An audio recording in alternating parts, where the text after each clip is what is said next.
Hello.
Hello.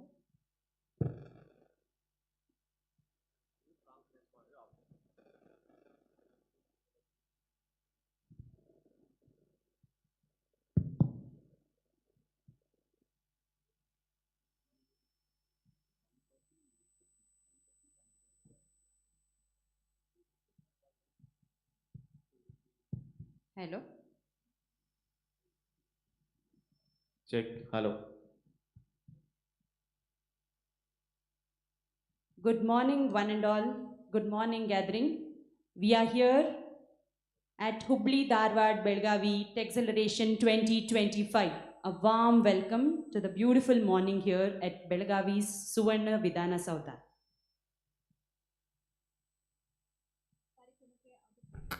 Hello. ಕಾರ್ಯಕ್ರಮಕ್ಕೆ ಆಗಮಿಸಿರುವ ಎಲ್ಲ ಗಣ್ಯ ಅತಿಥಿಗಳಿಗೂ ಮತ್ತೊಮ್ಮೆ ಆದರದ ಸ್ವಾಗತವನ್ನು ಕೋರ್ತಾ ಇದ್ದೀವಿ. ನಾನು ಅಮೃತ ಯಾದವ್, ಇವತ್ತಿನ host, and I am Lakshmi Karan, ಇಂದಿನ ಕಾರ್ಯಕ್ರಮದ ನಿರೂಪಕಿ. ಇವತ್ತು ನಾವು ಬೆಳಗಾವಿಯ ಸುವರ್ಣಸೌಧದಲ್ಲಿದ್ದೀವಿ. ಒಂದು ವಿಶೇಷವಾದ ವಿಭಿನ್ನವಾದ ಕಾರ್ಯಕ್ರಮಕ್ಕೆ ನಾವೆಲ್ಲರೂ ಸಾಕ್ಷಿಯಾಗ್ತಾ ಇದ್ದೀವಿ. ಅದರಲ್ಲೂ ನವೋದ್ಯಮಗಳು ಅಂತಂದರೆ ಅವರ ಪಾಡಿಗೆ ಅವರು ಬೆಳ್ಕೊಳ್ತಿರುವಂತಹ ಉದ್ಯಮಗಳು ಅಂತ ಅನಿಸುತ್ತೆ. ಆದರೆ ಅಂತಹ ಉದ್ಯಮಗಳಿಗೆ ಸರ್ಕಾರ ಆಗಲಿ ಅಥವಾ ಉದ್ಯಮ ದಿಗ್ಗಜರಾಗಲಿ ಸಪೋರ್ಟ್ ಮಾಡಲಿಲ್ಲ ಅಂತಂದರೆ ಯಾವತ್ತೂ ಅವ್ರು ಮುಂದೆ ಬರಲಿಕ್ಕೆ ಸಾಧ್ಯ ಇಲ್ಲ. ಅಂತಹ ಒಂದು ವಿಶೇಷವಾದ ಕ್ಷಣ ಏನಂದರೆ ಸುವರ್ಣಸೌಧ ಈ ಒಂದು ಕಾರ್ಯಕ್ರಮವನ್ನು ಹೋಸ್ಟ್ ಮಾಡ್ತಾ ಇರೋದು. ಸೊ ನಾವೆಲ್ಲರೂ ಇದ್ರ ಬಗ್ಗೆ ತುಂಬ ಹೆಮ್ಮೆ ಪಡಬೇಕು, ಖುಷಿ ಪಡಬೇಕು.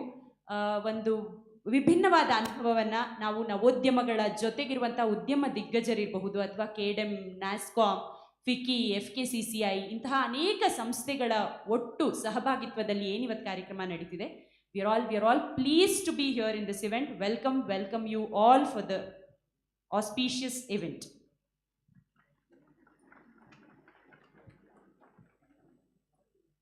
ಇನ್ನೇನು ಕೆಲವೇ ಕ್ಷಣಗಳಲ್ಲಿ ನಾವು ಕಾರ್ಯಕ್ರಮವನ್ನು ಪ್ರಾರಂಭಿಸ್ತೀವಿ. Policy session is still going on. Okay, ಕಾರ್ಯಕ್ರಮ ಇನ್ನೇನು ಪ್ರಾರಂಭ ಆಗ್ತಾ ಇದೆ. As we all know, Bharat ಅಭಿವೃದ್ಧಿ ಹೊಂದುತ್ತಿರುವ ರಾಷ್ಟ್ರ ಅಂತ ನಾವೆಲ್ಲರೂ ಹೇಳ್ತೀವಿ. ಇಟ್ಸ್ ಅ ಡೆವಲಪಿಂಗ್ ಕಂಟ್ರಿ ಅಂತ. ಆದರೆ ತಂತ್ರಜ್ಞಾನ, ಮಾಹಿತಿ ಮತ್ತು ಸೇವಾ ಕ್ಷೇತ್ರಗಳಲ್ಲಿ ನಮ್ಮ ಸಾಧನೆ ಅಗ್ರಗಣ್ಯ ಅಂತ ಅನ್ನಿಸ್ಕೊಂಡ್ಬಿಟ್ಟಿದೆ. ಜಗತ್ತಿನ ಎಲ್ಲ ರಾಷ್ಟ್ರಗಳು ಹಲವಾರು ಶತಮಾನಗಳಿಂದಲೇ ನಮ್ಮ ಕಡೆ ತಿರುಗಿ ನೋಡ್ತಿದ್ದಾರೆ. ಆದರೆ ಇವತ್ತು ನವೋದ್ಯಮಗಳ ಕಾರಣದಿಂದ, ಮಾಹಿತಿ ತಂತ್ರಜ್ಞಾನದ ಕಾರಣದಿಂದ they are looking beyond us, looking at us. ಇದು ಒಂದು ಕಾರಣ ಅಂತ ಅನಿಸ್ಬಹುದು ಅಷ್ಟೇ ನಿಮಗೆ. ಆದರೆ ಸ್ಟಾರ್ಟಪ್ಸ್ ಇವತ್ತು ಒಂದು ಬಸ್ ಆಗಿ ಕ್ರಿಯೇಟ್ ಆಗಿದೆ. Startups have become a buzz today because earlier if you say you are doing a startup, people would say why are you doing it, you have no guarantee in your life. But now if you say startup, you are in the top notch of industry. So such startup people are here and all the industrial people are here. So many organizations are here. So welcome you all for the event. Thank you so much for being here at this great event.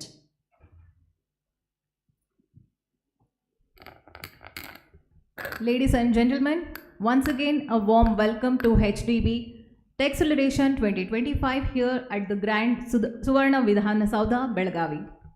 Karnataka ನಮ್ಮೆಲ್ಲರಿಗೂ ಗೊತ್ತಿರುವ ಹಾಗೆ ಬೆಳವಣಿಗೆಯ ಪಥದಲ್ಲಿ, ನಕ್ಷೆಯಲ್ಲಿ ಹೊಳೆಯುತ್ತಿರುವ ನಕ್ಷತ್ರ ಅಂತ ಹೇಳಬಹುದು. ಈ ಇಡೀ ಕಾರ್ಯಕ್ರಮವನ್ನು ನಾಡಗೀತೆಯೊಂದಿಗೆ ಆರಂಭಿಸೋಣ. Please I request all the dignitaries to stand up for ನಾಡಗೀತೆ, written by our very beloved Kuvempu. ನಾಡಗೀತೆ please.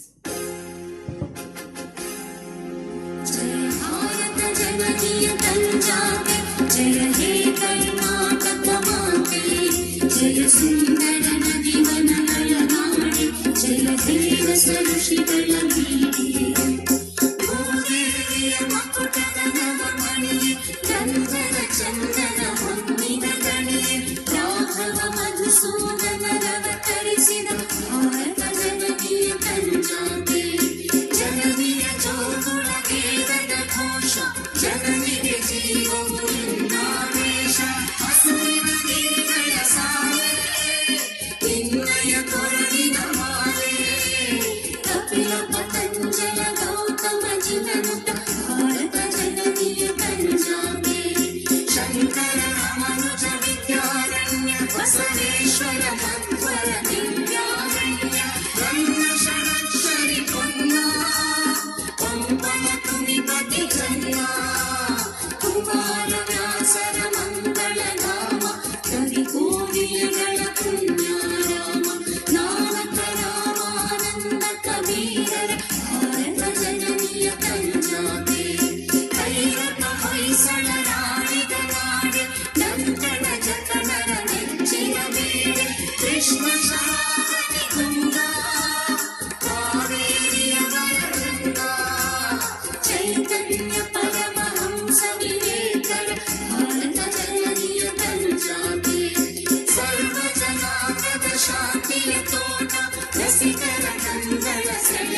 Thank you.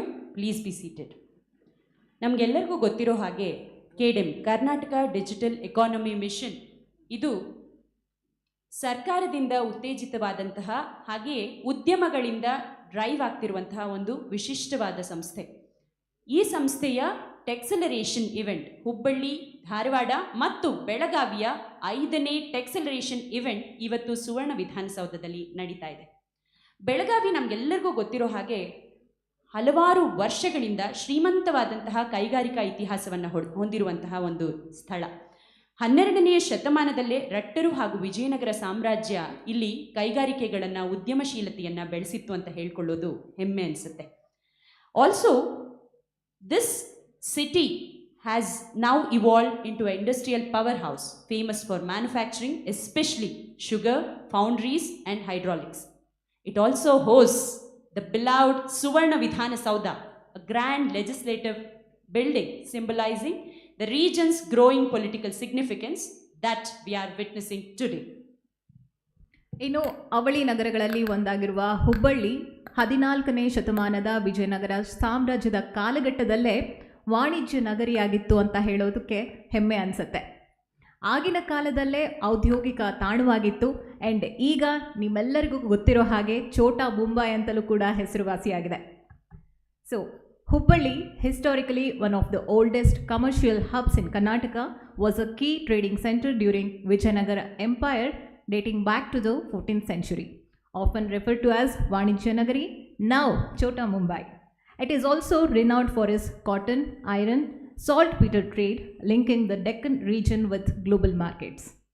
Today, it is a home to one of India's largest railway junctions, anchoring its status as the commercial and logistics nerve center for northern Karnataka. Dharwad ವಿದ್ಯಾನಗರಿ ಅಂತಲೇ ಹೆಸರು ಪಡೆದಿದೆ. Manchester of India ಅಂತ ಹೆಸರು ಪಡೆದಿದೆ. ಉನ್ನತವಾದ ಎಲ್ಲ ಶೈಕ್ಷಣಿಕ ಸಂಸ್ಥೆಗಳು ಧಾರವಾಡದಲ್ಲಿದೆ. ಧಾರವಾಡ ಪೇಡ ಪ್ರತಿ ಮನೆಯ ಮಾತಾಗಿದೆ. ಭಾರತದಾದ್ಯಂತ ಮಾತ್ರ ಅಲ್ಲ, ವಿಶ್ವದಾದ್ಯಂತ ಧಾರವಾಡ ಪೇಡ ತನ್ನ ಹೆಸರನ್ನು ಗಳಿಸ್ಕೊಂಡಿದೆ. ಇಂತಹ ಧಾರವಾಡ 12ನೇ ಸೆಂಚುರಿ ಅಂದರೆ 12ನೇ ಶತಮಾನದಲ್ಲೇ ಹಲವಾರು ರಾಜರಿಂದ, ರಾಜಾಡಳಿತಗಳಿಂದ ಆಳ್ವಿಕೆಯಲ್ಲಿತ್ತು. ಅದು ಹೊಯ್ಸಳರು ಇರಬಹುದು ಅಥವಾ ವಿಜಯನಗರ ಸಾಮ್ರಾಜ್ಯ ಇರಬಹುದು. It's recognized as the birthplace of many renowned classical musicians, writers, poets, and its institution, Karnataka University, have played an influential role in preserving and promoting the nation's and region's rich cultural heritage. ಇದು ಈ ನೆಲದ ಸಂಸ್ಕೃತಿ ಹಾಗೂ ಶ್ರೀಮಂತಿಕೆ ಅಲ್ವಾ?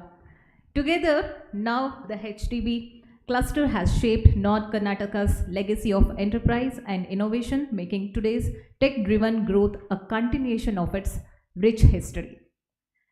Yes, ladies and gentlemen, now as we begin our Techceleration 2025 to set the tone for today's momentous gathering and share their insights on the vibrant journey of HDB cluster, I invite to the stage 3 visionary leaders who have been instrumental in driving enterprise and innovation in this region. May I request Mr. Sanjeev Kumar Gupta, CEO of KDEM, to the stage, please. Mr. Venkatesh Patil, Industry Anchor, HDB Cluster and Managing Director, Belgavi Oxygen Private Limited. And Mr. Santosh Huruli-Koppi, Industry Anchor for HDB Cluster and CEO of NS Infotech Private Limited. It's a beautiful welcome conversation. Over to you, gentlemen.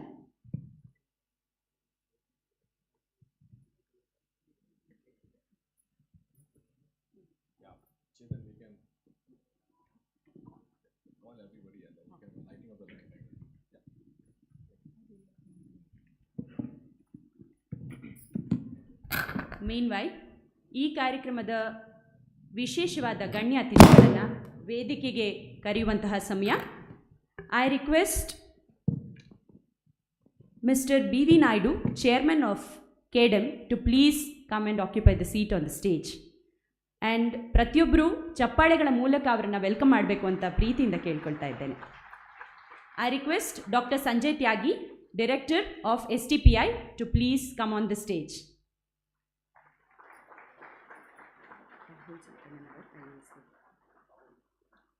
I request Rahul Sankananavar, IAS officer, and Director of ITBT Department to please come on the stage.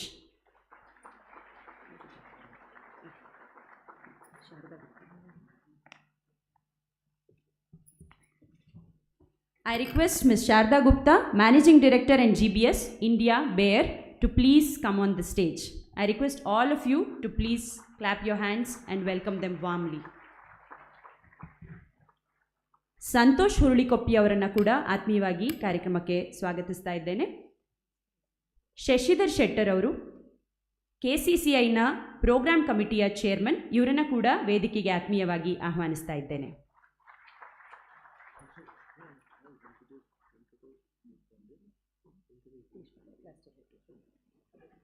And now, Cluster Head of HDB Sector, Mr. Venkatesh Deshpande, please come on the stage. Thank you all dignitaries. ಕಾರ್ಯಕ್ರಮಕ್ಕೆ ಬೆಳಕಿನ ಮೂಲಕ ಚಾಲನೆ.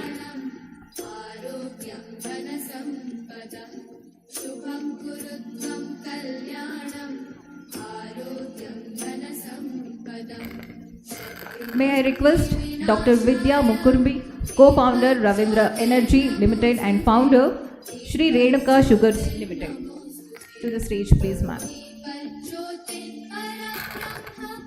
ನಾವು ಎಷ್ಟೇ ಮುಂದುವರೆದ್ರೂ ಕೂಡ ಪರಂಪರೆಯಲ್ಲಿ ದೀಪ ಅದರದ್ದೇ ಆದಂತಹ ಪ್ರಾಶಸ್ತ್ಯವನ್ನು ಹೊಂದಿದೆ. ಬೆಳಕು ಪ್ರತಿ ಮನೆಯಲ್ಲಿ ಇರಬೇಕು, ಕತ್ತಲಿನಿಂದ ಬೆಳಕಿನೆಡೆಗೆ ಪ್ರತಿಯೊಬ್ಬರೂ ಪಯಣವನ್ನು ಕೈಗೊಳ್ಳಬೇಕು. ಅಂತಹ ಒಂದು ಪ್ರತಿರೂಪವೇ ಈ ದೀಪ ಬೆಳಗುವಿಕೆ, ಈ ಒಂದು ಉದ್ಘಾಟನೆ.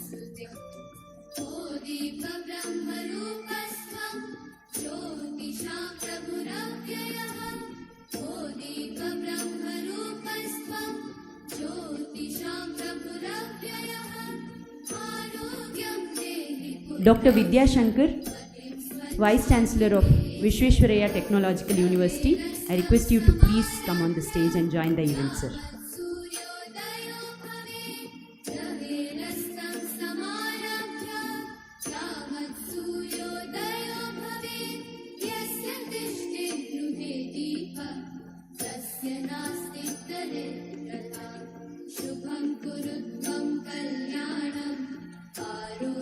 I also request DGM of SBI to please come on the stage and witness this event.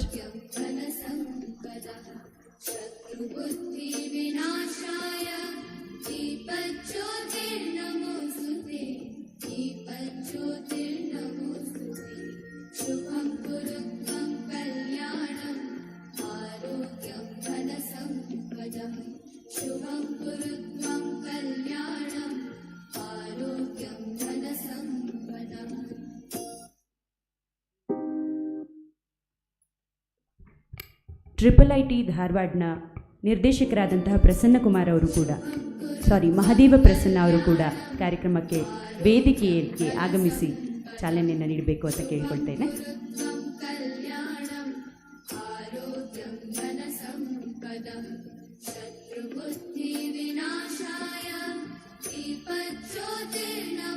ಇನ್ನು ಅಂಬೆಗಾಲಿಡುತ್ತಿರುವಂತಹ ನವೋದ್ಯಮಗಳು, ಹೆಸರು ಮಾಡಿರುವಂತಹ ಹಲವಷ್ಟು ನವೋದ್ಯಮಗಳು, ಉದ್ಯಮ ದಿಗ್ದರ್ಶಕರು, ಕೈ ಹಿಡಿದು ನಡೆಸುವಂತಹ ಉನ್ನತವಾದಂತಹ ಸಂಸ್ಥೆಗಳು, ಸುಮಾರು 500ಕ್ಕೂ ಹೆಚ್ಚು ಡೆಲಿಗೇಟ್ಸ್ ಇದ್ದಾರೆ ಇವತ್ತಿನ ಕಾರ್ಯಕ್ರಮದಲ್ಲಿ.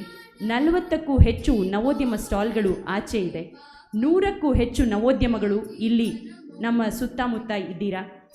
ಹಲವಾರು ಇನ್ಕ್ಯುಬೇಟರ್ಸ್ ಇದ್ದೀರಾ, accelerators, and friends from R&D and media are also here. Welcome you all for this event, and I thank all the dignitaries for lighting the lamp and inaugurating this event.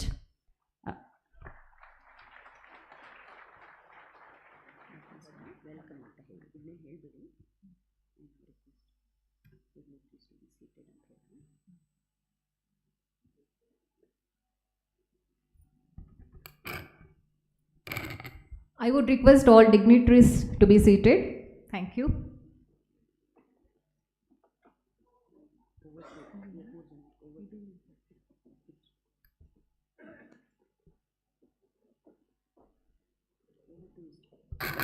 Now over to Mr. Sanjeev Kumar Gupta, Mr. Venkatesh Patil and Mr. Santosh Hurlikappi for a welcome conversation.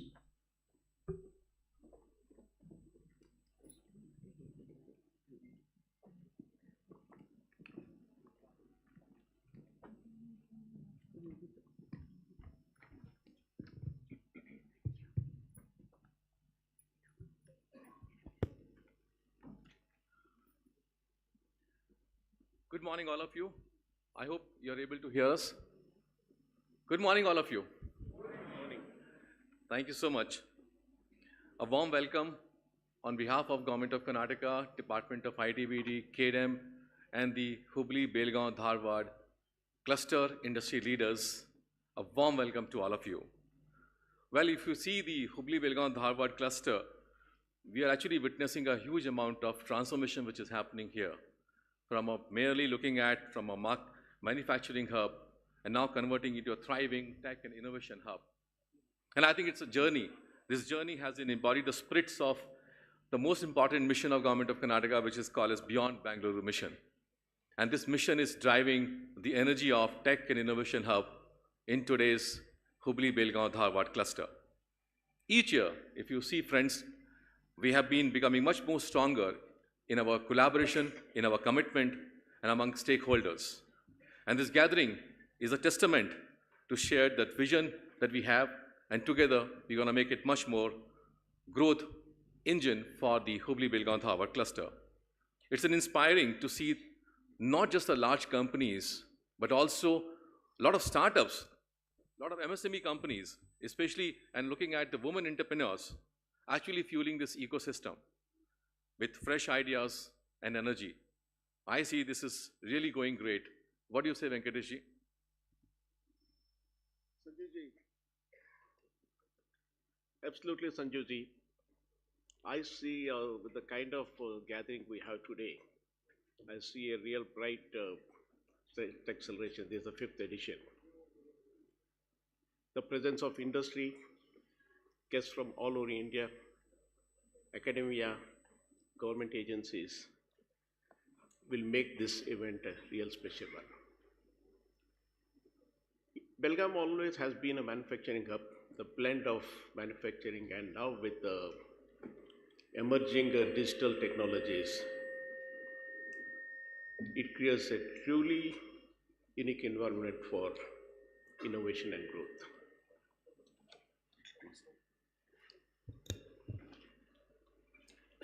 Our cluster is a great example of how industry, academia can come together and build sustainable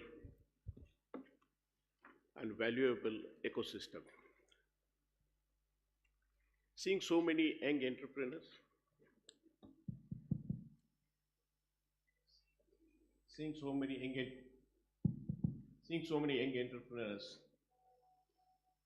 and the gathering of luminaries of the industry, I see a real bright future for HDB cluster and Karnataka as a whole.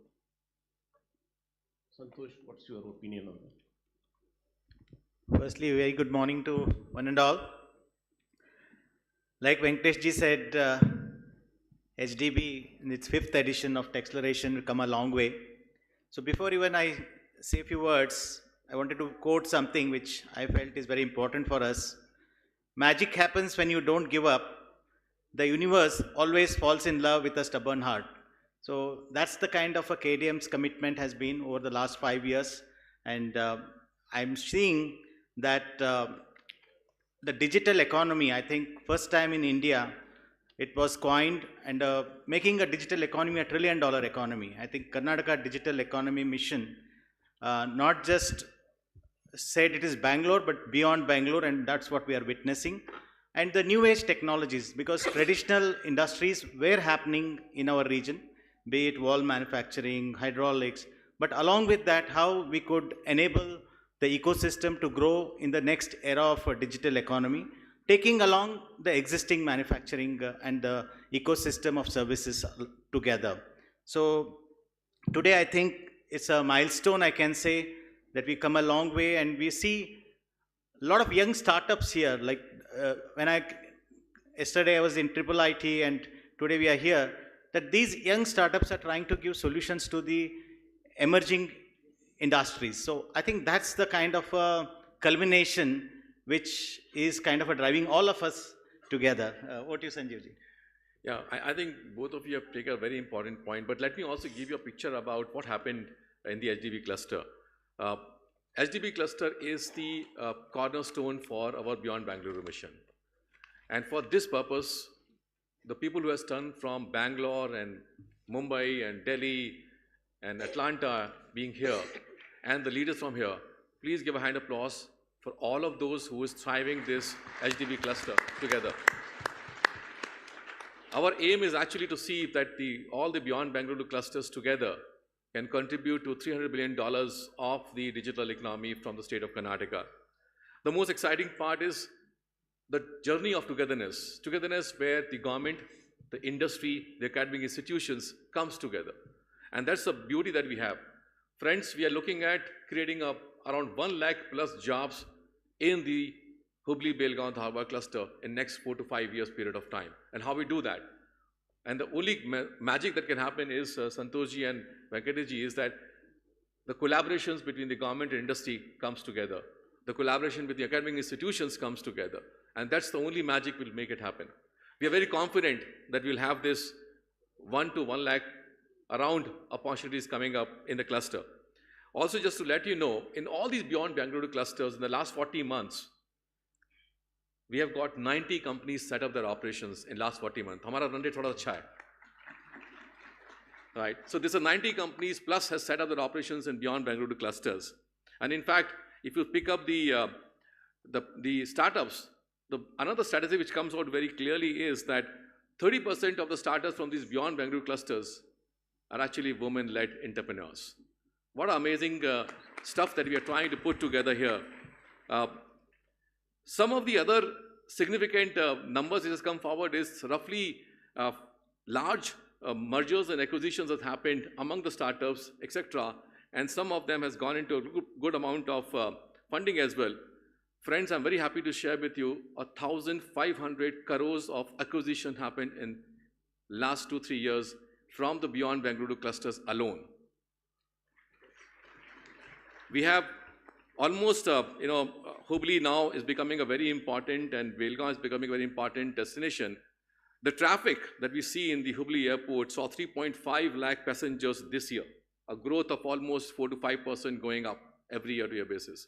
What it shows? It shows that it's a hub of tech, innovation, it's a hub of commercial businesses, enterprises thriving from here. Government has recently launched the programs of LEAP and Elevate, which we'll discuss it, and Mr. Rahulji will be sharing a little bit more details on that. For the Hubballi-Belagavi clusters, those new companies which has come forward in last, I would say, last year itself, friends, 23 companies have set up their operations in Hubballi-Belagavi cluster last financial year. Warm welcome to all those companies. We wish them all the best. We'll work together to grow you more.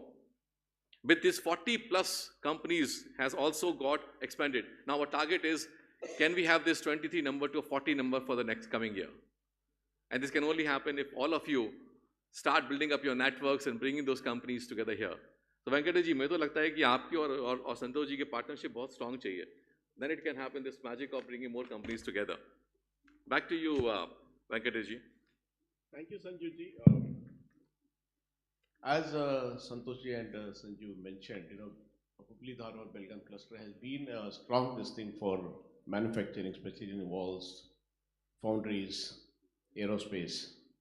But now with the emerging technology companies looking at this region, we see a bright future. By year 2030, we envisage around 10 to 12 ESDM majors setting their shop in this region.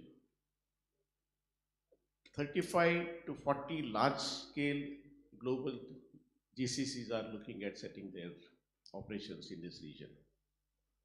And we see a major spurt in startup ecosystem with 2,500 companies, startups emerging from this region.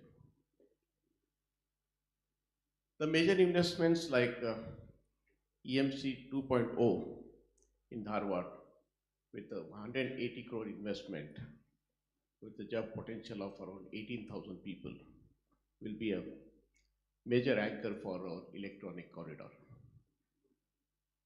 Fast movers like iMerit set up shop in Hubli 2 years back. Already they have doubled their capacity, and they're looking at expanding their operations further. A 200-acre EMC in Hubli will propel MSME's growth drastically. Startups and scalable have access to major robust support through government seed funds, expansion-ready infrastructures, and of course, a great talent pool what we have in this region. The education institutions have been a great foundation for this ecosystem. We have IIT Dharwad, which has a Center of Excellence for Global Clean Energy. We have IIIT Dharwad. A research park has been set up for deep tech. University of Agricultural Sciences Dharwad has come up with a lot of patented solutions for agriculture. In Belgavi, we have KLE Tech. We have VTU under the leadership of Honorable Vice Chancellor, where Vishweshwaraya Research and Innovation Incubation Center is located. We have GIT, which has set up world-class incubation center, and many more are in the pipeline. The Deshpande startups, saw this future long back, around 20 years back, and they set up the Deshpande startups and sandbox, and they have been instrumental in the growth of startup community in this region. Kionix now has identified 5 acres land in Belgavi, which where they are going to set up a world-class infrastructure for encouraging startups and electronic companies. Infosys Hubli is a great example. Now their Hubli campus employs more than 1,500 engineers, and they are working on deep tech like AI, cybersecurity, and space tech. ACRES, of course, has set up a world-class facility here for aerospace, and now they are coming up with the FMCG and durable goods cluster with an investment of almost 4,000 crores and with the employment potential of 30,000 people. So overall, we see a bright future, and for that we need a great support from all of you in the journey. Thank you. Over to Santosh.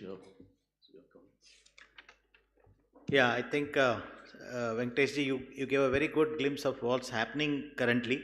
I'll touch upon the ecosystem, innovation and startup part of it, which I did mention earlier. Just to share a few things, it's a fertile ground for now artificial intelligence, drones, clean energy, Industry 4.0, and many other like cybersecurity. And the great thing about our region now is we have IIIT, Dr. Mahadev Prasanna sir is there, then we have IITs, we have VTU, we have so many other institutes like KLE and even GITs and all the other education institutes which have all collaborated now in some or the other way with KDM and utilizing a lot of the schemes which sir was also mentioning, and bring that ecosystem together. We have a research park which I'm also very actively involved with IIIT, like that every other organization I keep hearing, Dharti in IIT Dharwad, KLE Tech has CTI, and so many other things which probably many years back were not available for students. So that's a big initiative. And not just that, its incubation has been part of it, but IP creation is also a very important part which KDM has taken a lead in that and helping the startups in that. And access to funds. Since yesterday I'm meeting SBI, they are so active and so much wanting to help the budding entrepreneurs through their various schemes. I'm sure there are many other government schemes also which was announced in the morning, and many more will be announced today. And if we can bring up as a low cost, high impact destination, which is what I think our region is focusing, and Venkateshji did mention about GCCs which are looking beyond Bengaluru, and we are the right place, and 30-35 GCCs can come up in the region. So that could be a big game changer. And apart from that, Techceleration, of course, this is a annual 5th flagship event where we are trying to bring all the industry leaders, policymakers, and even academicians. We have Shantanu Bhattacharya from MIT Media Labs, and so many other eminent delegates together. And I need to mention about VTU. Actually, VTU has contributed so much, sir. We have a Vice Chancellor right here.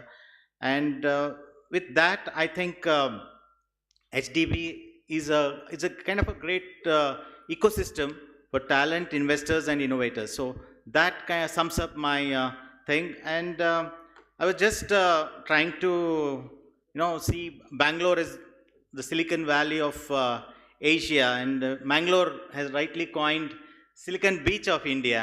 And we all feel that HDB could become the Suvarna Valley of India. So that's what I would like to say. And just the last point, sir, some notable stories which are very important because many of us will be here and then go away by the evening. There's a Kabaddi man which has gained kind of a national traction, a startup from here. And then there is he did mention about Leap Fund and Agri Tech, ESDM, defense. And just for the defense purpose, there is Aster Defense. For people who are not aware, that Aster is a company started by a young student from BBB College, and they are making the real guns and supplying to the defense industry. And in fact, they have got a lot of recognitions from our Indian government because of the policy that the Make in India. So I request all of you to spend some time in understanding some of the innovations happening in our own region. Then we probably get to know that where we are heading towards a $1 trillion digital economy. Thank you. Lovely. You have coined a very good word, Santoshji. I was looking for some trigger to come out with a brand for this, like a Silicon Beach of India is called, Mangalore cluster is called a Silicon Beach of India. Karnataka, Bangalore itself is called a Silicon Valley of India. You have done it very nicely. Swan Valley of India is where it is coming from. Thank you so much for this. Friends, we will hear, this is a trailer. We all three thought that we give you a trailer about what's happening in the HDB cluster. So we are sharing some information. But we have great leaders with us. Mr. B.V. Naidu, the chairman of Karnataka Digital Economy Mission. Dr. Sanjay Tyagi, the director of STPI. Mr. Rahul, who is the MD for Kids and the director for Department of ITBT, Government of Karnataka. And Sharda, the MD for Bayer GCC, operating from Bangalore. But she stays in Mumbai. In fact, thank you so much for all of you for being here today. On behalf of the industry clusters, I stand up and warmly welcome all of you. We also have a lot of people here in the crowd, which is from, for example, the IITs has set up all IITs together, all 23 IITs together, has set up a incubation center, a big facility in Electronic City in Bangalore. So their representative is here with us today. We have the largest AI, Center of Excellence called Art Park. They are with us today here. And many other GCCs, companies, etc. And we have, yesterday night when I was talking to all of you, we shared about this. But I'm excited that we are taking this journey, and we look forward for having more of you collaborating with us and taking the Hubballi-Dharwad-Belagavi cluster to the next leap of the growth that we see here. 1 lakh is not too far. We can make it happen. 1 lakh employment opportunities to be created by all us, digital economy, and that's possible for us. Look forward for this. Back to you, MC. Thank you so much sir. ಇಷ್ಟೆಲ್ಲ ಅಮೂಲ್ಯವಾದ ಮಾಹಿತಿಯೊಂದಿಗೆ ಮತ್ತೊಮ್ಮೆ ಎಲ್ಲರನ್ನ ಸ್ವಾಗತಿಸೋದಕ್ಕೆ ಎಲ್ಲ ಗಣ್ಯರಿಗೂ ಮತ್ತೊಮ್ಮೆ ಧನ್ಯವಾದಗಳನ್ನ ಹೇಳ್ತಾ ಇದ್ದೀನಿ. ಈಗ managing director of Bayer India ಹಾಗೂ health care and life sciences ಸೆಕ್ಟರ್ನಲ್ಲಿ ಪ್ರಮುಖವಾದ ಲೀಡರ್ ಆಗಿರುವಂತಹ ಶಾರದಾ ಗುಪ್ತಾ ಅವರು ಒಂದೆರಡು ಮಾತುಗಳನ್ನ ಆಡಬೇಕಾಗಿ ಕೇಳ್ಕೊತಾ ಇದ್ದೀನಿ. Ms. Sharda Gupta is a Managing Director of Bayer India and a distinguished leader in healthcare and life science sector who will share her valuable insights with her. To you, ma'am. Good morning, everyone. I hope everyone can hear me okay. Yeah? All right.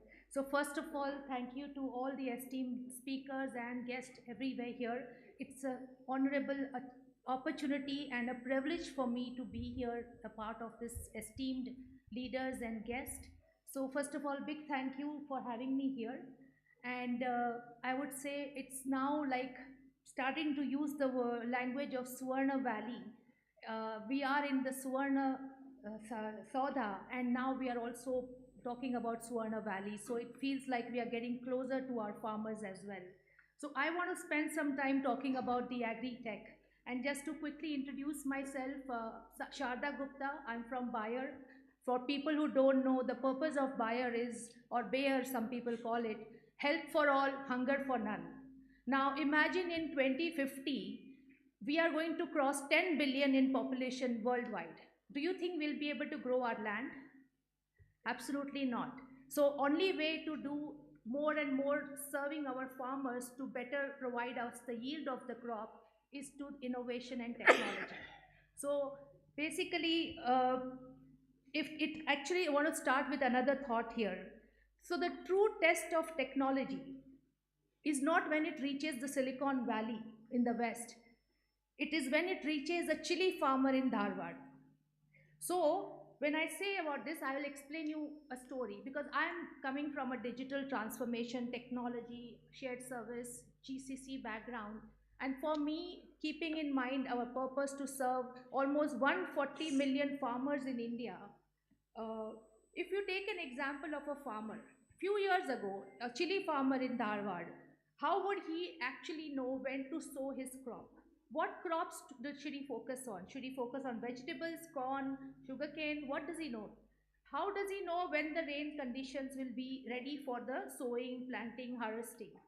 How does he know when to harvest his crop? And how does he know that which mandi to go to get the right price for his crop yield? And today it's possible. We have Aadhaar, we have UPI, we have likes of SBI providing a lot of support to the rural reach. A farmer is able to do that with not just selling the crop, but also selling it at the price he wants. And that is possible because we are able to provide technology and digital solutions to our farmers. And using WhatsApp, using apps, the farmers have got more comfortable to look at crop advisory, harvesting information, which crops to use, soil health, everything digitally. And so, this is not just technology for a farmer or for us, it is also dignity, right? So that's about the farmer. Now let me switch to the GCC world.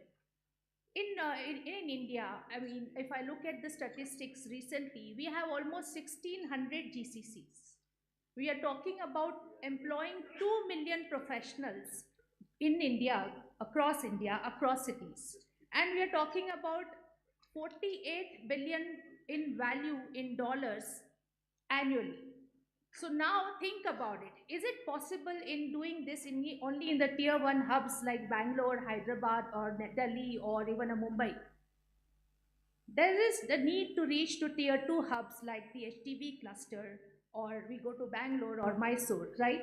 So definitely rural India is ready for transformation. We have the world innovation engine in the GCCs, like we have 1,200 GCCs. So why not get the world's best digital talent and meet the chili farmer of Dharwad? So how do we do that? Now let's take some examples from the world. If you look at globally, digital farming innovation is not new for the world. If you take the example of Kenya, Sub-Saharan Africa, most of the countries in Sub-Saharan Africa today have provided financial power to the farmers by using a technology on the apps, and also leveraging M-Pesa, which gives you financial inclusion. Also look at Israel. Israel is always worried about water irrigation and shortage of water, right? They have turned deserts into farms by providing innovative ways to use water irrigation. So what is stopping us? Why not HDB? So let's think of what we can do at HDB together. Let's try to think about imagining a chili farmer in Dharwad. In his farm or a model farm, he is able to test the drones for precision spraying on his crops at the right time. he is able to get an app in his local language, Kannada or Marathi, so that he can be able to get information on the timely manner to make sure he's getting the yield of the crop in a timely manner and the best yield. He can also get low-cost irrigation. He can get the support from all the communities. We have a lot of startup teams here. We have a lot of agriculture academia teams here. We have the government here. We have industry leaders here. And can we not create a powerhouse of skills engine using IITs, the KLE, and produce agri entrepreneurs, innovators, and also drone pilots, because I know a lot of you are also getting certified in drone certifications. So can we not brand HDB as India's Agri Innovation GCC hub, where global expertise meets the local talent? Yeah?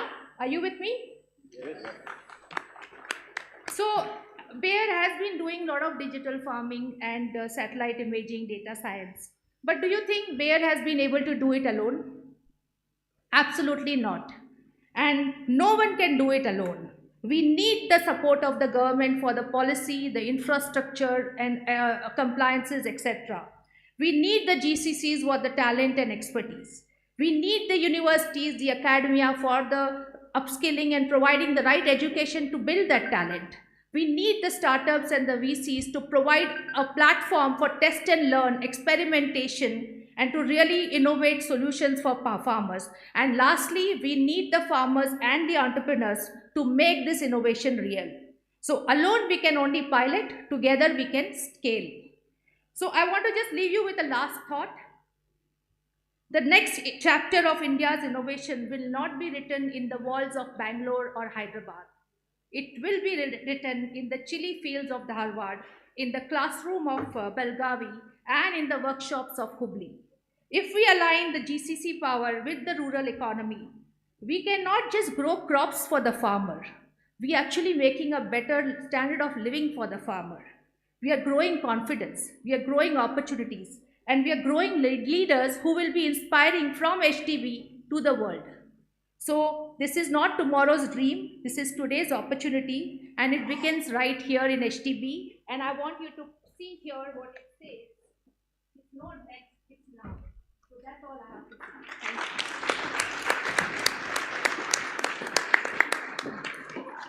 What an inspiring talk, ma'am. Hats off to that words. ಮಹಿಳೆ ಉನ್ನತ ಸ್ಥಾನಕ್ಕೆ ಹೋದಾಗ ಆಕೆ ನೆಲಮಟ್ಟದಿಂದ ಆಲೋಚನೆಗಳನ್ನು ಮಾಡ್ತಾಳೆ ಅನ್ನೋದಕ್ಕೆ ಒಂದು ಉತ್ತಮವಾದ ಉದಾಹರಣೆ ಮೇಡಮ್. ಶಾರದಾ ಗುಪ್ತಾ ಮೇಡಮ್ ಹೇಳಿದಾಗೆ HDB ಹುಬ್ಳಿ ಧಾರವಾಡ ಮತ್ತು ಬೆಳಗಾವಿ ಕ್ಲಸ್ಟರ್ನ ನಾವು ಆಗ್ರಿ ಡಿಜಿಟಲ್ ಹಬ್ ಆಗಿ ಖಂಡಿತವಾಗ್ಲೂ ಮಾಡಬಹುದು.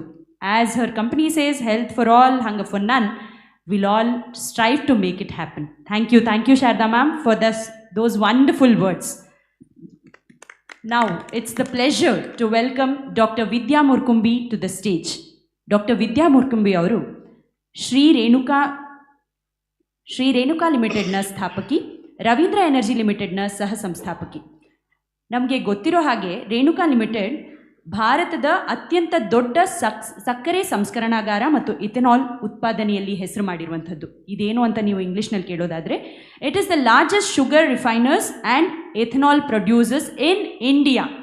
So with a great warm applause, I welcome Vidya Murkumbi ma'am to please address the gathering.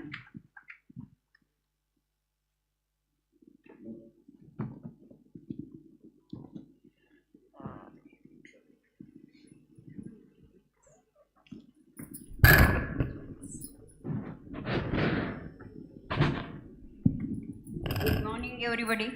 Good morning.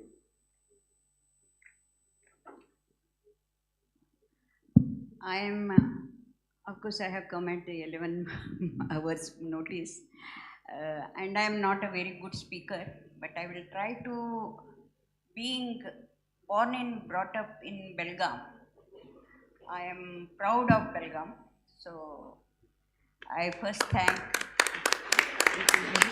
Mr. Gupta ji, Mr. Sanknur, Mr. Venkatesh Patil for calling me and getting that I should be here. They insisted. I came from Delhi. From there I drove to Belgaum. Goa to Belgaum, just to meet you all people.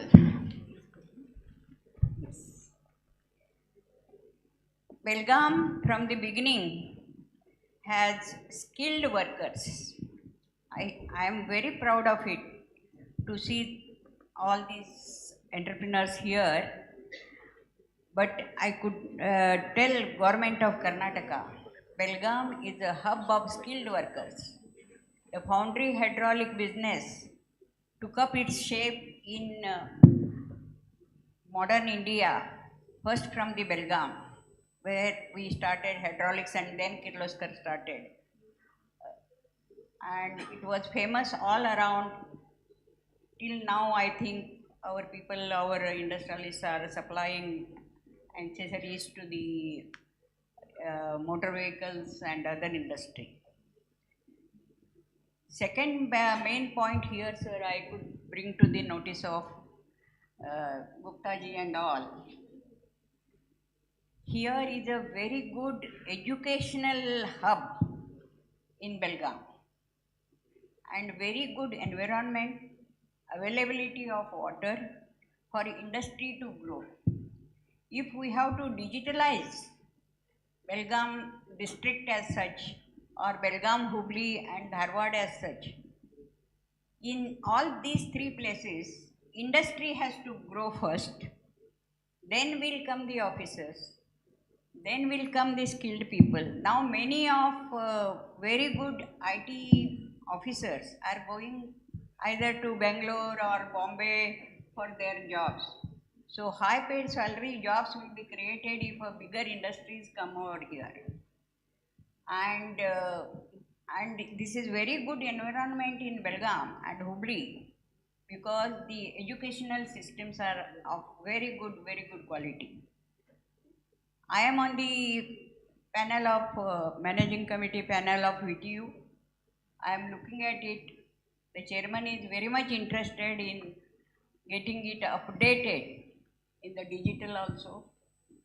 And being on the panel of NIC, Education Ministry of India, we are trying to bring in more and more entrepreneurs. And there I was suggesting our chairman of VTU, our boys from Hubli and Belgaum Engineering College are not participating for the panel what we are holding. We encourage those youngsters, young aspiring entrepreneurs to present their idea or product which can be commercialized, which they can start a small startups. For them, we give 10 lakhs to prepare a demo if their project is approved by us, by our panel. And then when the demo is demonstrated in front of us, we give another 10 lakhs for marketing it so that they can start the startup with the Government of India scheme immediately, which will be practical, profitable and commercialized. So in all this, we have to send a message to our youngsters to participate more and more in NIC India. AICTE is calling for the invitations. We will put it on the website. So let us call for new entrepreneurs, which, as Mr. Gupta said, small industries also will develop in this area because this is a very potential area, Hubli and Belgaum. Coming to me, I started my first sugar factory in Belgaum district. Then I started second one, third one, and out of our 8 factories, 3 were in Belgaum district. And as Mrs. Sharda said, being a sugarcane of main product of ours, my farmers did not have any problem in marketing because the government fixes the rate and the factory gives the rate, but other crops were struggling very hard to sell it, ups and downs of the market. So digitalization for the other crops is very much needed for our farmers. That is true. But coming to the Belgaum and Hubli development digitally, we need more and more industries to come up here. Environment is very good because whoever skilled officer or high quality officers, engineers, they want their family to set here, then educational facility for their children is very much available here. They will be glad to come and settle here. So industrial growth is a must to grow up very fast in Belgaum area. As far as we are concerned, we have just entered into EV trucks, 55-ton trucks with 282 kWh battery. So running time of the full charge battery will be 150 kilometers. We are first in India coming in collaboration with Photon Company, the worldwide biggest truck manufacturers, heavy truck manufacturers, and we want to set up manufacturing unit in around Belgaum if possible. Mr. M.B. Patil, Minister, personally following me up because we have two stages. First stage of 300 crores, we have already started in Pune, which is a half indigenous. Some parts, important parts will be imported and assembled, and 40% parts will be manufactured in Maharashtra. Second one is totally indigenous, 600 crore plant, which we are very much interested, means I am interested to bring it to Karnataka. Ma'am, you have to give a confirmation, ma'am. We support you because we need this. So we love you to have say that yes, Belgaum, Belgaum, Belgaum, nothing else.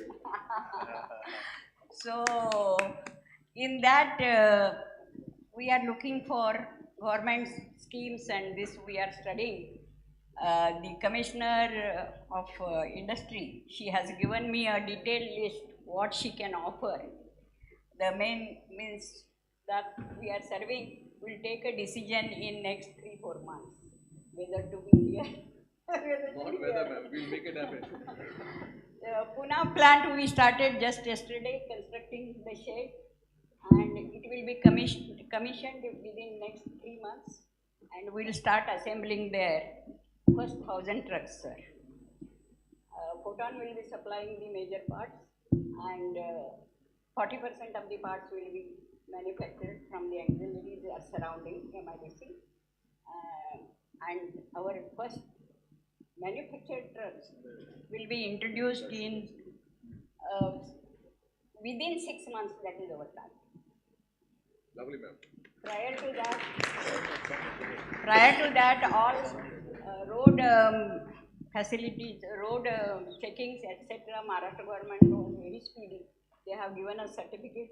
First 100 trucks we have already bought ready-made, taken trial on the road, and they will be handed over to the contractors on the port, JNPT port.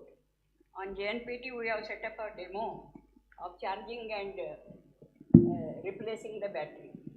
This is a very unique thing, and we have exclusive contract with Photon. So we are looking ahead to make this company. It is called EIM, Energy in Move. Yeah.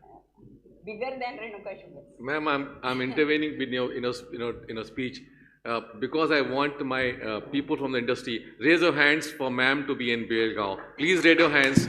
Say that you want this. You should listen to this crowd. You should listen to the industry people here. We all want you here. So please don't think about of anything else. Nothing else. Sorry, ma'am. I'm excited to be intervening in your speech. Please carry on, ma'am. Yeah, I am more much interested because this will give our foundry business a business. It will develop the digital India portion here at a very speedy level.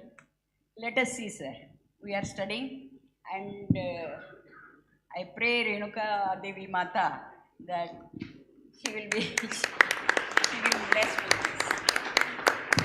So wishing you all that Hubballi-Belgavi will come up. Sir, one more thing just to tell you, the Karwar port has to be still updated.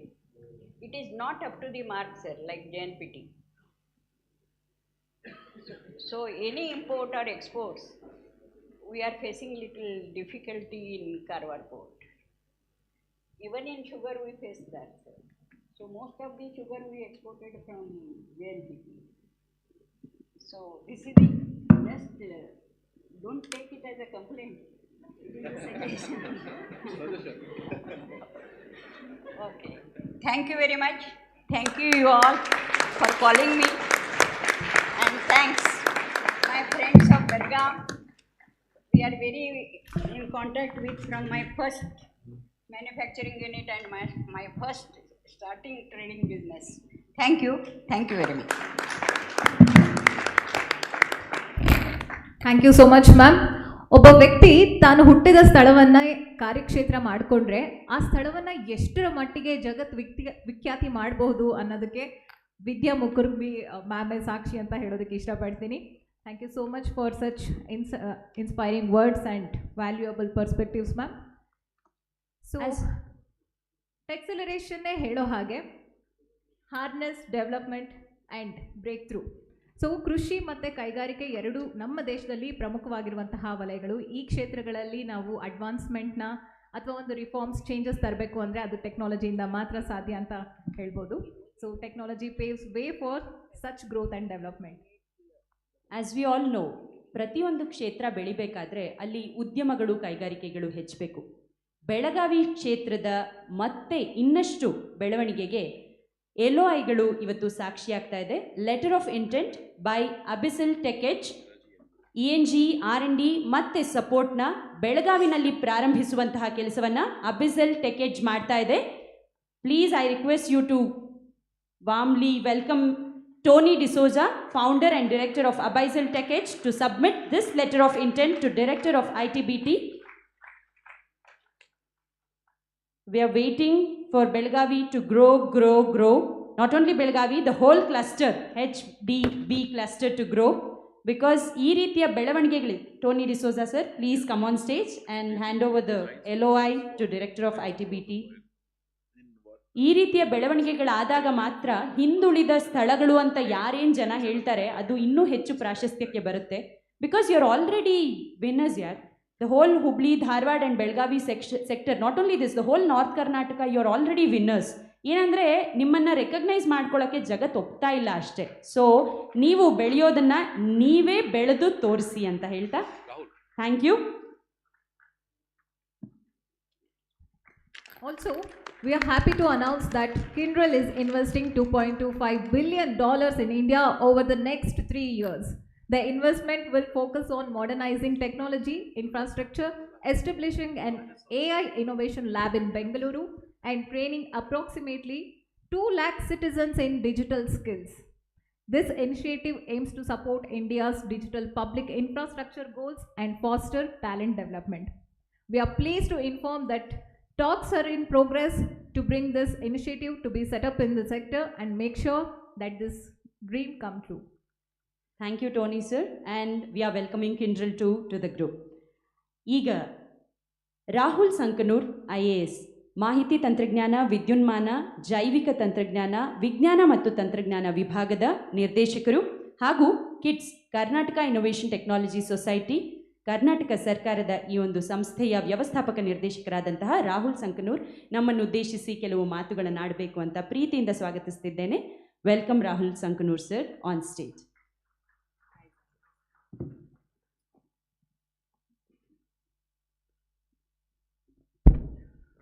ಎಲ್ರಿಗೂ ನಮಸ್ಕಾರ. ಈ ಒಂದು ಸಭಾಂಗಣದಲ್ಲಿ ಉಪಸ್ಥಿತರಿದ್ದ KDM ಅವರ chairman ಅವರಾದ ನಾಯ್ಡು ಅವರಿಗೆ, VT ಅವರ ವೈಸ್ ಚಾನ್ಸಲರ್ ಅವರಿಗೆ, ನಿರ್ದೇಶಕರು IIIT ಧಾರವಾಡ ಅವರಿಗೆ, ಮತ್ತೆಲ್ಲ ಅಧಿಕಾರಿ ಸಿಬ್ಬಂದಿ ವರ್ಗದವ್ರಿಗೆ, ಶಿಕ್ಷಣ ಸಂಸ್ಥೆಗಳ ಪ್ರಿನ್ಸಿಪಲ್ಸ್ ಅವರಿಗೆ, to all the business leaders, to all the officials, to and all the my media friends, very good morning.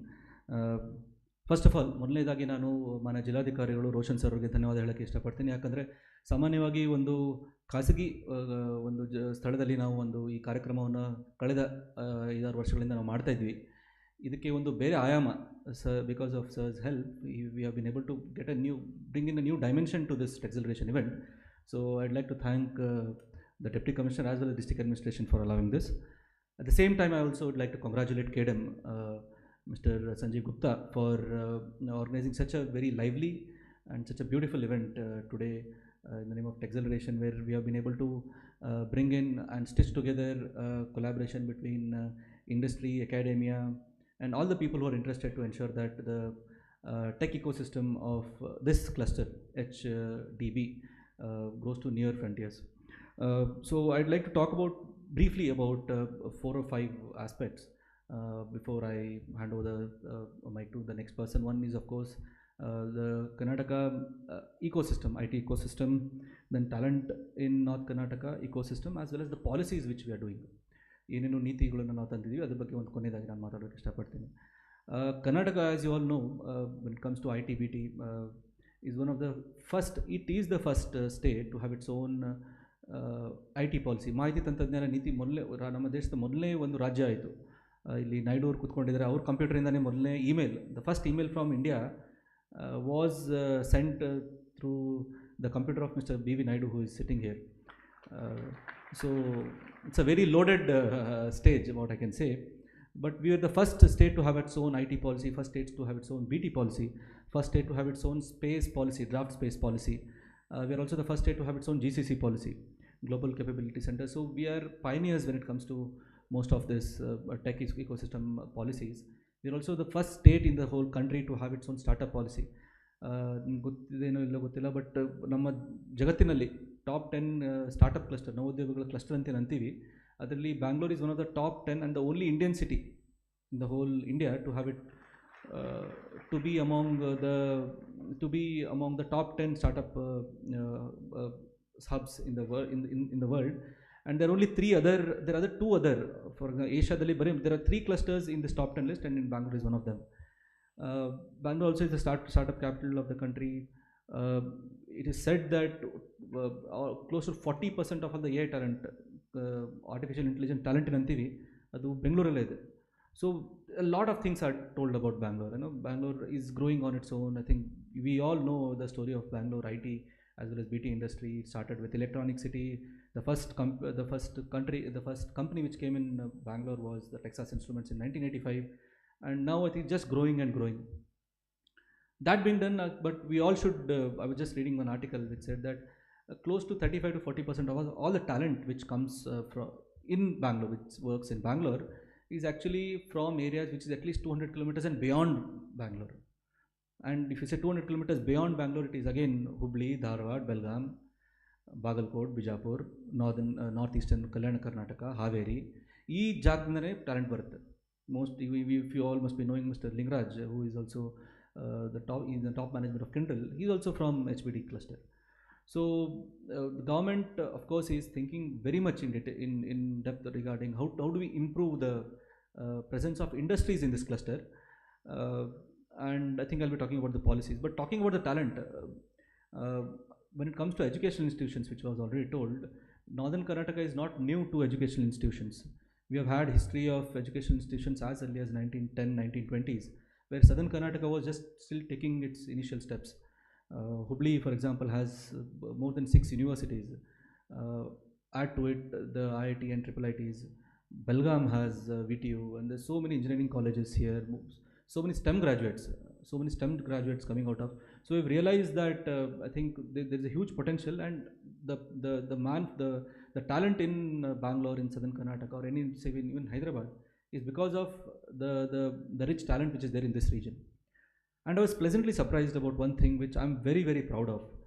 That is when I interacted yesterday with the tech ecosystem, when I interacted with the startups. Because of the foundries, because of the mechanical as well as real-time hardware companies which are there in this part, especially Udyamga. I've stayed in Belgavi for some time. I've stayed in for quite a bit of my life. Even in Hubli I've stayed. Because of a lot of companies, especially in Undyabag and all, most of the startups here are hardware startups. if you come to Bangalore, of course we find hardware startups. There are a lot of software-based startups. They'll say the startup, we want to make a dashboard for quick food delivery. We want to make a dashboard for medical supplying medicines. We want to make a dashboard for giving virtual medical assistance. So dashboard, computerly they want to provide solutions. But when I saw some of the startups in Hubballi-Dharwad and Belgavi, they are working on hardware. And believe it or not, when DPIT Secretary, Government of India, who mainly deal with the startups in Government of India, when he had paid a visit to Bangalore and we had taken him to some of the Center of Excellences, so he was telling that in India, in general, in India we are ಸ್ವಲ್ಪ software ತಂತ್ರಾಂಶ based ನಾವು ಏನದು ಸ್ಟಾರ್ಟಪ್ಗಳನ್ನು ನವೋದ್ಯಮಗಳನ್ನು ಮಾಡ್ತಾ ಇದ್ವಿ. So he was telling there should be hardware based startups. Even honourable union minister in the startup Mahakumbh which was held in Delhi in the first week of May, even he had told the same thing. Now we should come with hardware, products barbeku, and I'm very happy that this cluster is moving in the right way when it comes to startups. We are making hardware, we are making products, and when we make products, all of you know products IP ಮಾಡ್ಬೋದು, patents ಮಾಡ್ಬೋದು, and I'm sure this journey which we have taken is in the right direction. But again, they will be, post the interaction we had with some of the startups, they will require some assistance from the government, and we are very much ready. To give you an example of what has happened, I think TBIs anta ನಾವು ಒಂದು ಇದಕ್ಕಿಂತ ಮುಂಚೆ we had something called Elevate. So ನವೋದ್ಯಮಿಗಳು ಸ್ಟಾರ್ಟಪ್ಸ್ಗಳಿಗೆ ನಾವು we give funds up to 50 lakhs as grant. No other state, no other, I don't know, country at that scale gives grants. ಎಲ್ಲರೂ ಏನು ಮಾಡ್ಕೋತಾರೆ, 50 ಲಕ್ಷ ಸಾಲ ಅಂತ ಕೊಡ್ತಾರೆ ಅಥವಾ ಇಕ್ವಿಟಿ ಕೊಡ್ತಾರೆ. ನಾನು 50 ಲಕ್ಷ ಕೊಡ್ತೀನಿ, 2% ನಿಮ್ಮದು ಕಂಪ್ನಿಗೆ ಇಕ್ವಿಟಿ ಕೊಡಿ ಅಂತ. But no other state will give you 50 lakh rupees as grant. 50 lakh ತಗೋ ಮಾಡು, ಆ ಥರ ಯಾವುದೂ no state gives. So through elevate program, government of Karnataka is running that. So ಅದರಲ್ಲಿ every year we select 100 startups. ಅದರಲ್ಲಿ last year 36% of all the startups were from beyond Bangalore. Bengaluru ಇಲ್ಲದೇ ಬೇರೆ ಜಾಗದಿಂದ ಸ್ಟಾರ್ಟಪ್ಸ್ಗಳಿಗೆ ನಾವು we gave them funds. Then we have program called we escalate. So ಸ್ಟಾರ್ಟಪ್ಪಲ್ಲಿ we escalate ಒಂದು ಕಾರ್ಯಕ್ರಮದಲ್ಲಿ ಮಹಿಳಾ ನವೋದ್ಯಮಿಗಳಿಗೆ ನಾವು ಇನ್ಕ್ಯುಬೇಷನ್ ಕೊಡ್ತೀವಿ, ಆಕ್ಸಲರೇಷನ್ ಕೊಡ್ತೀವಿ. ಕ್ಯಾನ್ ಅಂತ KDM ಅವರು ಮುಖಾಂತರ ಒಂದು ಕಾರ್ಯಕ್ರಮ ಇದೆ. ಅಲ್ಲಿ ಆಕ್ಸಲರೇಷನ್, ಯಾವ ಸ್ಟಾರ್ಟಪ್ಗಳು ಒಂದು ಹಂತದಲ್ಲಿ ಕಾಲು ನಿಂತಿದ್ದಾರೆ, ಮುಂದೆ ಪುಷ್ ಮಾಡಬೇಕು, ಇನ್ವೆಸ್ಟರ್ ಕನೆಕ್ಟ್ ಮಾಡಬೇಕು, ಪ್ರೊಡಕ್ಟೈಸೇಷನ್ ಮಾಡಬೇಕು, ಅದಕ್ಕೆ ಅವರು ಒಂದು ಹ್ಯಾಂಡ್ ಹೋಲ್ಡಿಂಗ್ ಮಾಡ್ತಾರೆ. Recently, last year, we did a program called TBI, where we selected 11 institutes. And 11 institutes, each 11 institutes will get 10 crore each over a span of 5 years.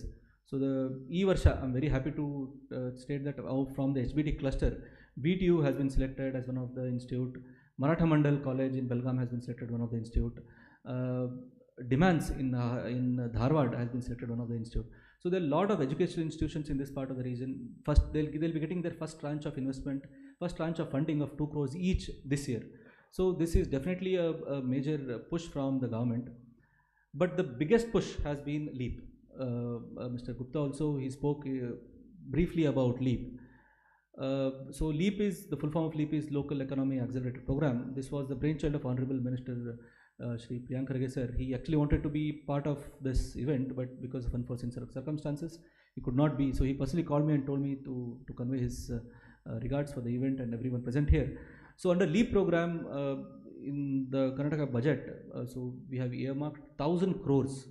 We have earmarked 1,000 crores for the span of 5 years. So every year we will be spending 200 crores for developing the tech ecosystem in the state. ನಾವು tech ecosystem ಅಂತಂದಾಗ ಬೇರೆ ಬೇರೆ ಆಯಾಮಗಳು, ಬೇರೆ ಬೇರೆ dimensions ಬರುತ್ತೆ. So ಬೆಂಗಳೂರಲ್ಲಿ ಇಲ್ಲಿ ತನಕ ನಾವು ಏನೇನು ಮಾಡಿದ್ವಿ, for example we have around 20 centre of excellences. So what is centre of excellence? They do research, they do incubation, they do acceleration, ಏನದು ಇನ್ವೆಸ್ಟರ್ ಕನೆಕ್ಟ್ ಮಾಡಿರ್ತಾರೆ, ಸ್ಟಾರ್ಟಪ್ಗಳಿಗೆ ಒಂದು ಕೆಲಸ ಮಾಡೋಕ್ಕೆ ಜಾಗ ಕೊಡ್ತಾರೆ. And most of the centre of excellences are where they are in premier institutions like such as IISc, Indian Institute of Science. In IISc we have a center of excellence on quantum research, we have a center of excellence on nano sciences, we have Center of Excellence on Design. In GKVK campus, we have a Center of Excellence called C-Camp. I think I was talking to Madam just now that we have a Center of Excellence called C-Camp where they are doing AI-based drug discovery. So it's one of the premier institutions when it comes to BT research. So AI-based drug discovery, we are doing seaweed research. So all these tech institutions, all these research institutions are placed in and around Bangalore. So we want to emulate these center of excellences not to be just around in and around Bangalore, but also set up satellite institutions across the state. Belgavi ಆಗಿರ್ಬೋದು, ಹುಬ್ಳಿ ಆಗಿರ್ಬೋದು, ಬಾಗಲಕೋಟೆ ಆಗಿರ್ಬೋದು, ಕಲಬುರಗಿ ಆಗಿರ್ಬೋದು, ಬಳ್ಳಾರಿ ಆಗಿರ್ಬೋದು. We want thinking of setting up. Already ಬಾಗಲಕೋಟೆಯಲ್ಲಿ one biotech research ಗೆ we have already started one center. Ballari also under KMRC we are thinking of starting one center. At the same time under LEAP program, under Local Economy Accelerator program, we will be setting up 6 more center of excellences outside Bangalore, which will not have which will have hand holding from the institutions of Bangalore in the institutions, ISC on the institution, they will do hand holding for some time for this center of excellence outside Bangalore to develop, then they will run on its own. So yesterday I visited a couple of institutions, IIT, IIT ಆಗಿರ್ಬೋದು, and they were very positive. Today also I'll be visiting the KLE institution. I think they're also quite positive for this. Apart from coming up with center of excellences, we in the LEAP program we also planning to have, so we have 18 or 19 programs. We are also planning to have innovation hubs to set up small laboratories in various colleges. We are planning to have Elevate. ಈಗ ಸಾಮಾನ್ಯವಾಗಿ elevate ಅಂದರೆ 100 ಸ್ಟಾರ್ಟಪ್ಗಳಿಗೆ ಏನೋ 50 ಲಕ್ಷ ಕೊಡ್ತೀವಿ, up to 50 lakh ಕೊಡ್ತೀವಿ, ಸುಮಾರು ಬೆಂಗಳೂರದವರು ತಗೋತಾರೆ. So we are going to have beyond Bangalore elevate. So Bengaluru ಅಲ್ಲದೆ ಬೇರೆ ಭಾಗಗಳಿಗೆ ಅಲ್ಲಿ ಎಲಿವೇಟ್ ಕಾರ್ಯಕ್ರಮ ಮಾಡೋದು, ಅಲ್ಲಿ ನವೋದ್ಯೋಗಗಳು, ಅಲ್ಲಿ ಸ್ಟಾರ್ಟಪ್ಗಳಿಗೂ will give funding up to 50 lakhs. So more of startups will get funding. We are going to have digital clinics ಅಂತ ಒಂದು ಕಾರ್ಯಕ್ರಮ ಮಾಡಬೇಕಂತಿದ್ದೀವಿ. We are going to have even ಎಲಿವೇಟೆಕ್ಸ್.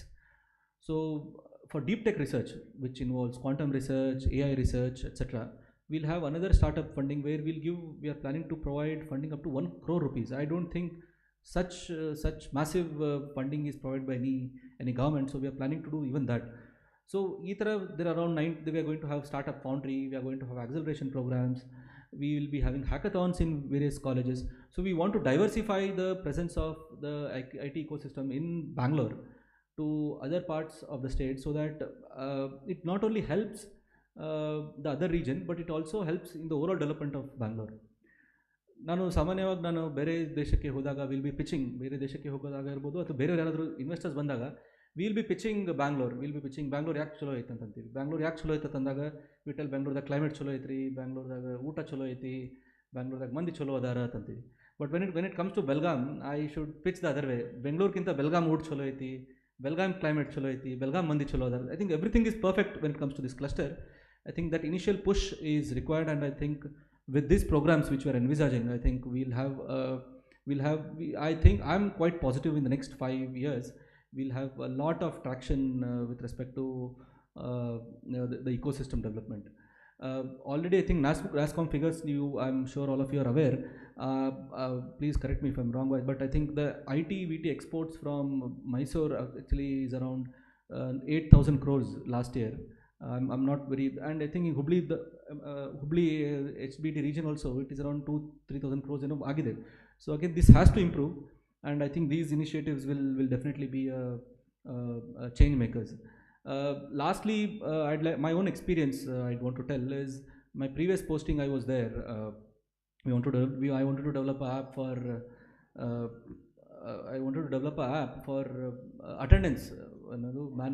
If a person has gone to a place, if I've told him to go to a school and whether he has actually gone, ಒಂದು GPS location capture ಮಾಡೋದು, ಒಂದು photo capture ಮಾಡಿ ಒಂದು app ಮಾಡಿ ಅಂತ ಹೇಳಿದ್ದೆ. My previous posting that person did it for just 1.5 lakh rupees. ಅಷ್ಟು ಚೀಪಾಗಿ very high quality app he was able to make. But when I ask the same person from Bangalore, he charge me at least 12 lakh rupees plus GST ಅಂತ ಹೇಳಿದರು. So when we talk about cost arbitrage also, I find that the talent which is there in this region is huge.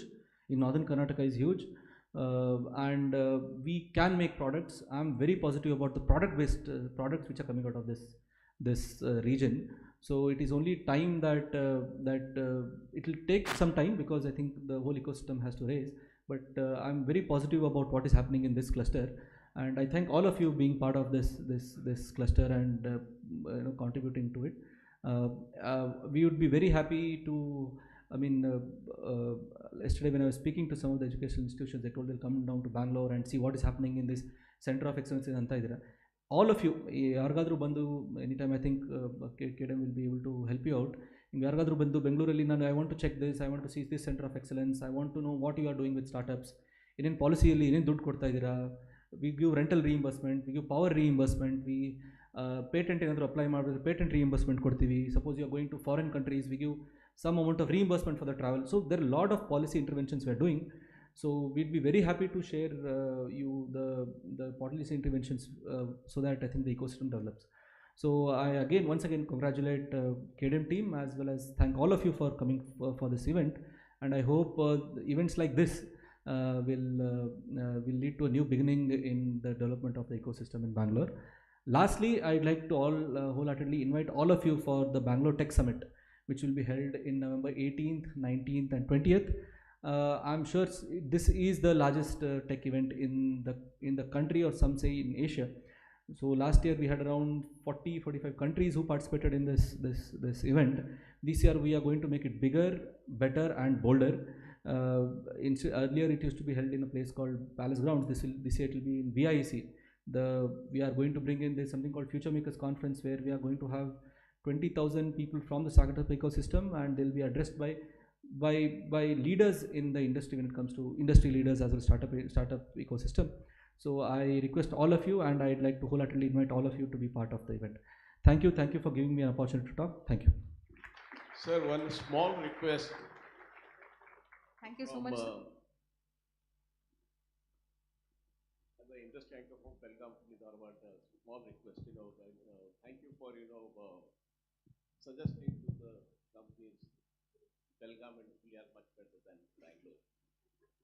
But they really come to this region, they need ready infrastructure, plug and play facilities. If something like that can be provided, they can come set up the shop with 50-100 seater, test the water, and if they're happy, then they will, grow exponentially. That's a small request that if you can consider that, it would be great, sir. I think yesterday we had a discussion on this, but I think he wanted to put it in the public forum. Yes, I think that's quite. We are looking for it, and KDM has provided a proposal, and the district administration some area has been identified. ಜಿಲ್ಲಾಡಳಿತ ಕೂಡ ಇದಕ್ಕೆ ಒಂದು ಸಹಮತಿ ಕೊಟ್ಟಿದ್ದಾರೆ.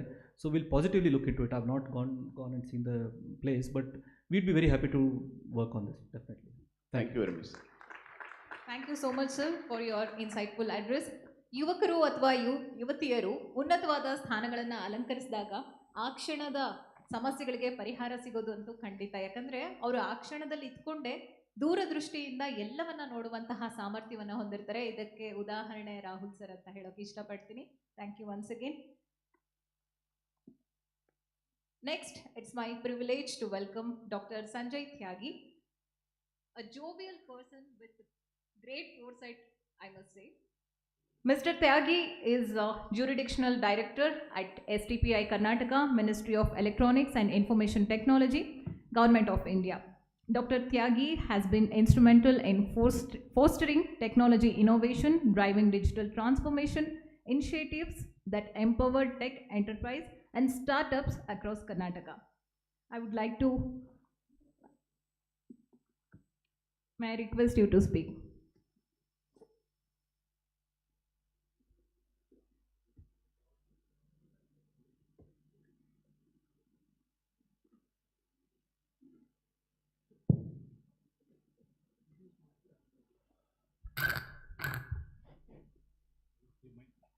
Good morning to everybody. Mr. B.V. Naidu, Chairman, Karnataka Digital Economic Mission. Mr. Rahul Sankanur, Director IT, BT, Science and Technology, MD Kits, Government of Karnataka. Dr. Vidya Mukambi, co-founder of the Ravindra Energy Limited and founder, Shri Renuka Sugar Limited. Ms. Sharda Gupta, Managing Director, Bayer India. Mr. Shashidhar Shettar, Advisor Triple IT, Vice Chancellor VTU, and Sanjeev Gupta, CEO KDM, Venkatesh Patil sir, Managing Director of the Belgavi Oxygen Private Limited, Mr. Santosh, who is the CEO of the NS Infotech Private Limited, captains of the industry, captains of the academia, ladies and gentlemen. It's a proud privilege for me to be present today for this Tech Acceleration 2025 Summit at this wonderful location, Suvarna Vidhana Soudha. And I totally agree that this is the Suvarna Valley for the IT industry and for the entrepreneurs.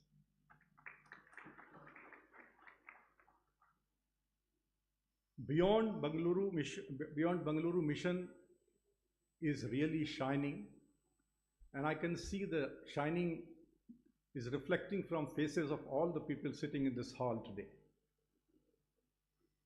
This mission, which has been started actually by STPI long back under the leadership of Mr. B.V. Naidu, who was then the director STPI. Beyond Bengaluru mission have started, you will be surprised to know, in 1998 when we has taken the first office of the STPI to Mysuru. And since then, we have created quite a footprint in the state of Karnataka. We have reached to Hubli. We are having a wonderful office in Hubli, Mysuru, Mangalore, and the recent addition is in Davangere. That shows that STPI is committed for the growth of the IT and ITS industry in the state of Karnataka and want to participate, want to play a partner in progress with the government of Karnataka and the KDM for taking the industry to the other shining industry. I don't want to call them tier 2 and tier 3 cities. They are the shining city which is coming up in the state of Karnataka. This is a long journey which has started in 1991 when the economic liberalization have started in this country, and STPI have played a seminal role in delivering that liberalization incentives to the foreign trade policy of the government of India to the IT industry, and that's how the STPI came into being. We are the people who have given the incentive to the IT industry through the foreign trade policy of the government of India, and it has resulted in the humongous growth of the IT and ITS sector in this country. The first wave of the IT and ITS services has brought us so far. We have become a $300 billion industry in India. It has created 4.5 million direct jobs, and it has contributed 7 to 8% of the GDP of this country. I'm very proud to say that the state of the Karnataka contribute 44% of this growth. More than 120 billion export is happening from the state of Karnataka, and they are the obvious leader. And we have to do something that we remain the leader in the growth of the IT industry in this country. If the first flywheel was the IT and ITS services, we feel that the next flywheel, which will take us to the next level of the growth, is the startup ecosystem, which is also booming in our country. So this startup ecosystem, with the last figure of the registered startup with the government of India, have almost touching 2 lakh startup now. And in that also, I'm very happy to tell you that the Karnataka is leading, and we have to keep up this growth in the state of Karnataka. The another opportunity which is coming in the emerging sector, in the emerging technologies, for which we all are very conscious at the government of India level as well as at the government of Karnataka level. And we are setting up center of excellences, center of entrepreneurships at the different locations in the country. Along with the state government in Karnataka, we have set up 3 center of excellences, center of entrepreneurship. And in the country, we have so far set up 28 center of excellences. In our quest to take the industry to the other shining cities, other tier 2 and tier 3 cities in the country, we have so far set up 68 centers in the country, out of which 57 are in the tier 2 and tier 3 cities. That shows our commitment towards the growth of the IT industry and taking the jobs to the doorsteps in the tier 2, tier 3 cities for the people who are living over there. The another disruptive things which is happening and for which India have already taken a lead is the AI mission. The Government of India AI mission is in place and having a lot of initiatives being taken at the Government of India level. There are a lot of pillars, 10 pillars in the AI mission of Government of India. And the most important pillars are the capacity building in computing, skilling, and the AI adoption by the MSME. These are the three very important pillars which is being identified by the Government of India. As far as the computing capacity building is concerned, as per the last RFP which has happened, we are now having almost 38,000 GPUs in our country, and these GPUs are available to the entrepreneurs at the cost of less than $1 per hour, and that is the cheapest which you can get. Actually, to start from 4 rupees per hour. So that is the level of the pricing we have brought down. Not only we are providing the internet connectivity at the lowest cost in the world, but we are also now providing the computing facility to our entrepreneur at the lowest cost in the world. Skilling, we need a lot of help from the entrepreneurs. We need a lot of help for this capacity building from all of you in the field of the AI.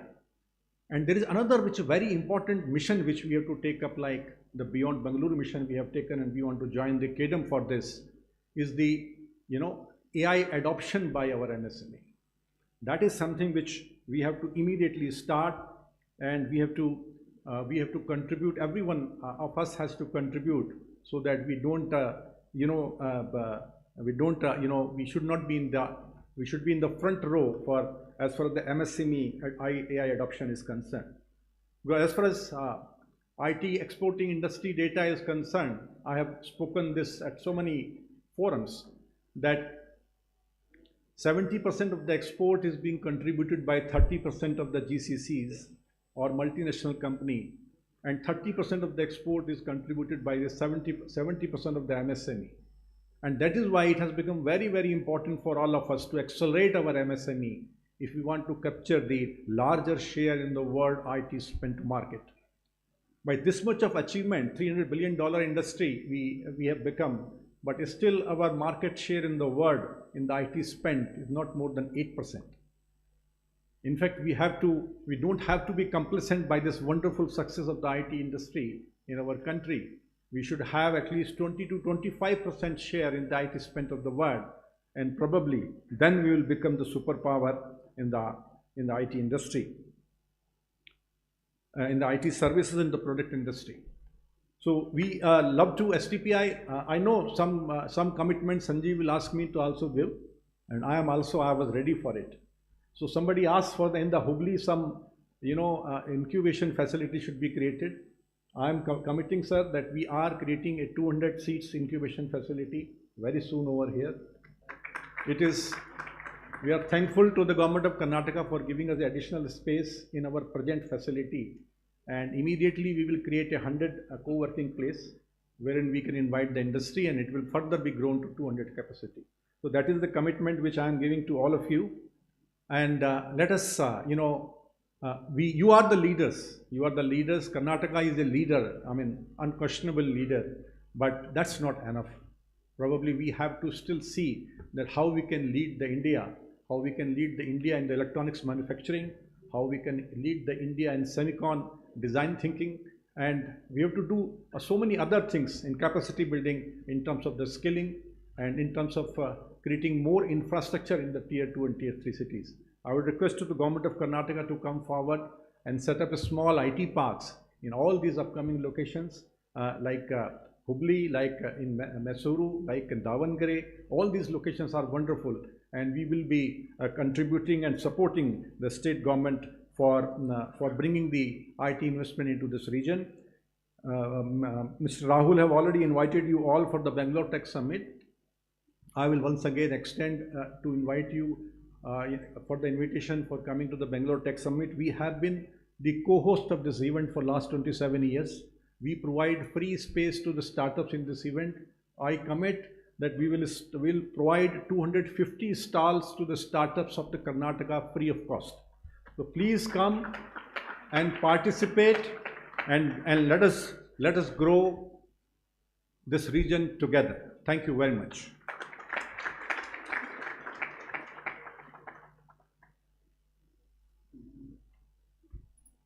Thank you, sir.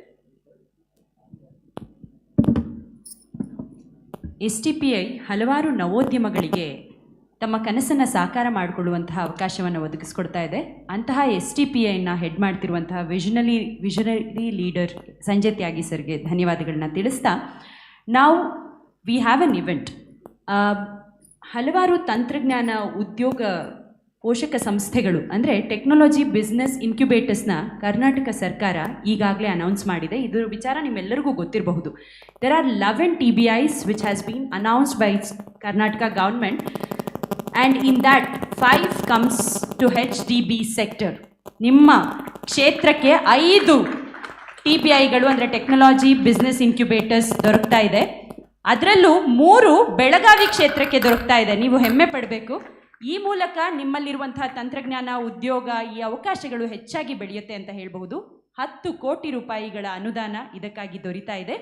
So ಈ ಒಂದು TBIಗಳು, ಅದರಲ್ಲೂ ಬೆಳಗಾವಿ ಸೆಕ್ಟರ್ನಲ್ಲಿರುವಂತಹ TBIಗಳು ಈಗ MOAನ sign ಮಾಡ್ತಾರೆ with Rahul Sankanur sir. We welcome one after the other to the stage to sign the MOAs. We are honored to have 3 of these esteemed institutions with us to sign the memorandums of association. This partnership makes new chapter in technological advancement and economic growth for the region. Firstly, from Vishveshwaraya Technological University, we welcome Dr. S. Vidya Shankar, Honorable Vice Chancellor, on the stage, please.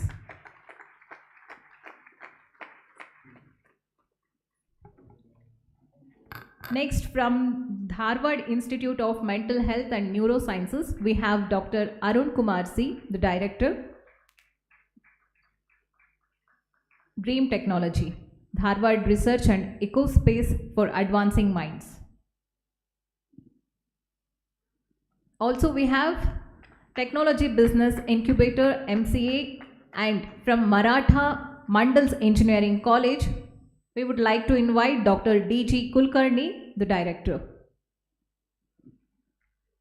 ಈ ರೀತಿಯ ಒಂದು ಅವಕಾಶ ಹುಬ್ಬಳ್ಳಿ ಧಾರವಾಡ ಬೆಳಗಾವಿ ಕ್ಷೇತ್ರದ ಬೆಳವಣಿಗೆಗೆ ಬಹಳಷ್ಟು ಒತ್ತನ್ನು ನೀಡುತ್ತೆ, ಪ್ರಾಶಸ್ತ್ಯವನ್ನು ನೀಡುತ್ತೆ.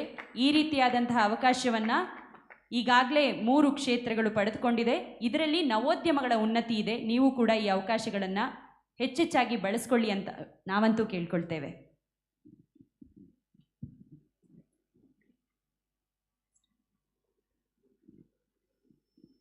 From Dharwad Institute of Mental Health and Neurosciences, we have Dr. Arun Kumar C.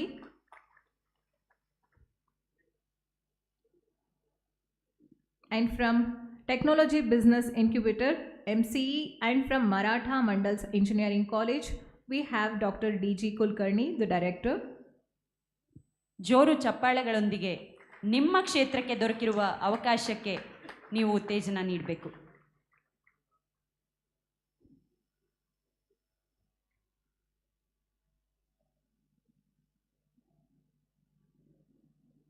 Thank you so much for all the 3 dignitaries and all the dignitaries on the dais.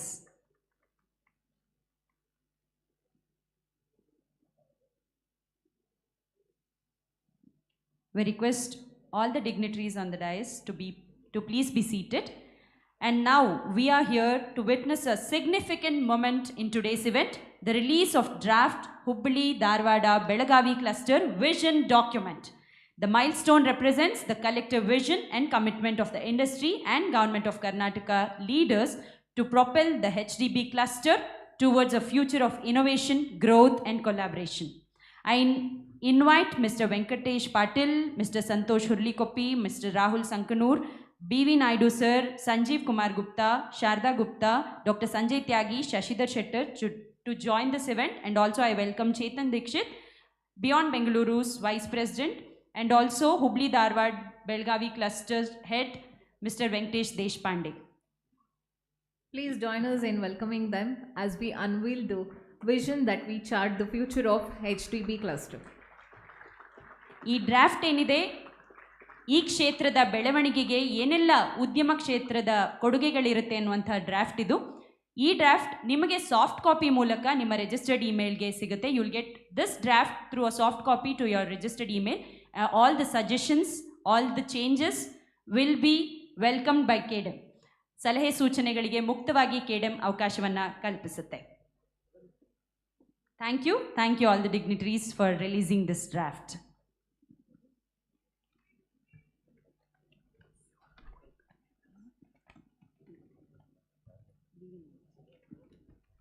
Now it's the privilege to invite Mr. B.V. Naidu, Chairman of KDEM, Karnataka Digital Economy Mission, to address the gathering.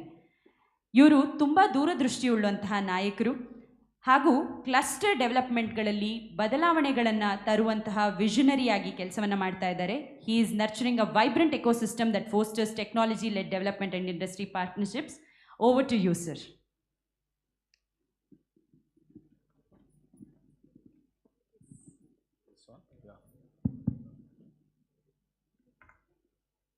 Good afternoon, ladies and gentlemen, and dignitaries and friends on the dais, and all the friends who came from several places in India, as well as some people from overseas, and also particularly the industry leaders who came from Bangalore. So a very warm welcome to all of you. I was very excited when I entered into this room for multiple reasons. Number one, we started this in a small way a few years back, and now you see the hall full of people sitting and witnessing this event. And as I told you, the KDEM and Beyond Bangalore is a mission.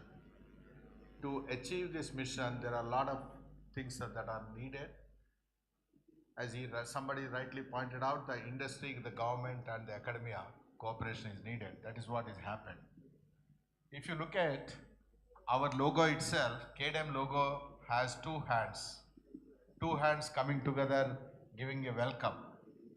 Those two hands are nothing but, one hand is the government, which is Rahul here, the other hand is the Sanjeev representing the KDEM and the industry. So that is the most powerful welcome which you don't find anywhere in the country. No other state has a kind of structure what we have in the name of KDEM here. And last few years, there are many things that you are all participating in different events, and a lot of things have been done. I think I don't want to repeat. I think Sanjeev and Venkatesh and Santosh has pointed out or explained what kind of progress they made. The second reason why I'm so excited is this is happening in Suvarna Soudha. And also now the new name has come, thanks to Santosh and the Belgavi leaders, Suvarna Valley.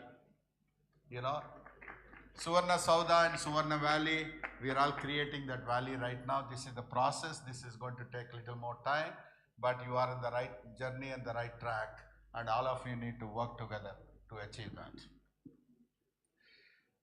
The third reason, every person who is on the dais, I think Sanjeev has very well orchestrated as a matter of conversation among the leaders from Belgaum to explain what progress they made. Very good, Sanjeev.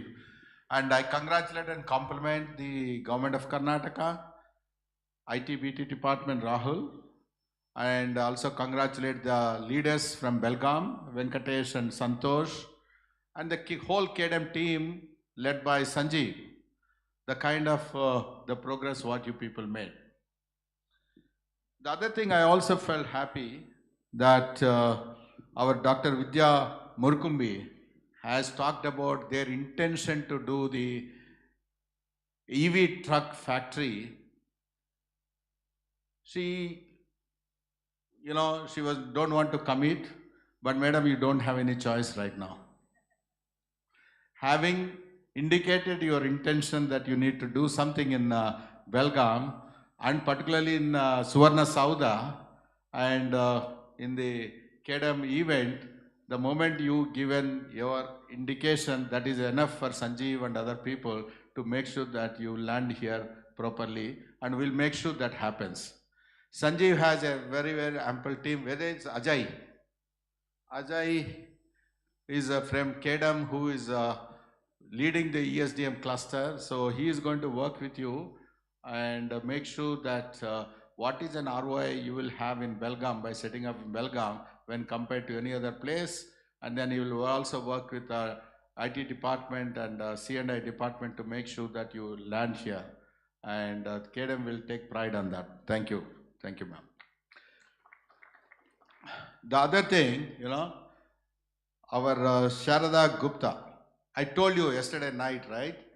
Once you are invited onto the dais, that is done.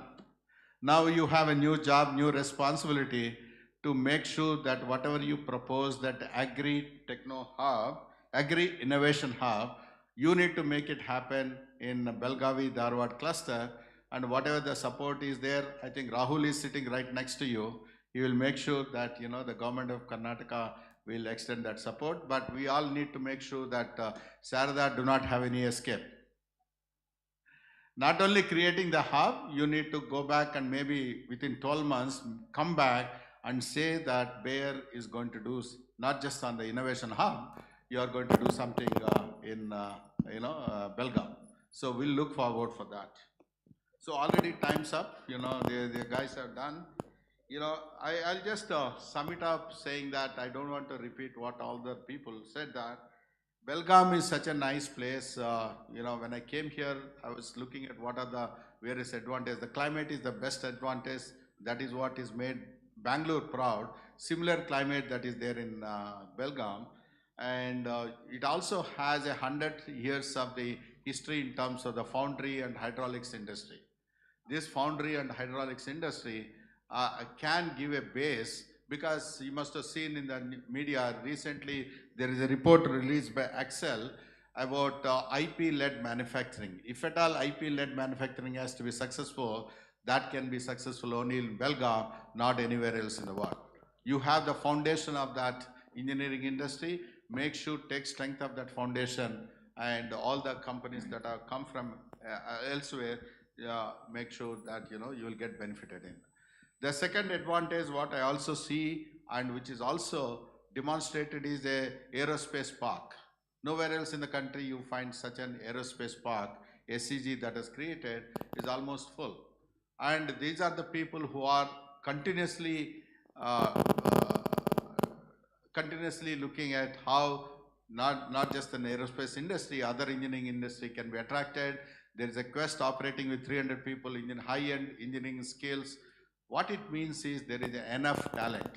There is enough talent that is available. I was told there are more than 20,000 graduates produced from this cluster. Out of that, the STEM graduates are maybe 10 to 12,000 graduates. When this kind of a talent is there, why don't the industry get benefited on that? I think that's what you people need to do. And when I was coming here, I met with this Kindrel Augusta, right, you know, and he is an HR head. He came out with a new idea of how the talent can be reskilled, etc., etc.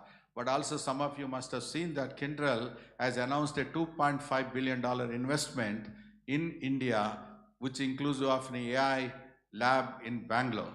Then I picked up the call and I spoke to the president of the Kindrel and said, you have a commitment for beyond Bangalore? He said, yes, I have a commitment, and within 6 months that is going to become a reality. But I think I would, and he is a Mannen Maga from this region, you know, the president of the Kindrel is Mannen Maga from this region. Make sure all the leaders from Belgaum, Sanjeev will help you out to reach out and make sure that probably, I don't want to say anything on behalf of Kindrel, but we look forward for Kindrel to come and set up something here. With all these things are happening, what is there for government of Karnataka? I think you saw Rahul's speech, very young, passionate, bright technocrat, got into civil services. So there are 2-3 things I think we need to look at from the government of Karnataka. KEDAM is always with you to support in whatever the way. The COEs, you have done around 20 plus COEs in Bangalore, but enough is enough now. The COEs should come into beyond Bangalore. No more in Bangalore. All the COEs should be beyond Bangalore. And the LEAP program is again a fantastic program, carved it around this thing. You know, this LEAP program, just make sure there is some activity gets started in Belgaum soon, sooner than the later, and then Agri is one sector, the LEAP program get benefited. So you have, the third is the Global Tech Center. I think Venkatesh talked about that.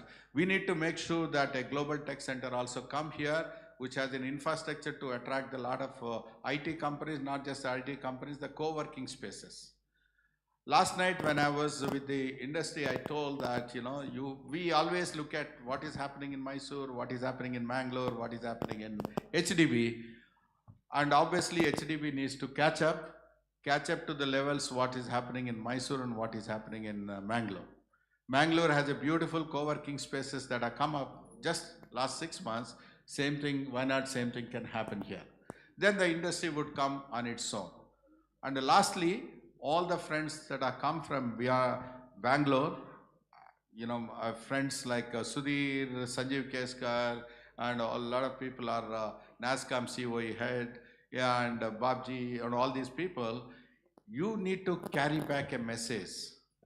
That message is nothing but the next 1 decade, the action is in places like Belgavi, and make sure that, you know, the people in Bangalore gets educated, or Bangalore gets known that there is some action is happening in these places. If they don't go there, they will be missing something. So ladies and gentlemen, the next 1 decade, the action is going to be in beyond Bangalore, much more than what is happening. The Bangalore will continue to grow, but that growth needs to be supported by the growth that is happening in beyond Bangalore, and that responsibility is there with all of us. And whatever little support that you need from KDM is always there with you, and you know, facilitate the government to make sure that, you know, the industry would grow. Thank you, ladies and gentlemen. Thank you so much, sir, for such inspiring words and your leadership in driving the digital transformation of the HDB cluster. Also, we acknowledge the presence of Tyagu Valliyappa, who has come all the way from Salem and Bengaluru. He is the 4th generation entrepreneur of Valliyappa Group and also head of Sona Star. So we acknowledge your presence. Thanks for being here, sir. Mr. Tyagu Valliyappa, sir. As we conclude the inaugural session, I now request Mr. Shashidhar Shettar, advisor at IIT Dharwad Research Park, to deliver the closing remarks. With his vast experience in academics and industry collaboration, Mr. Shettar has been a pivotal force in nurturing innovation ecosystem and fostering research-driven growth. Please joining me in welcoming Mr. Shettar on stage.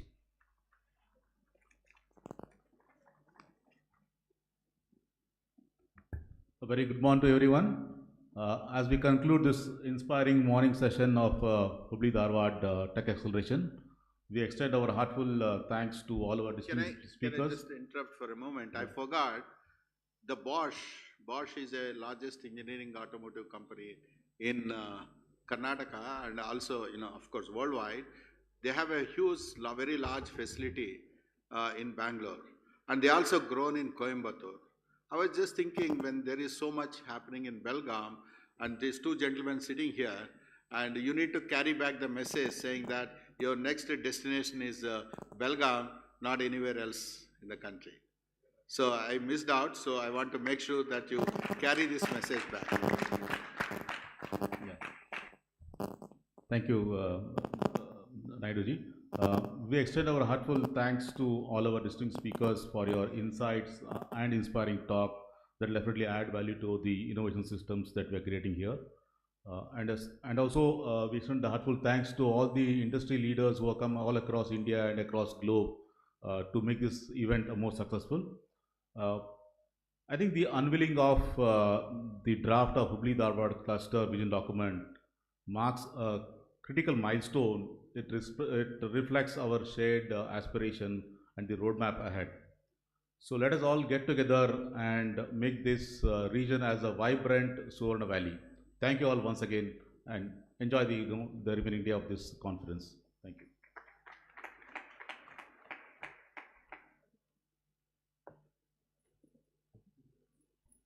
Thank you, sir, for those kind words and thanking all the esteemed guests. ಈ ಕಾರ್ಯಕ್ರಮ ವಿಶೇಷವಾಗಿ ಸಂಪನ್ನವಾಗಿದೆ. ಎಲ್ಲರಿಗೂ mementos ಕೊಡುವ ಮೂಲಕ ಗೌರವವನ್ನು ಸೂಚಿಸುವಂತಹ ಕಾರ್ಯ ಇನ್ನು ಕೆಲವೇ ಕ್ಷಣದಲ್ಲಿ ಮುಕ್ತಾಯ ಆಗುತ್ತೆ. I request mister Sanjeev Kumar, CEO of KDM, to please present the mementos to the guests on dignitaries on the dais. Sorry. I request Sanjeev Kumar to present the memento to Rahul Sankanur, Director of Department of IT, BT, Science and Technology, Government of Karnataka.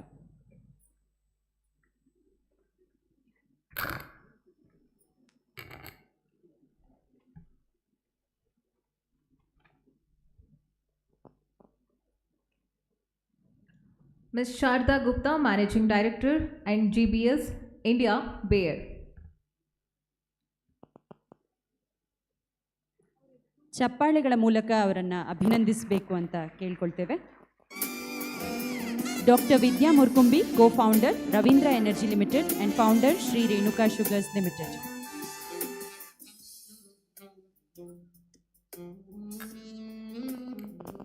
And Dr. Sanjay Tyagi, Jurisdictional Director, STPI Karnataka, Minister of Electronics and Information Technology, Government of India.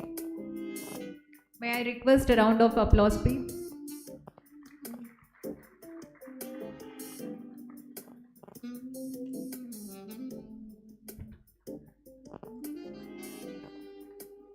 Mr. Venkatesh Patil, Industry Anchor, HDB and Managing Director, Belgavi Oxygen Private Limited.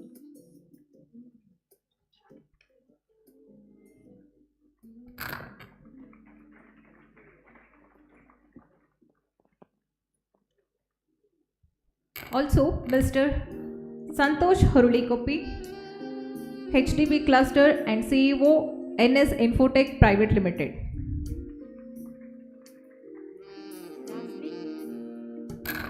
Lastly, Mr. B.V. Naidu, Chairman of KDM.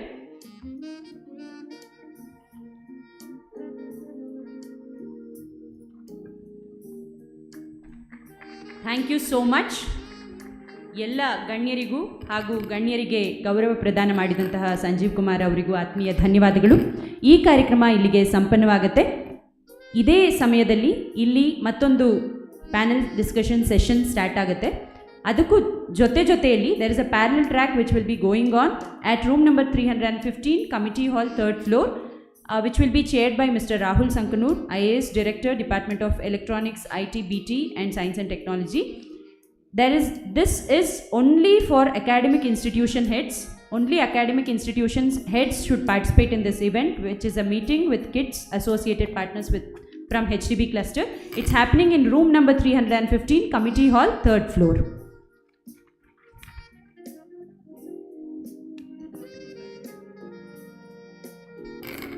Once again, thank you all for your enthusiastic participation. Now I hand over to Megha Belgavi for the next session. ಎಲ್ಲರಿಗೂ ಆತ್ಮೀಯ ಧನ್ಯವಾದಗಳು. Staying together we can grow, we can flourish, we can cherish too. ಈ ರೀತಿಯಾಗಿ ನಾವು ಕರ್ನಾಟಕವನ್ನು ನವೋದ್ಯಮಗಳ ಉನ್ನತ ಸ್ಥಾನಕ್ಕೆ ಕರೆದುಕೊಂಡು ಹೋಗೋಣ ಅಂತ ಹೇಳ್ತಾ ಈ ಕಾರ್ಯಕ್ರಮ ಇಲ್ಲಿಗೆ ಸಂಪನ್ನವಾಗಿದೆ. ಮುಂದಿನ ಪ್ಯಾನೆಲ್ ಡಿಸ್ಕಷನ್ ಏನಿದೆ ಅಥವಾ ಇಲ್ಲಿಯ ಇವೆಂಟ್ ಏನಿದೆ ಅದನ್ನು ಮೇಘಾ ಗಲ್ಗಲಿ ಅವರು ನಡೆಸ್ಕೊಡ್ತಾರೆ. Over to Megha Galgali.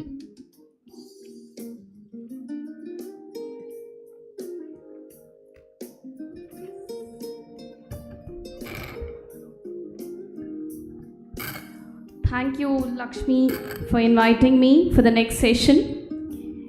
Ladies and gentlemen, I have a small announcement. Vehicle number MH12VG2440. Vehicle number MH12VG2440 is wrongly parked. Could you please park it at the parking lot? Vehicle number MH12VG2440. Skoda Kushaq.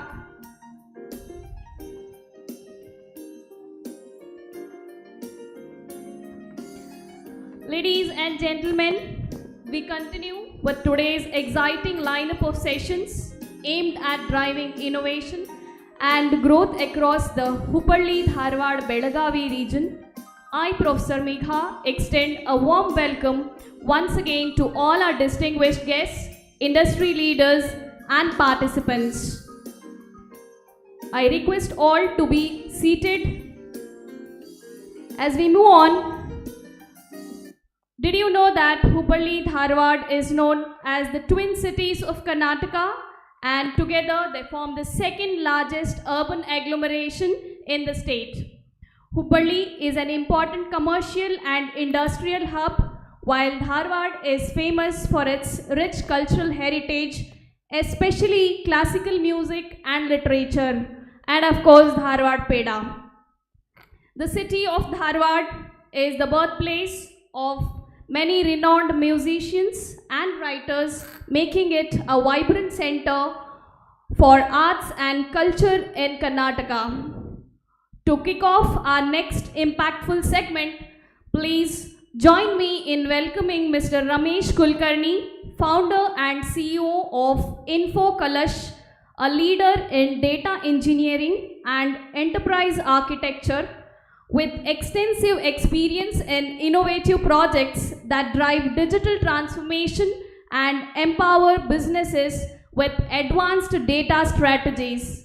It's meaningful to have him with us today as he shares his journey as a true leader from our very own Belgavi. Over to you, Mr. Kulkarni.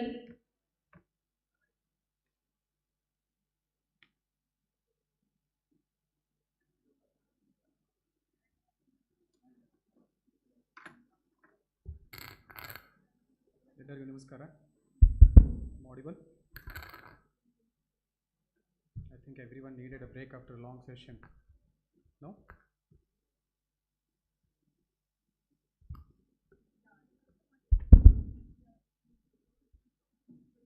All right, good morning.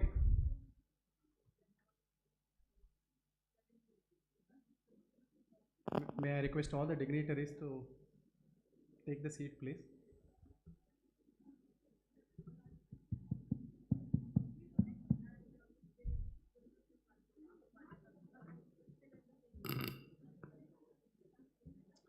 Are we good to continue? Shall we? All right. So much before my introduction, I'd like to talk about our company. Our company's name is Info Kalash. This was founded in 2021.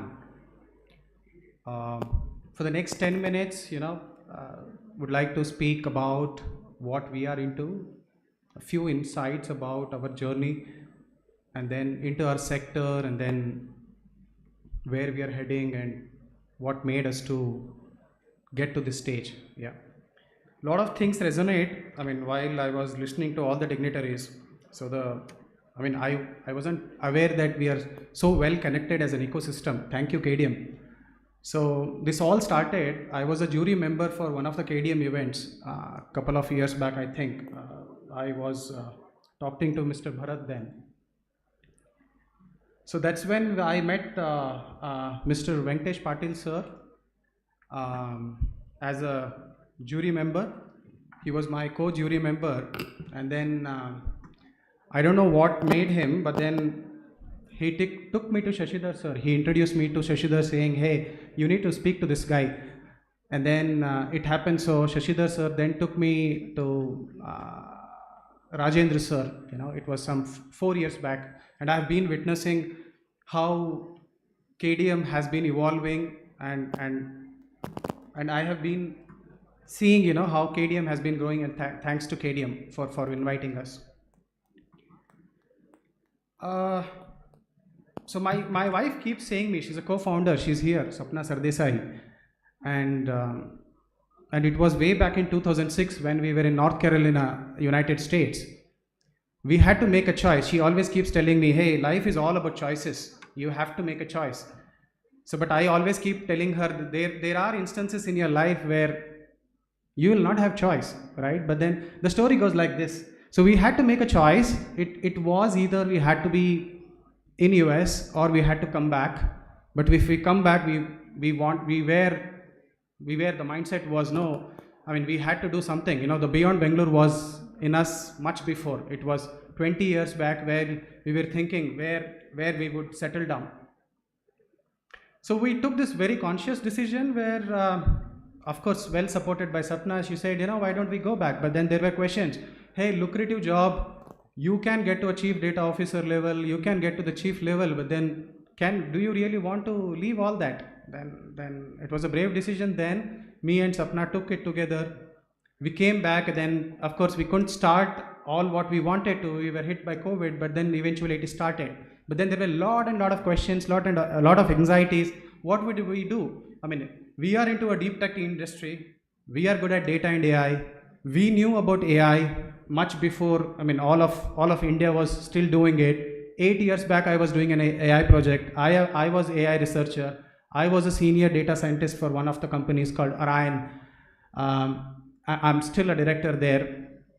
So, and then we said, hey, why don't we do something which we are good at? We tried so many things, but then my wife said, let's do what we are good at. We are good at in a deep tech industry. Let's do deep tech, yeah. And in a tier 2 city like Hubli, we hail from Bagalkot, but then we chose Hubli because of all the ecosystem we have there. We were looking for office space, and then we realized we were talking to KDM, then it was Amar. We approached Amar, and then Amar was helping us to get to understand all these ecosystems. The first question we asked was, tell me, how are you going to get the clients? We know our strengths. Our strengths are to build teams. We can build strong in data engineering team. I have been setting up teams for larger organizations. We know how to build the teams. We know how we can make difference. So the last assignment I had with Orion, where we were working for Bell Canada, and then it was when I came back from US, I had to take something for living then. So I joined Shreyas. Shreyas is a company which is now acquired by Orion. So it was just a 2-member team where we started. It was just a 200K project, 200K Canadian dollar project, and which we eventually took it to 80 million, yeah, as a data and AI company. That's where it all started. Then that's where we started getting the confidence when we can do it for the company. Why don't we do it, and that too in our place? That's when it started. But that interestingly, while we came in and I was talking about all AI and all before 8 years, it wasn't, not many knew in Hubli what is AI all about. What all I get to hear is, hey, can you really talk about Python, coding, all of that? Yeah, of course, world has changed a lot now. Now coding is no more a skill. So this all started, but having heard Mr. Rahul, who was talking about,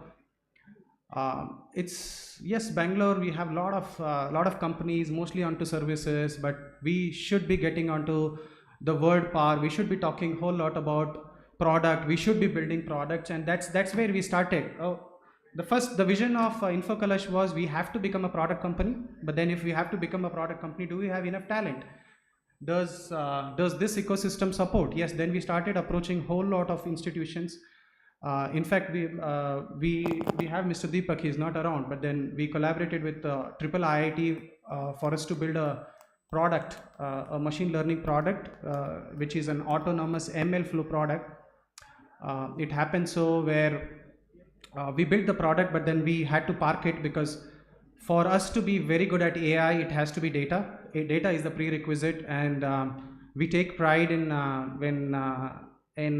building a very autonomous AI-driven, AI-native, AI conversational data product, which is going to be launched in October. When Mr. Chetan Dikshit and Mr. Venkatesh Patel, I was talking to them, I was showing demo to them about our product. They were like, hey, why don't you launch it on this platform? I was like, okay, yeah, we would like to, but then we would want a global stage where our product is heard, because what the goal and the aim is to compete with the global biggies, the likes of IBM, Informatica, Oracle, Microsoft, Databricks, all of them, So we are after that, and we will be launching our product first week of October.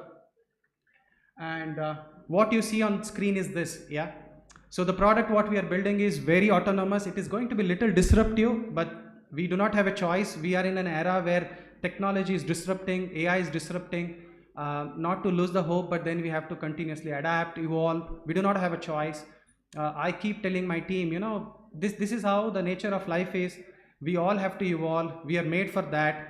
Continuously evolve, adapt, and the product what we are launching is the product. The problem statement is lot of large enterprises, when they want to build the data ecosystem to derive insights, values from their data, and we help chief executives to take those decisions, business decisions, to set up those value proposition, to help them set up the business processes through this platform. So it's a conversational AI native BI intelligence. Generally, what happens with large enterprises is if their IT budget, their IT spending is around 200 million, typically 10% of it goes to the data, and it is growing. It is much more. Now it's 40%, 20% of AI. That's how typically all chief technology officers decide onto the budget. So with 40-60 million kind of budget onto their data ecosystem, the spending is with an expectation that we get that kind of insights. But then it's very difficult for chief executives to make the strong informed decisions on their data, because it has its own life cycle. It takes 1.5 years to make that kind of insights around the data. So this product what we are building is going to be so AI native, conversational, everything on your fingertips. Chief executives come in, they connect with their sources, beat anything. We have been talking to STPI, Mr. Shashi Kumar is here. We have been talking to them, hey, give us that kind of servers. Where are the servers where we could do the edge computing? What if I were to manage 100 GB of data of large enterprises? Do we have that ecosystem? We still rely on a whole lot of Microsoft Azure, AWS, GCP, cloud platforms for us to help in this journey, Databricks, all of this journey. But then we have been working along with them, STPI in particular, to help them on our use cases, our customers, what our customers do. And with DP coming in, the Regulation Act coming in, this becomes more important. Data becomes more important along with AI. So this is what we are going to do. 70% reduction in data investments. Yeah. Everything autonomous. You come plug into this platform, you'll start seeing all the insights what a chief executives would want. But then talking about this journey, I mean, this did not happen overnight. This is going to be very disruptive in the market, because a typical IT spending on data engineering projects or a data projects or an AI projects lead to a lot of investment. Estimated cost, if I were to hire an engineer in Canada, and the product what we are doing, if I were to hire an engineer in Canada, it is what? It's within a range of 150K to 200K Canadian dollars or US dollars. So you will not believe the team of 20, I mean, we are a team of 100 working on multiple products, but then the premium product which is going to be launched in the month of October, this product, a team of 20, 30, what happens with this is a team of 20, 30, when we calculate the salary structure, although our salaries are little high, our average salary is, the highest salary what we pay is 24 lakhs, the average salary what we pay is around 9 lakhs, 10 lakhs.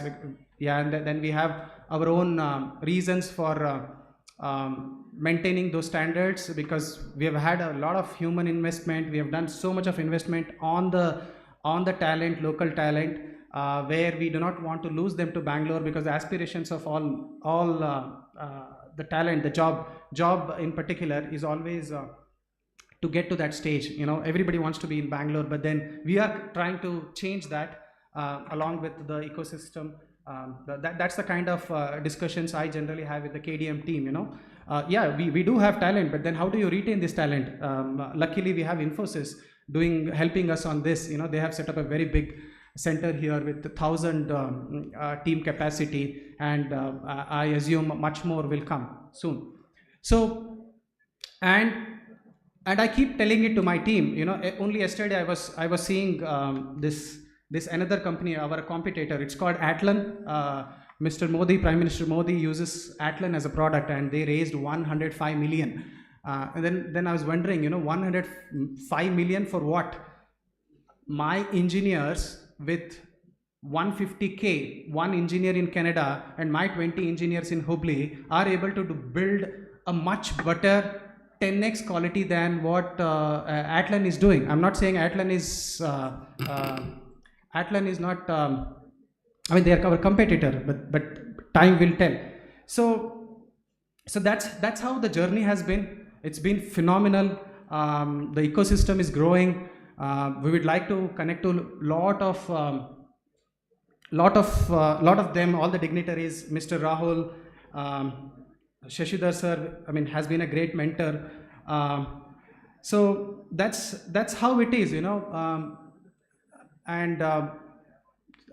Yeah. So I have so many things to talk, but then it's a long journey. But then one thing would like to close my talk by talking to my fellow entrepreneur. So of course, I mean, we have been able to break all the shackles. We have been able to do it successfully. We are valued at a $15 million company, and there is our team. We are getting global next month. What you see on the screen is our team. We are 3 co-founders. It started with InfoColors, but then we are getting global. We have Sandesh Patil, we have Charlie in there, then we have advisors, we have investment. The current valuation where we stand is 15 million. Thank you KDM, thank you STPI, thank you Shashidhar sir, you know, for making this happen. They're all part of this success journey, and we would like to invite all of you to our location, especially, I mean, while we wanted to start up a company, we have a wonderful facility. Thank you to Deshpande Foundation. You know, they have been so supportive, wonderful international capacity what we have there. Yeah, that's it. Yeah, more to tell, but then I think time is up. Thank you so much for listening in. Not many audience. I would have loved to listen to, I mean, I would have loved to talk to many of them, but yeah, that's what it is. Thank you so much. Thank you guys.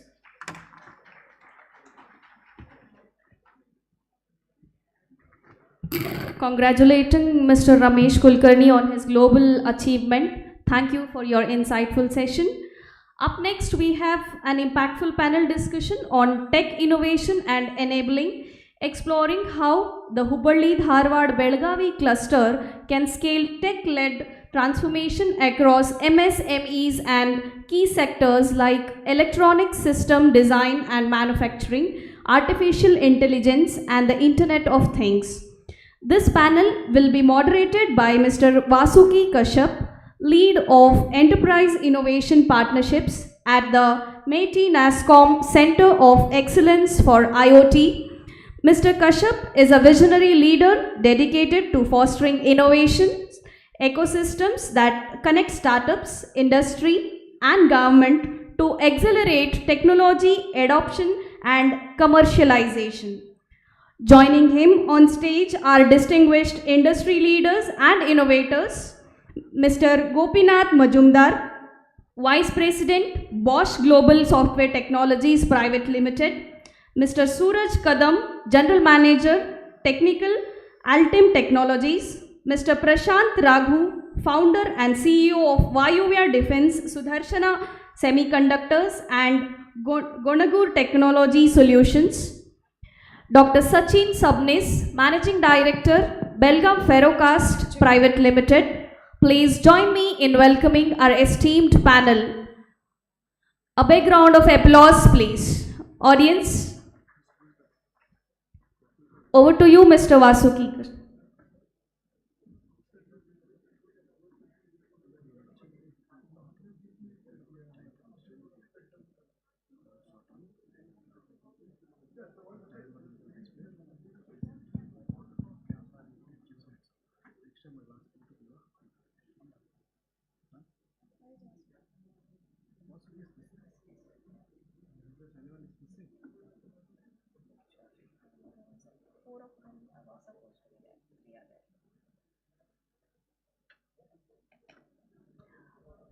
Before I hand over to Mr. Vasuki, I would like to request all the panelists to be a little crisp since we are running out of time. So kindly have a little time constraint, and there will be a timer that is displayed. Please mind it. Thank you. Over to you. A warm good afternoon to everybody.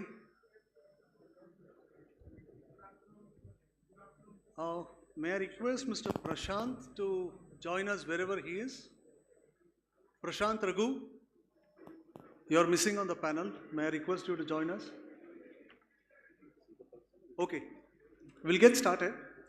A warm welcome to all of you to this special panel discussion on tech innovation and enabling, organized by KDM here under the in Belgavi and in the Suvarna Vidhana Soudha, one of the wonderful venues, and under the Beyond Bengaluru initiative. So today's topic is about tech innovation enabling, and we have with us a very eminent distinguished leaders who represent depth of innovation from software to defense R&D and advanced manufacturing and traditional foundry industries. Let me introduce them briefly. Mr. Gopinath Majumdar, Vice President Engineering Solutions, Compute Performance, Bosch Global Software Technologies. Dr. Sachin Sabnis, Managing Director, Belgaum Ferrocast India Private Limited. And Mr. Prashant Raghu, Founder and CEO, Vayuvya Defense Sudarshana Semiconductors and Gonagur Technology Solutions. Mr. Suraj Kadam, General Manager, Altime Technologies. Request you to please welcome them with a round of applause.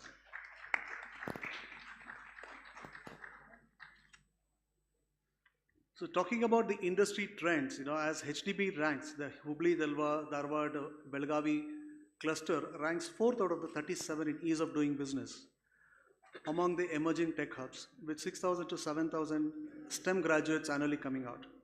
My first question to Mr. Gopinath, how do you see the HDB region's role in shaping the future of mobility, autonomous EV connected cars, and in that context, how can large enterprises like Bosch work with local SMEs to digitize their operations and become part of global value chains? So, pertinent and interesting question. So for any region, let's say to make an impact on any industry, a few key things have to be in place. One is the geographical location where it is. The second is access to the talent. The third is, let's say, I would call it as economics. And of course, the fourth and one of the most important ones is the support coming from the government. Now, when you put all these things together, you can see that this region is kind of scores on all of them. This is a tri-state region with access to the port quite close by. It has also got, because being a tier 2, scores on the economic part of it, having access to great talent available at, let's say, lesser price than what you get other ways. And of course, initiatives like KDM, government, what was also told in the inaugural speech. This makes this location very, very attractive. And then this comes with the talent, not just from the engineering institutes that are there, but also if you look at these things about autonomous EV, connected cars, you also need manufacturing and precision manufacturing. And that is already available here, manufacturing as a competence, not just engineering competencies. So when you put everything together, then this region has a potential to really make an impact. Talking about how enterprises can work, here I would say this is a lot dependent on what is needed from each of the SMEs. When you have to digitize, it can be in various spaces. And how the SMEs work with the larger enterprises for this providing the solutions in this eco space, there will be definitely avenues in which both can leverage on each other and kind of make a win-win situation. This is what I would say on this. Thank you. Those are wonderful insights. Over to Dr. Sachin Sabnis. Belgavi has long been known as the foundry hub of Karnataka. How do you see the foundry and casting industry evolving in the next decade, especially with opportunities in aerospace, EVs, and defense manufacturing? Well, first of all, thank you, KDM, for hosting this, and Vasuki for the introduction. As you rightly said, Belgaum is known as a hub for foundry and casting industries, not only Belgaum, the surrounding area of Belgaum. Now lately, if you see a few companies coming up in Hubli and in this cluster, basically, also Kolhapur, close by 100 kilometers from here.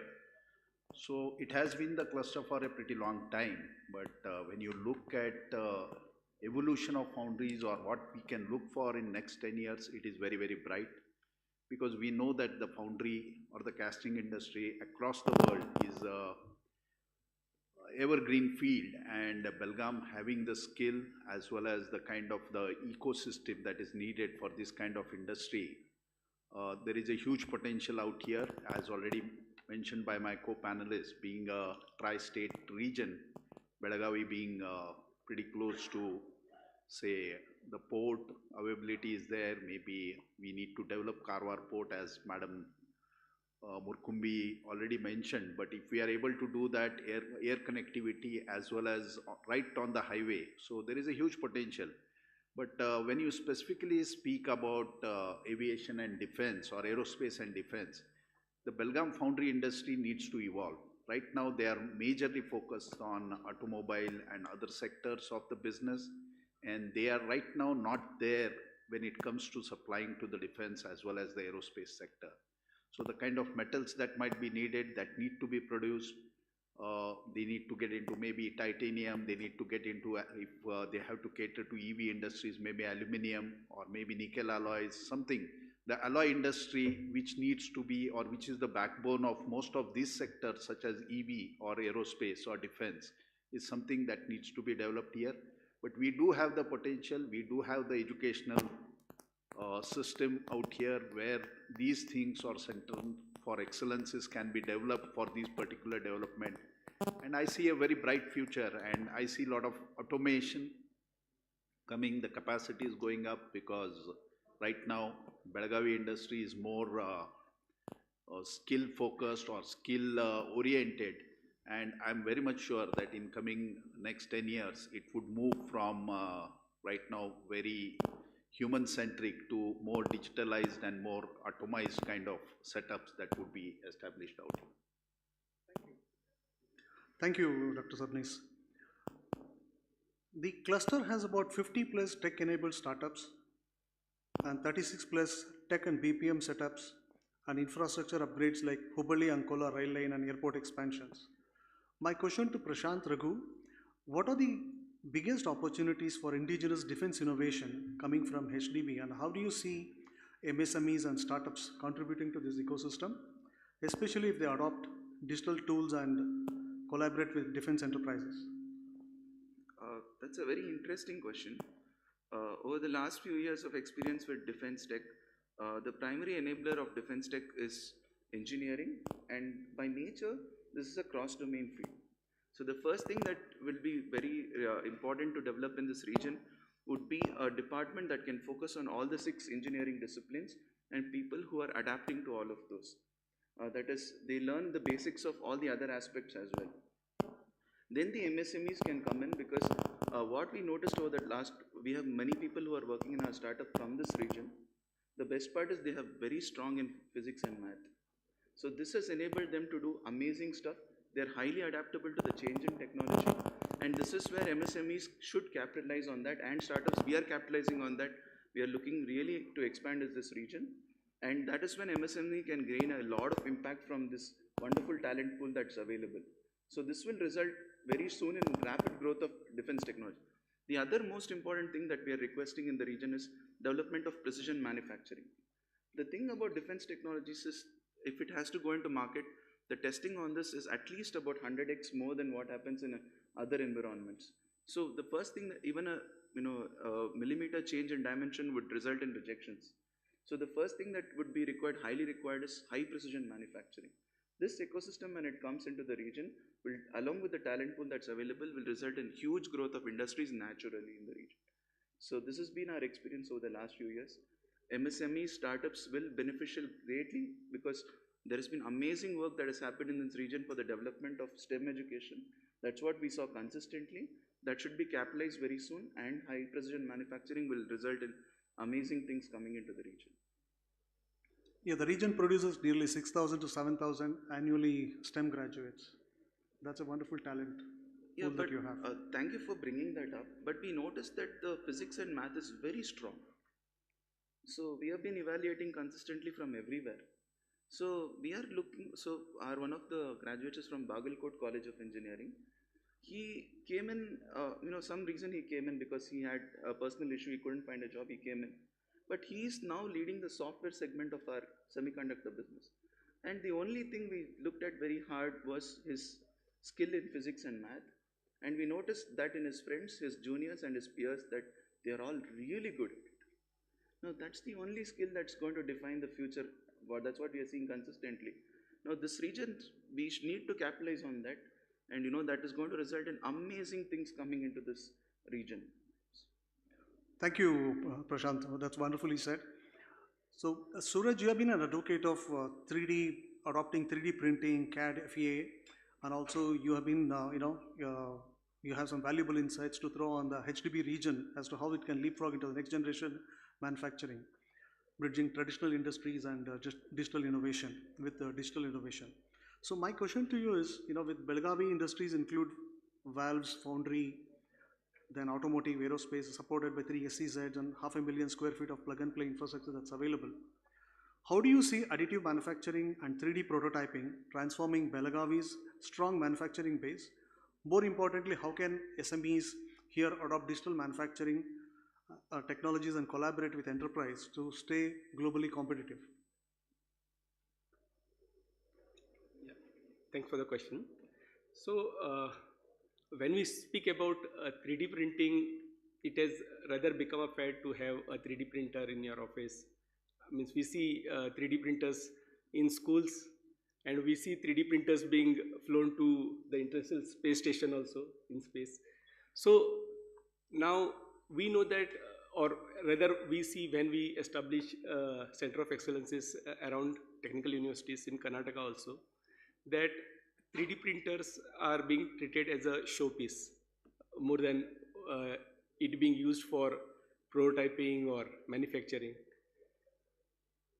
But when you know that it is being flown to an international space station, of course, through my team's work and my company, we have even flown 3D printed parts to the moon. So we know that the purpose is there. But when 3D printers itself and the material required to 3D print parts is being flown to space in International Space Station, then we know that there is a specific purpose why this is being done. So now the advantage of the HDB belt is that the engineers in Belgavi, Hubballi-Dharwad, they understand manufacturing. And manufacturing is your ultimate frontier to realize your product. And here a lot of SMEs are coming up who want to use innovative materials for their parts, and 3D printing is one of the best ways to overcome those drawbacks which they wouldn't be able to if they are using normal forging or casting processes. But we should first establish the process and understand the purpose why we would use 3D printing, and not just want to use 3D printing as these many percentages of part are 3D printed in my product. Like I see in some of the aerospace products, or let's say the fighter aircraft itself, just to claim that I have 30% or 40% composite part in my LCA or my fighter. So, but that could well be designed and manufactured with the normal aluminum alloy also. So just to claim that I have some composite part, it should not be that we are specially redesigning a product which would have been more efficient with a metal alloy than with a composite part. So coming to 3D printing, once you establish that okay, your part is going to be topologically optimized, it is going to be having some internal lattice structures which cannot be manufactured by the normal forging and casting process, and you want to reduce the weight in that manner. Then you establish, okay, I have to go from the normal direct energy deposition process to the selective laser melting process. Like if you want to create a product which would exactly mimic and feel like this bottle, and the translucency, the shore hardness, the feeling, the texture, reflectivity, everything has to be mimicked, then you don't use the normal FDM process which will give you good high strength part but not the part which will exactly mimic this. then you use the polyjet process, okay, polyjet 3D printing process. Similarly, if you want to use a high strength part made up of liquid resins, then you would be using the programmable photopolymerization process, the P3 process. So like that, you should establish the purpose for which you are going to use 3D printing, and then redesign your part so that you can make proper use of the 3D printing. And next, when we come to industrial grade 3D printers, the 3D printing system as well as the materials used, like for example, when you want high precision parts made up of a certain alloy of titanium or aluminum, as we discussed. So those mixing is possible, to make up those alloys in an efficient manner, but the material comes at high cost. They have to be worked in vacuum. It requires clean room. It requires high cost 3D printing machines. But then we should also have connected systems. When machines are bought and even the neighboring department doesn't know that that system already exists, and they again order that part from outside, then we are not making full use of that system. So we should have connected systems where the people working on those systems and the machines and the material that is being allotted for those machines, their usability is well tracked. So traceability must be there.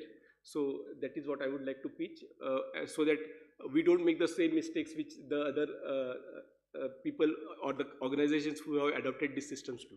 Yeah.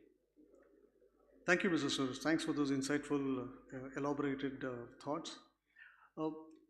Talking of enabling ecosystem and collaboration, so this region produces nearly 20,000 graduates and about 6,000 to 7,000 STEM graduates from institutions like IIT, IIIT, and KLE Tech. What's your opinion, Mr. Gopinath, in terms of R&D collaboration and opportunities do you foresee with startups and academia here? If you look at what's the future, I mean, like you said in the beginning, right, it's all about autonomous driving, it is about EVs, and it's about connected cars. So next, if you break it down, what is the skill set requirement for each of these topics? Then we are talking about Gen AI capabilities. We are talking about data sciences. We are talking about edge computing. We are talking about making safety and security robust systems. We are talking about very robust embedded software development. Now, around these, let's say the demand of these skill sets, these technologies is where I would say there will be collaboration possibilities. Now here, again, collaboration would be in different dimensions in my opinion, or you could say different dimensions. So one would be when we work with the academia. I mean, here there has to be curated courses which really take care of these demands of these technologies. Then there are also avenues like hackathons where students can actually come and they should participate. Proof of concepts where along working with enterprises, real life problems being, let's say, solved as proof of concepts. And universities could also have COEs, Center of Excellences, and also where you could bring the academia, the students, as well as the startups and the industry where the problems are there, and come together and co-create a solution.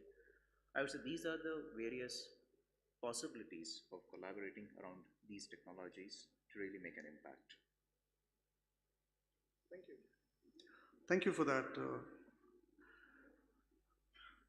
Dr. Sachin, foundries and SMEs form the backbone of Belgavi's manufacturing ecosystem. How can digitization and Industry 4.0 initiatives, automation and data-driven operations can enable SMEs in the foundry and casting globally relevant, make them globally relevant? What's your thoughts on that? Yeah, as you rightly said, majority of foundries or majority of industries in this cluster are SMEs. And out of these SMEs, I would say that more than 99.5% of them are micro and small industries. So when they want to be globally competitive or want to be a player at the global stage, digitization, the quality, the delivery, the price, all these things will become very, very important. And when we look at these SMEs through this three things, we find that they find it very difficult to compete. And one of the reasons for that is, as rightly mentioned now, is one of them is lack of skill. So skill is something that is already in a huge shortage across the nation, and the same is the case with the SMEs. So SMEs have to look forward to digitization. SMEs have to look at the automation. Without digitization, I don't think they would be able to compete or they would be able to survive in the coming future, because as SMEs, as I watch them closely, they have loads of data. Each SME is generating so much of data, but there is no data analytics, or there is no since there is no digitization of that data, there is no analytics that is involved. So until and unless there is an analytical way of looking at that data, it's not going to help them take the right decisions and grow. Right now, the biggest challenge with SMEs is digitization as well as automation. And at the level of foundries, there are a lot of digitization and automations that are available, but then what I see it at present, they are pretty expensive. There are a lot of expensive, say a company with a medium scale can surely be able to afford that, but then for a very small and a micro industry, those are difficult. And I think there is a huge scope across the cluster to help these SMEs with digitization. Thank you, Dr. Subnis. Thanks for those thoughts. Prashant, since you're working closely, you're working in the defense sector, an innovator from the defense side. How can startups, MSMEs and academia can collaborate with defense innovators like you? A very interesting question. The first urge to all MSME and startups is to think dare, do not hesitate it. The problems might be complex in nature. I really like Sachinji's thought process that, some of them need not be as complex as suggested, like complex alloys is not required. So even when we planned for a fighter jet engine for Tejas, we don't need nickel-based alloys. Titanium reinforced with other silicon carbide and stuff can sustain that temperature that is required within a fighter jet engine. So the first thing we need to do is think brave. It is possible. Use your fundamental knowledge. So even we worked at the edge of chemistry, metallurgy. Of course, our alloy that we are suggesting is not perfect, but it's heading in that direction. Make those bold claims, go back to your basics, start working at chemistry level, at different basic engineering levels, and then you will notice that, the support is always there. So it is very true that, to grow in this ecosystem, everybody has to come into this picture. The urge to academia is to be quick in signing MOUs, and make them actionable very quickly, and provide sustainable models for all of the MSME startups to grow. What happens in the process is most of these startups in the defense sector, until they prove themselves, are bootstrapped. I know of DJ Propulsion, they're also doing amazing work like us, bootstrapped again. So they will look for academia for some sort of support to sustain. Quicker MOUs, having interns coming on board will really help solve that side of the issue. The other thing is, we noticed, and when we went into the defense organizations like HAL, etc., doing wonderful job. There could be lags there here and there, but overall they've been really good. And the only thing is, with respect to GTRE, we have missed some fundamentals there with respect to our Tejas engine. But as such, they're doing an fantastic job. So even our Kaveri engine is good. We need to rework on them. So government side support is really good. And what we noticed in the last 2-3 years is the push from the higher side, talked by the Prime Minister themselves about having jet engines as a national agenda, clearly shows how important these programs are.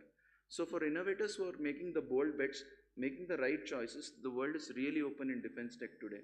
And I'm just stating the facts out here. We are a small startup today. We are growing pretty well now.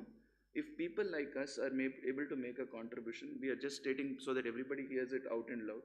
The world is open today for defense tech. And we are getting collaboration requests from Israel. It is happening within a matter of 2 years. So it's a beautiful world. Be brave. Take those big bets. Go back to the fundamentals. If you don't get a nickel alloy, you work on that alloy that's required. It is possible. So this will really open your... and anytime you can drop a request to us, you can drop it directly to me also. So anytime if I'm not answering today, I'll definitely answer it tomorrow if I'm held up like this. But we are always open to collaboration. I told it to students as well. Do not hesitate that, I'm a CEO, and anytime you drop a message, I'll reply within 1 day. And we will do some amazing work. Because sometimes even as a student, we do not know our work. We do not know what students are work here. But you guys will have amazing talent. Always you're open. You can contact anytime. We'll do collaborations quickly and get things moving as quickly as possible. Thank you, Mr. Prashant. So that's a message for students and the SMEs to, an open call from Prashant for collaboration. Mr. Suraj, from your experience, what skill gaps are, or enablers are critical for scaling innovation here in this cluster? What are the kind of, gaps that you see? Yes. So we have worked with some academicians in some technical universities around India, and what we find is that we allow engineers to learn software technologies as a next step towards getting a job. We make them learn software technologies in silos, and we don't teach them how to work in teams and to collaborate with the neighboring ecosystems. So I feel that instead of teaching a CAD software or a simulation software, we should first focus on teaching product lifecycle management, so that from the beginning and not as a finishing, so that they know that they have to collaborate with the ecosystem, like for example, how to do project management, how to do APQP or RFQs, so how they are handled, how to improve traceability and innovation. So those have to be taught rather than teaching a particular CAD software and simulation software. Plus, when we talk about using systems like 3D printers, so we think that they are experimental, but then we should also know that using a particular time, those systems for particular time proves very costly for the companies. So we have to move from just learning FEA simulation to learning process simulation. So there are applications to learn forging and casting processes also. There are applications to learn the process of 3D printing, how your parts should be 3D nested, how they have to be oriented to get a particular result, how to find how that 3D printed part is going to perform when it is put to use. So those also have to be studied. So these are the skill gaps that I find and have to be filled. Thank you. Thanks for those wonderful thoughts.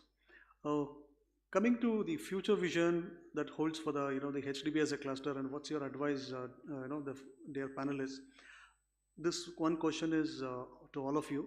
How do you see the HDB cluster evolving as a national level innovation cluster in the next 5 years? What would you like to see in the next 5 years that this cluster grows into?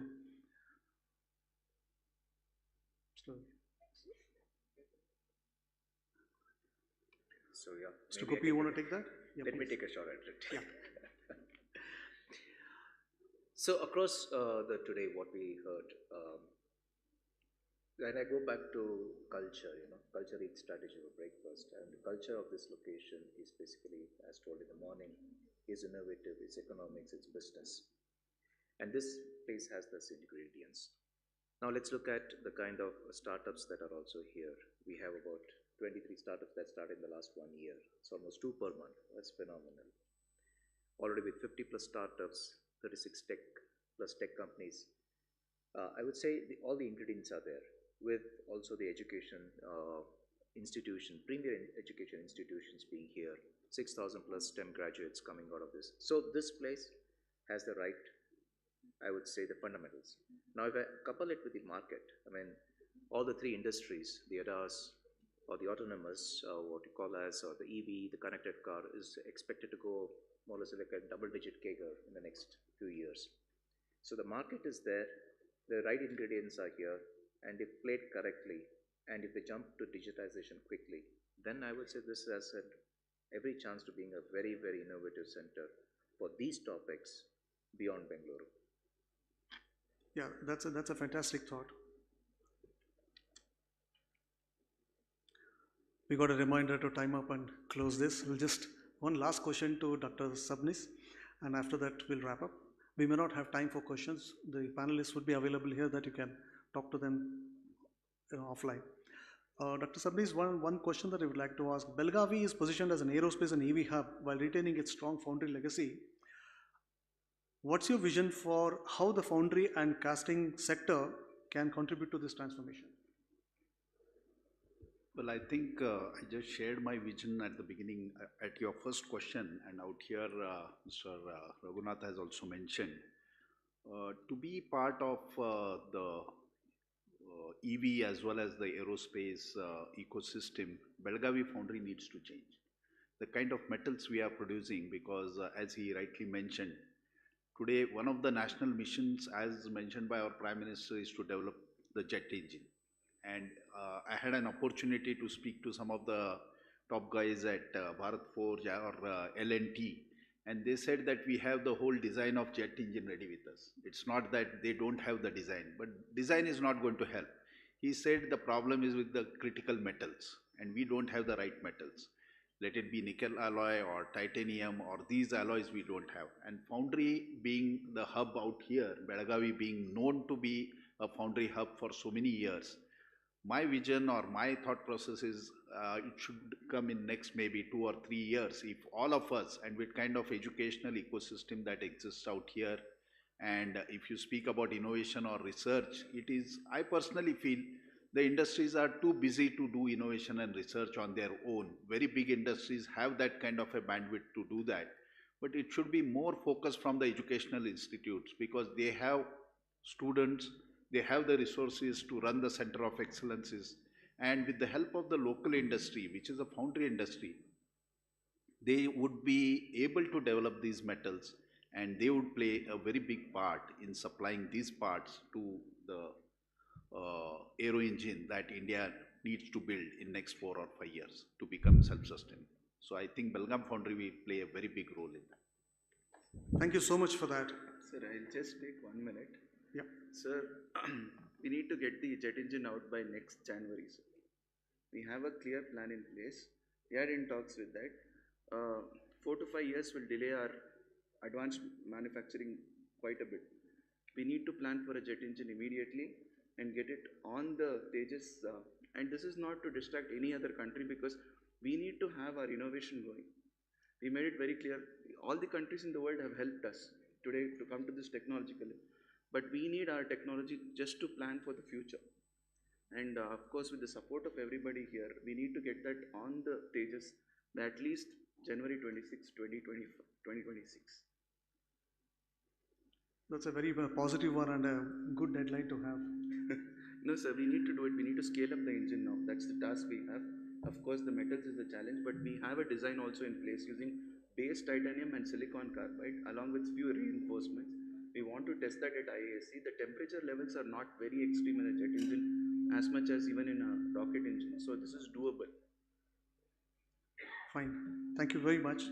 With this, we will conclude this panel discussion, and my heartfelt thanks to all the panelists for sharing rich insights and perspectives. And on behalf of KDM, I would like to thank all our panelists and audience and our partners. Thank you so much for being a wonderful panel and sharing your rich insights. Thank you all. Thank you, Mr. Vasuki, for moderating the sessions, and thank you to all the panelists for sharing your invaluable insights.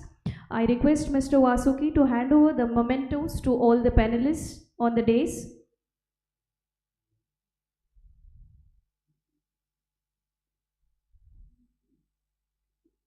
I also request Mr. Shashidhar Shettar to hand over a memento to Mr. Vasuki.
May I request all the audience for one round of applause for all the panelists for an impactful session. Thank you, panelists. Kindly take your seat in the audience. Now moving on, we have a distinguished panel moderated by Mr. Sanjeev Keskar, CEO of Arvind Consultancy, who brings vast experience in technology, consulting and enterprise transformation. Our esteemed panelists for this session are Dr. Ravi Guttal, Chief Technology Officer, Acres Private Limited, Mr. Umesh V, Associate Director, Operational Excellence, NIDEC Corporation, Dr. Shivananda Koteshwar, Senior Vice President, IT and Managing Director, Astra Labs, India. Please join me in welcoming to the stage our esteemed panelists.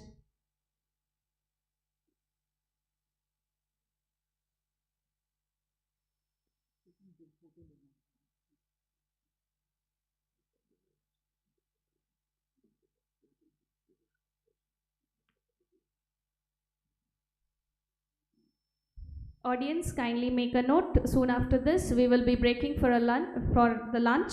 So this will be a short session. Kindly pay attention. Over to Mr. Sanjeev Keskar. Thank you, everyone. Good afternoon. I know we are in between you and lunch, so we are not really going to hold you for lunch for long. We are going to make it quite exciting. Each of us will just take 5 minutes on their domain competency and the message they want to give. Electronics and semiconductor or ESDM we call, Electronic System Design and Manufacturing, is one of the fastest growing opportunity in India. As per various reports, ESDM market will be $400 billion by 2030 and semiconductor industry will be almost $100 billion. Talking about Karnataka, we are already into VLSI chip design. Almost 20 top semiconductor companies have their captive design center in Bangalore and Karnataka. As well as many design services companies are doing global projects from Karnataka. Now it's a time how we can really capitalize on the manufacturing part. Because we know most of the top EMS companies are in Tamil Nadu or in UP. And EMS business is going to be almost $80 billion by 2030. Same way, semiconductor manufacturing projects, as of now, the 10 projects are approved. We haven't got even one project in Karnataka as of now. So we have to figure out what we can do. And particularly today's our discussion will be focused around what Hubballi-Dharwad-Belagavi can contribute in this ESDM growth. So that will be our topic. I just have 3 key strengths of this particular cluster. What are the strengths we have? Today we have one of the best technology engineering colleges in this region. We have IIT Dharwad, we have KLE, we have VTU in Belgavi, we have BVB College, which is now KLE, and Maratha Mandala, and a lot of good colleges. There is a great talent. I want to tell you that there was a contest conducted by Samsung for chip design last year. And guess what? First and second prize was won by BVB College of Dharwad. In competition with all IITs and all triple IT in India, BVB got first and second prize. So we have a great talent. How we can create that talent to create a fabulous semiconductor manufacturing ecosystem? Secondly, aerospace defense, then now Acres is setting up a consumer plant in Hubli, Toys is coming up in Koppal, okay?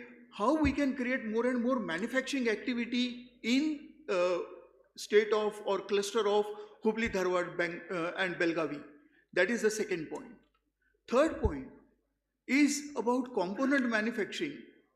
Forget semiconductor, passive components, capacitor, resistor, inductor, transformer, relays, okay, it doesn't require large investment like semiconductor. It requires hardly 50 crore, 100 crore, maximum 500 crore worth of investment. And there is a Government of India new policy, 23,000 crore policy for electronics component manufacturing scheme. So how we can really create passive component manufacturing and bare PCB manufacturing in this cluster? There is a huge potential. Just to tell you, these components, passive component and bare PCB, contribute 15% of electronic. Now, if our electronic market is going to be $400 billion, our passive requirement is going to be $60 billion by 2030. So how we can, and today we are importing more than 95% of these components from China, Korea, Taiwan. How we can create that component ecosystem in Karnataka?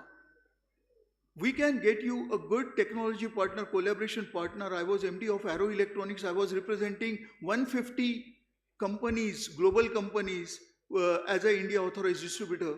If you are looking for some technology collaboration, joint venture, in Bengaluru, I have a lot of experts who can help you in those collaboration or JV. But we have to focus, that is my third point, that we have to focus particularly on passive component manufacturing in this cluster, because it is a game for MSME, and that is something we can concentrate. Now, we have great panelists today. We have Mr. Ravi Guttal, CTO of ACUS. We have Mr. Umesh. He is Associate Director at NIDEC. They have already set up a very large motor manufacturing plant at Dharwad. And we have Mr. Shivananda Koteshwar. He is SVP and IT and MD of Astra Labs. So my first question, Ravi ji, aapko hai, okay, ACUS is a great story for Hubballi-Dharwad-Belgavi cluster. You have set up defense activity in Belgaum. You have set up consumer activity in Hubli. We have set up toys activity in Koppal.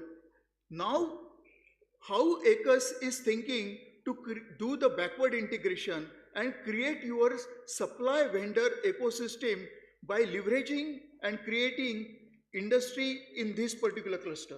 That is my question to you, sir. So, the strategy for ACUS' success. Sir, please the mic. So, the strategy for ACUS' success and in North Karnataka has been vertical integration and creating ecosystems, not just clusters, but ecosystems. So 15 years ago, if somebody had told that they will be setting an aerospace cluster with the precision manufacturing in Belgavi, they would have laughed. But it is a reality now that this aerospace cluster is catering to almost every airplane that flies in the world today. So there is a tagline which says that every aeroplane has a part from Belgavi. So based on the success we had in aerospace, we are going to replicate that in Koppal.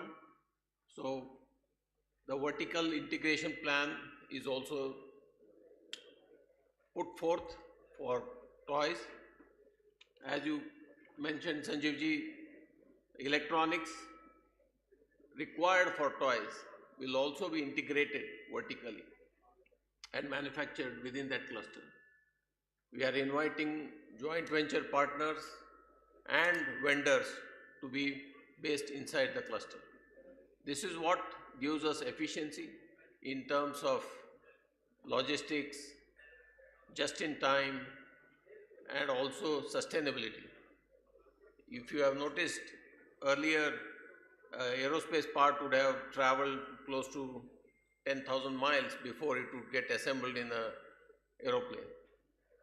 But now it travels only 500 meters within the cluster before getting shipped out to the final destination.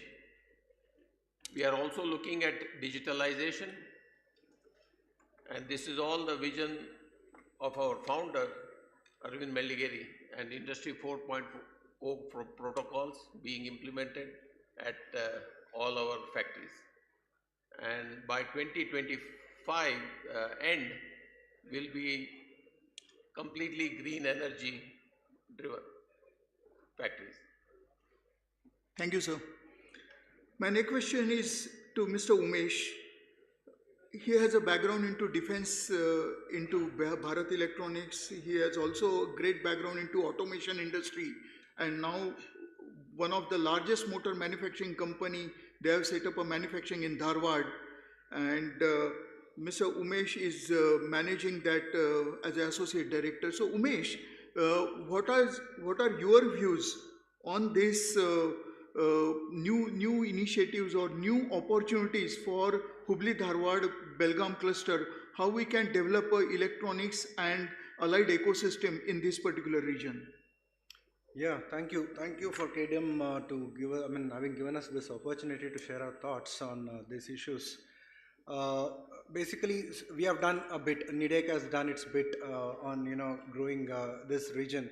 We have recently invested about 600 crores in Dharwad region, and we have set up a conglomerate of 6 business units wherein we'll be manufacturing different types of motors, which involves traction motors, elevator motors, the industrial motors, battery energy storage system, and the alternators required for various sectors. And NIDEC is as a market share of about 40% in the alternator sector, basically. And today, when we speak about digitalization, huge amount of data is getting stored, and we need data centers, and data centers require 24/7 power backup, and NIDEC is playing its bit on giving that power backup. And as far as having the opportunity on defense sector, defense and aerospace sector, we have this area. HBD is we have already, many speakers have already spoken about it. It's equidistant from 3 big cities: Pune, Hyderabad, and Bangalore. It's just about 450 kilometers, 500 kilometers from each of these regions. And these cities are housing big public sectors and DRDO labs, defense labs. We have HAL, BEL, we have ISRO, we have NAL, we have LRD, we have ADE, and many such DRDO labs within this region. There is an ecosystem which is very close to the, and then the next important aspect is this region has got the educational institutes, which is very much giving out best of the students out. And what I see is the hunger and the among the people working here. We have 2 plants belonging to the same BU, one in Bangalore and one in Hubli. Whatever new policies or systems that we implement, we generally implement it in Hubli. The reason being, for us, we find it very easy to implement many procedures and systems over here because people are ready to adapt and inculcate the new things. So that hunger is there over here, and probably it is up to the industrialist to feed that hunger and nourish them. So that is what I see. It's a big opportunity for us over here. Thank you, Mr. Umesh. Dr. Koteshwar, deploying AI at a cloud scale, and AI is now playing a big role in near future. So I would like to understand from you what impact and opportunities AI will bring into ESDM sector. Sure, thank you. I think I work for a company called as Astro Labs. We are primarily offering intelligent solution in the connectivity space. So customers are hyperscalers and AI data center market. So we've been working very, very closely with all the hyperscalers right now. And we understand the use cases and what is coming up for future for them. I think fundamentally, before we get into the cloud scale, right, I think what we need to understand is, earlier, a couple of years back, you had one computer solving 100 problems. Today, one problem is solved by 100 computers, right? That's the biggest shift which we have seen in the AI. So when we do a shift like that, suddenly connectivity becomes a bottleneck because it's no longer a CPU-driven rack. We are talking about heterogeneous kind of a solution. So when we look at deployment of AI or the cloud, I think the first stage, most of the companies moved from on-prem to cloud, and before that it was a colo, and then eventually to the cloud, and then the scaling of the cloud happened. And next step is the AI on the cloud. So if you have not done the scaling effectively on the cloud architecture, AI implementation becomes a big challenge. So I have seen companies trying to do both the cloud scaling and AI together, and I think that's becoming a bottleneck right now in terms of they're doing it. The reason why I say it is, first step is of course the deployment part of it. The most important part of it is, do you have monitoring mechanism on the clouds? Do you have optimization mechanism on the clouds? Because one is adding the required compute, which is might be required for your jobs, but how do you know that it's being used effectively? How do you know that the load optimization is happening correctly? How do you know that the resource optimization is happening correctly? Otherwise, the cost can go up significantly if you've not planned it well. So scaling of cloud comes to cost optimization, and that plays a very important role. And then of course, security is always there, and we always look at how do we improve and maximize the security so that there is no data theft or data loss in the entire thing. So when it comes to the deployment, I think more than the deployment part of it, management is most important, whether it's security, cost, data itself, or the infrastructure itself. I think that becomes the biggest challenge. So I think that's the first step, and then you get into the AI deployment. And mostly when we look at the AI deployment, everybody is embraced AI, there is absolutely no doubt about it, but the biggest challenge is, what is the right use case for your company? I think that has to be well thought of before jumping into whatever is available there. We have seen the adoption of ChatGPT or equivalent technologies. It was very fancy, it was very novel when it got introduced. Everybody started writing emails with that, everybody's resume got changed, but the use case just suddenly dropped. I don't see a big change in how people are using and adopting some of these technologies. But when it comes to enterprise solutions, there are enough and more solutions, I think, which can really make an impact. Definitely there is a big, for the ESDM sector, productivity improvement and efficiency improvements and quality improvement are the primary areas where most of the AI solutions are getting deployed right now. But more than that, I have seen AI tools being put in place for cost benefit analysis, which was a very difficult thing earlier. Unless you have an expert at every different steps, it was very difficult to come out with these things. But I think more and more we are seeing AI deployment at that cost benefit analysis. And of course, on the scaling and forecasting, pretty much was a human effort earlier. Now we are using AI tools to actually forecast it better in terms of managing the supply chain, and also on the cost part of it. So I think that's where I have seen most of the deployments in the ESDM. Thank you, sir. One of the biggest challenge for electronic industry today is about the local value addition. You know, in value chain, 45 to 50% value is in components. That ecosystem will evolve over next 3-4 years with ISM semiconductor policy and this passive component policy. But the biggest value of another 30 to 35% is in IP technology, chip innovation, and is into product innovation. We have a great talent, but that talent is either working in a captive design center of a global company, or they are working as a design services for global companies. We have very few product companies in India who are doing design-led manufacturing. And average value addition today is just 15% in electronics. We talk about mobile phone manufacturing, 90% mobile phones are manufactured in India. But what is ground reality? Apple, Samsung, Oppo, Vivo, Xiaomi, they import kit and we do the only kit assembly, which gives us 10% value addition. This needs to be changed. And for changing value addition, our strength is design. How we can create IP, how we can make India as a product nation, how we can create chips from India. That is one of the critical and most important requirement. Today we have in Hubballi-Dharwad-Belagavi Foundation startup, there are some very good COEs in engineering colleges, but the success rate of startup is very low today. How we can improve success rate of those startups so that those products IP will get recognized in India, and that 30-35% value which we are missing today, that we can capture. So Dr. Ravi, I have a question for you. Prior to ACUS, you have worked in incubation centers and you have a great experience to support startups. So what we should be doing to really create this IP creation and technology creation by strengthening our startup ecosystem and by making our entrepreneurs successful? That is my question, sir. Thank you, sir. Thank you, sir.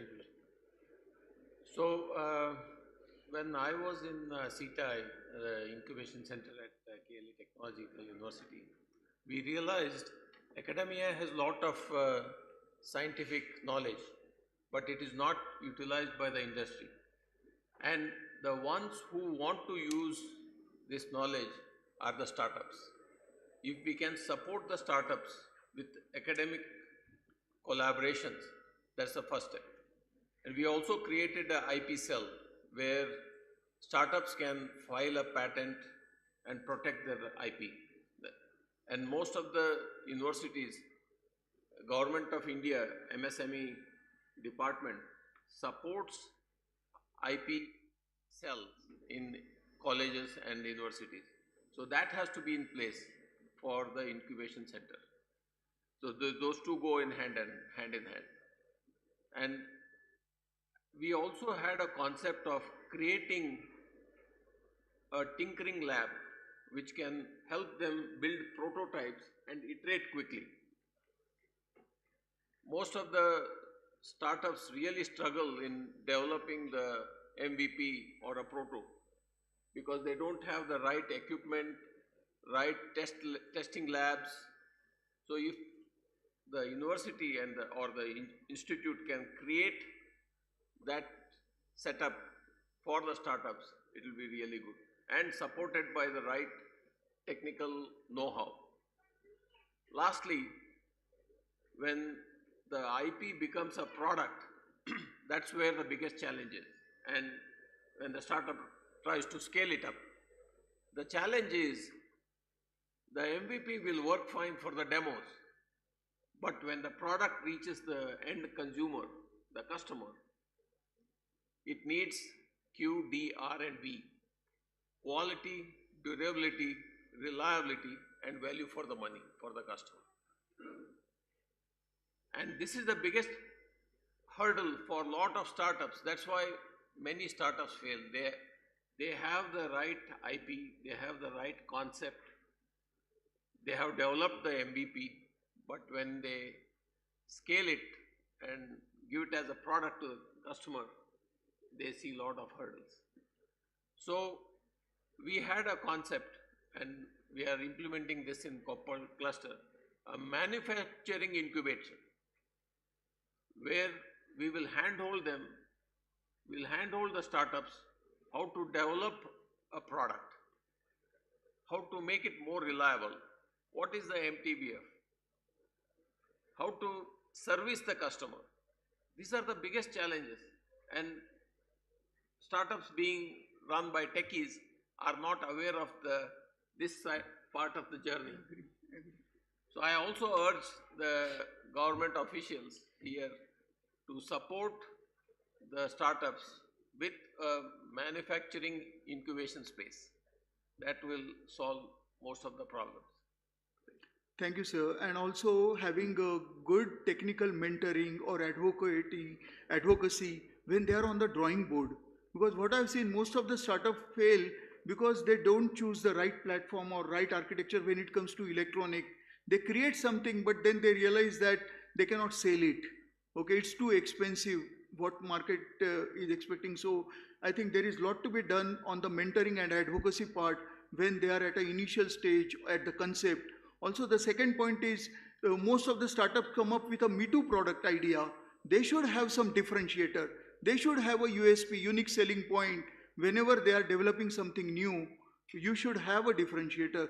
Only cheaper product or a price advantage cannot really make you successful. Mr. Umesh, about automation, where you have really worked very extensively, and digitization, how it can help in electronics industry? Yeah, thank you, Sanjay. It's not only the electronic industry. Yeah, it is any required industry. for all industries. Of course, ESDM being electronic industry being manufacturing the niche product with the niche product processes naturally needs reliable, quality-oriented processes. So that is where automation and digitalization will come into picture. But in today's changing global scenario, wherein the Western countries are looking at a China plus one marketplace, India has got a big role to play. And unfortunately, China has got the scale and the volume to deal with it, and we don't have. So how do we have a level playing ground? That is where digitalization and automation will come into picture. So what is the best? We all know automation and digitalization will bring in quality, good quality. You can have a chance of reducing the cost and reliability. But two very important aspect is, with the same effort, you will have a larger impact with automation and digitalization. A good example, if I can just quote, because Operation Sindoor is so overwhelming for all of us. There was an announcement from the government the very next day morning. Within 20 minutes, we have achieved the required goal. So how did it happen?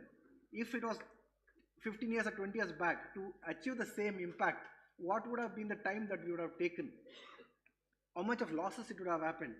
This happened because of the integration of great amount of strategy, no doubt about it, but along with that, automation and digitalization.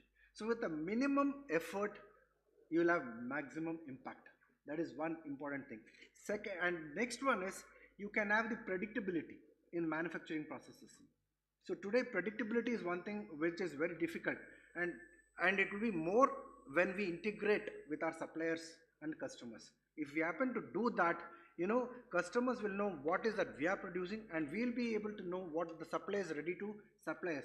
With this, we can have a just-in-time deliveries, we can understand what the problems of supplier, and the supplier will understand what is that we're going to get next. So this sort of an integration is possible only when we digitize and do the automation. So that, I think it is a necessity and not an option anymore. Thank you, Mr. Umesh. So Dr. Shivanand Koteshwar, you have also worked into EDA industry. This Hubballi-Dharwad-Belagavi cluster has one of the best educational institute, and it has an opportunity to create really the fabless ecosystem or a fabless semiconductor.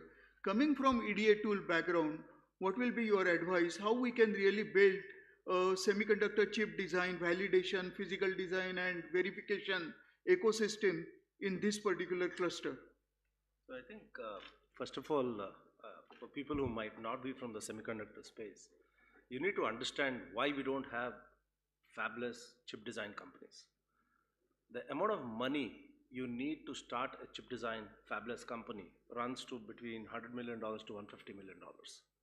If you're an investor, you have an option to invest in 150 startups versus one startup, and you know the failure rate of a startup.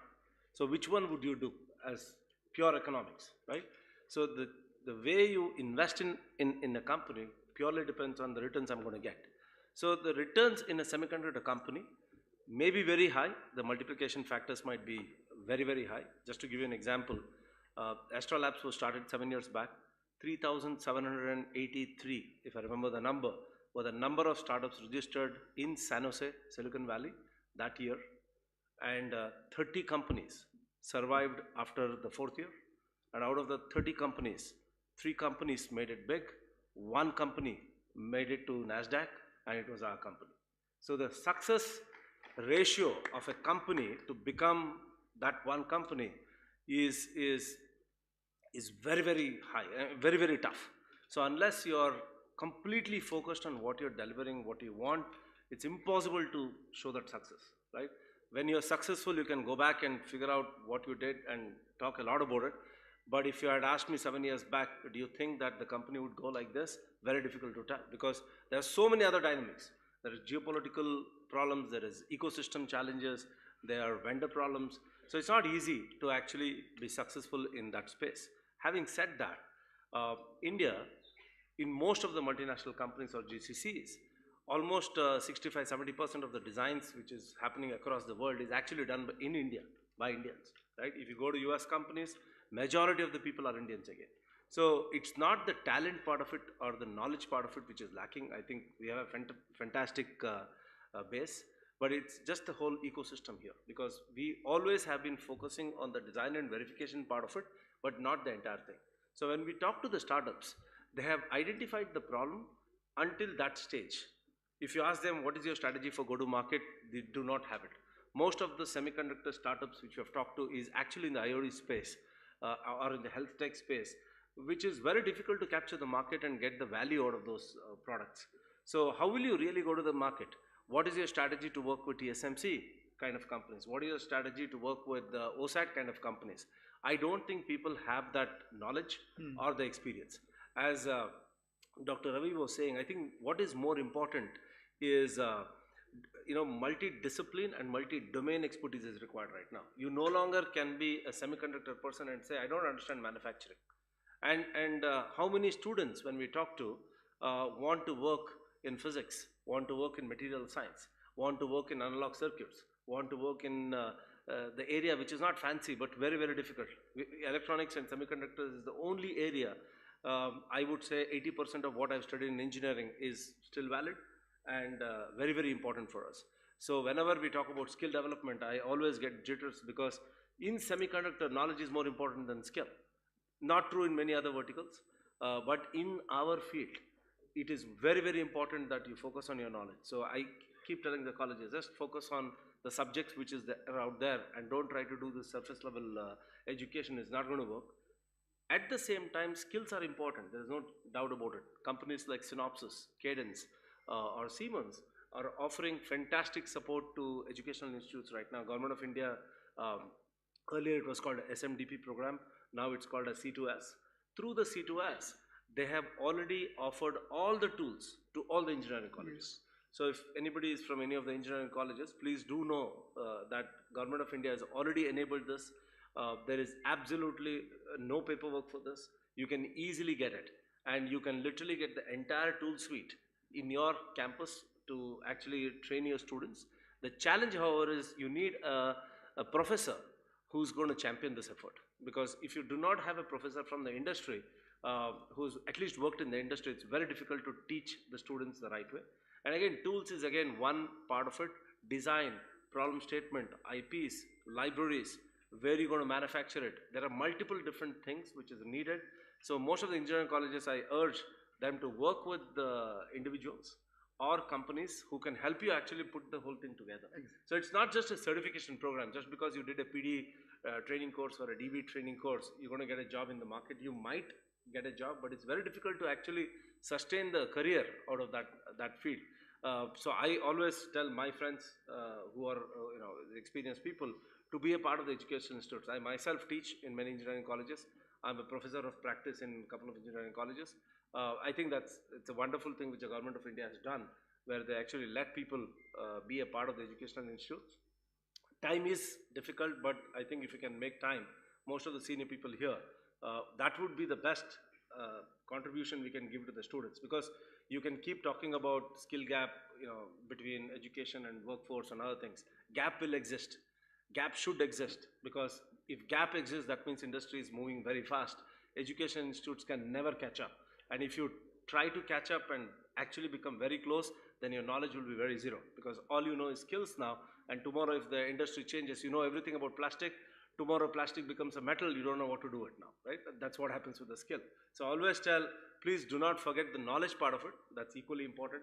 Skill can be filled in, but I think most of the colleges here, I've worked with Hubli colleges, I've worked with a couple of colleges. My cousin is from Bagalkot, we worked with the BVB there. Basveshwar Engineering Colleges. So most of the colleges have the connects, but I think they need to leverage their alumni, alma mater. They need to go back to your colleges, start teaching, start helping the students. I think that's the best you can give back to the colleges. Thank you, Dr. Koteshwar. This is really good explanation. Just to share with you, apart from C2S, there is a scheme called DLI, Design Link Incentive Program, where a startup will get 15 crore rupees on a 30 crore investment for developing any semiconductor IP or semiconductor SoC or ASIC. Plus, when you go into production, you get another 30 crore as a PLI, Production Link Incentive. So a startup will get 45 crore rupees for developing any semiconductor IP or a SoC. One thing I just want to add, Astrolabs next month actually we are inviting all the startups who already been funded or in a stage where they want funding. We are inviting the VCs and a couple of other people, because most of the VCs have come back and told us that we have money but we don't know which one to select. Due diligence is a big problem. So we're trying to put people together and create an ecosystem which will not only give them the money but also connect with the entire ecosystem. So there's some effort which we are trying to do from the company. Great, great. And also, till now, there were no big companies who were coming into fabless design. But now one Indian very large company, L&T, they have invested heavily. They have really formed a very large team for chip development. So we hope that on one hand, Tata Fab and ATMP OSAT, which are coming up, they will create manufacturing of chips from India. But on other hand, L&T will develop chips from India. So let's hope opportunity is huge. It's a $400 billion opportunity. The challenge is about the local value addition, and with the efforts by Ministry of Electronics, with the efforts by industry, we will try to bridge and improve the value addition part. But definitely this particular cluster, Hubballi-Dharwad-Belagavi, has a huge potential. And as I mentioned, aerospace defense, consumer electronics, automotive electronics, as well as chip design activity and creating entrepreneurs due to excellent engineering ecosystem and passive component manufacturing. These are some of the large opportunities. KEDAM and the entire team will be very happy to get you the right technology partner or a JV partner. I know we are holding you for lunch, so we'll stop here, but all of us will be available. If you have any questions, we'll be really happy to interact with you one-on-one. Thank you again, KEDAM, for giving us this opportunity. Thank you.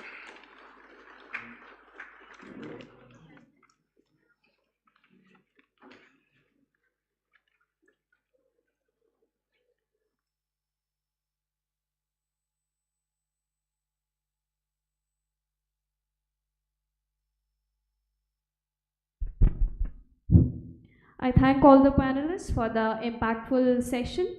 So I request moderator Mr. Sanjeev Keskar to present mementos to all the panelists.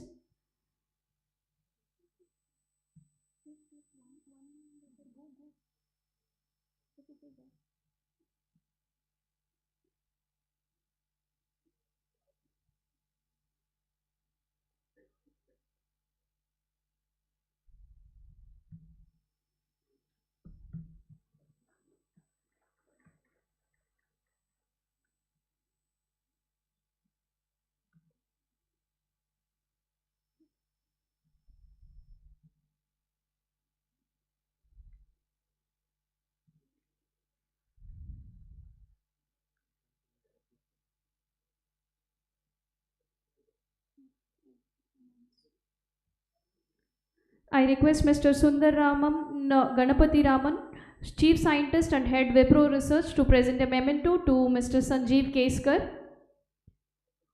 I also request all the panelists to kindly take a group photograph.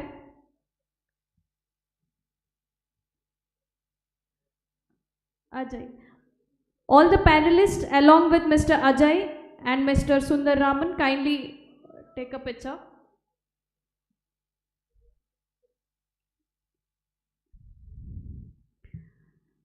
Ladies and gentlemen, we will now take a break for lunch. Please enjoy your meal, network with your fellow delegates and recharge. And I kindly request all of you to be back ready for the next session by 2:30 sharp, and the lunch is arranged on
a quick tech joke to lighten the mood. So, why do programmers prefer dark mode?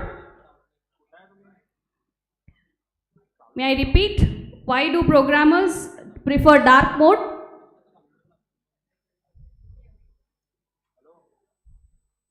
Is it so?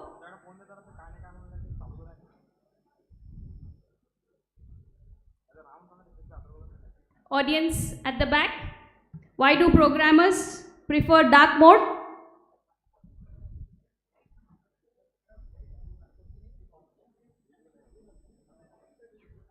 Just because light attracts bugs. So, well, that was a joke. I mean, you should be laughing if you understand. So up next we have a fireside chat on scaling of tech innovation. This session will explore strategies and experiences in accelerating technology innovation, scaling startups and driving impactful growth in the tech ecosystem. The conversation will be moderated by Ms. Sridevi Rugi, co-founder of Write Your Destiny. Please welcome Ms. Sridevi Rugi along with Mr. Virendra Kadam, founder and CEO of Delta Sys E-Forming, and Dr. Raghuraj Rao, founder and MD of AXA Tech Private Limited. Please join me in welcoming all the panelists.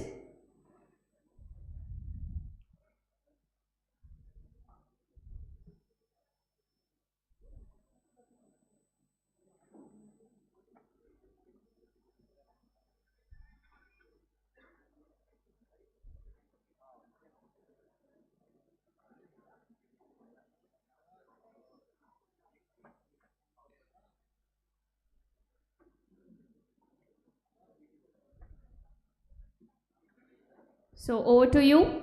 Hope you have an impactful session.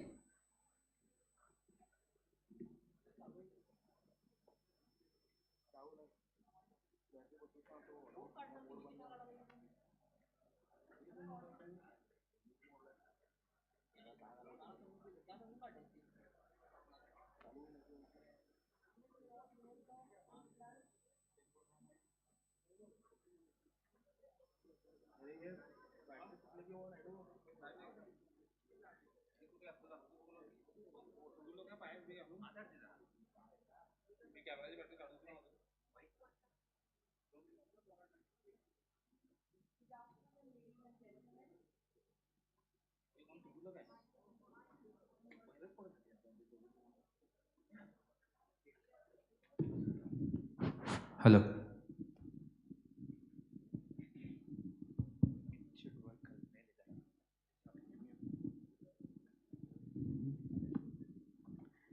Good afternoon, ladies and gentlemen.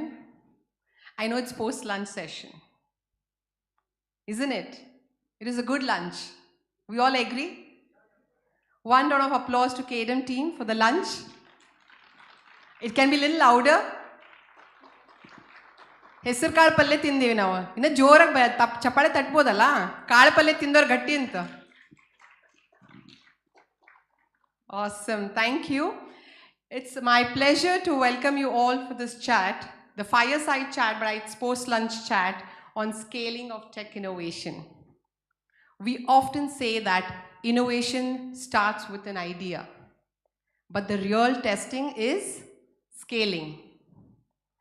Moving from prototype to production, being local to global, and then, from a promise to the real impact is what it decides whether the business has succeeded or stumbled. Today, I have two inspiring people next to me. Mr. Virendra Kadam, founder and CEO at Delta Sys E-Forming, who's been a pioneering advanced manufacturing of 3D printing from Belgavi. Round of applause. Thank you so much. We also have Dr. Raghuraj Rao, founder and MD of AXA Tech, who has been shaping deep tech technology solutions in niche industrial applications. Welcome. Let's dive in. As I said, from idea to prototype, or from a prototype to a production? Just share your experience of how this idea began and then how did you take it to market? Yeah, me first. Akshay, A first maybe. Okay, thanks. Thank you, KDM, for involving us. Maybe I personally definitely know there are many startups from this region, especially Belgaum, and many of them are here and outside. And their stories are very unique also. Maybe the selection needle stopped on Akshay and I am here, and hopefully I'll do the justice to the wonderful stories we have from Belgaum. Personally, I am representing Akshay Tech. We are into industrial data analytics space, contributing to improvements in productivity, energy efficiency and quality consistency using specific AI ML algorithms. The journey as per the question is concerned, idea to pilot to scale has been the journey of Akshay since last 10 years. We started in 2016 and we started with an industrial need. So our starting point was need from the industry. It was not a college startup, but we started after working in industry. So we realized there is a small gap which has to be filled. So based on that need we started. So idea was initiated from a requirement from industry. But it was not easy for us. When we took initially, we developed a product using algorithms, specific algorithms to study large scale data which is coming from SCADA, DCS, millions of data points. But we initially thought this product will work in as-is condition. But the biggest hurdle for us was who are you? I think who are you is the biggest hurdle for most of the startups. That is how I will put it. You are neither OEM who is bringing these technologies. There are big companies like ABB, Siemens who are already into this space. May not be catering to the specific requirement of industry, but they are known for their automation technologies. But who are you? You are a small company, right? Then you are not, we used to tell we are from Belgaum, this region. Where is this place? So especially in India, it becomes really tough for us to prove ourselves. So the first hurdle was who are you hurdle, which we crossed. Luckily, this company is promoted by existing company called Aqualize who had links. So we were lucky enough to get that initial experimental opportunity from industry. So that was our starting point where we proved. But the way we proved it was 100% guarantee based approach. We said you pay us only when you are satisfied because we were into performance enhancement area. So that helped us to cross that hurdle to get more confidence. So initially we may not have got the value, but we got the certificates that this worked. And that certificate helped us to climb the ladder of scaling up. And we went to the next plant and said, we have done here. We will take 50% link to payment of performance. Then we did that and took that certificate and 50% payment. Like that, I think. So the basic story is more of perform yourself, iterate yourself multiple times. And then you will have to scale that. Once you are there, you have few bigger brands on you, then maybe who are you goes off, and then you tell what you can give it to me. Especially when we went to international market, they were more interested in what you can do for us rather than who you are. We had already those credentials. So I think this is a story I can say about scaling up. Lovely. So what I take away from there is about not looking back, just keep moving forward. Your story, Virendra. Hello everyone. My name is Virendra Kadam and I am founder and CEO of a company called Delta CC Forming. What we do is we develop and manufacture 3D printing machine and CNC machining centers. I think when you heard the name 3D printing, maybe you have thought about the small 3D printer which you see in the market or even in Google, because those are very small machines. But our specialty is into developing and manufacturing very large 3D printing machines which can be used for real life application. And you can say we are one of the company who are focusing on building a application oriented machine for various industries like sand casting industry, in foundry, as well as composite industry, in boat building, again even in automotive also, to make all the composite parts like dashboards and all.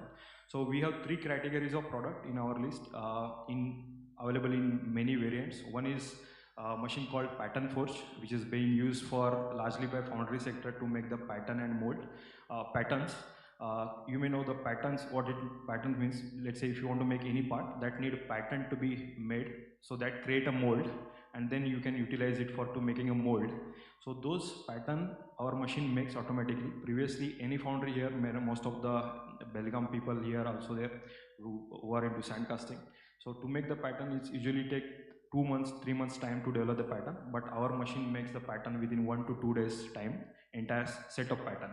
So those machines we have. Again, second product is we have 5-6 CNC machining centers, which is being used for making and trimming the composite parts. Let's say if you are making a drone part in carbon fiber, that can get trimmed on our 5-axis machine because drone has a curvilinear shapes. Even let's say if your vehicle dashboard is there, dashboard need to be trimmed with those duct, AC duct and all, so that trimming happens on our machine. And third product is concrete 3D printing machines, which is used for construction 3D printing to build the homes entirely. So these all machines we are building in Belgavi, Karnataka. We call it as made in Belgavi, Bharat, because it is completely developed and made in Belgavi. By all the youngster people, we have all now 42 people of team who are all our youngsters of under 28 age, and all are from rural India, rural Belgavi. And these are high-end machines, and we are not only catering to India, but outside of India, we are now working in UAE, Turkey, as well as in Oman and all these countries where we are supplying this concrete 3D printing machine. We have got a distributor in now those Dubai region. Now, as we are moving ahead, we have almost this boat making machinery, so the mold making machines in our list. So this is how it is now working.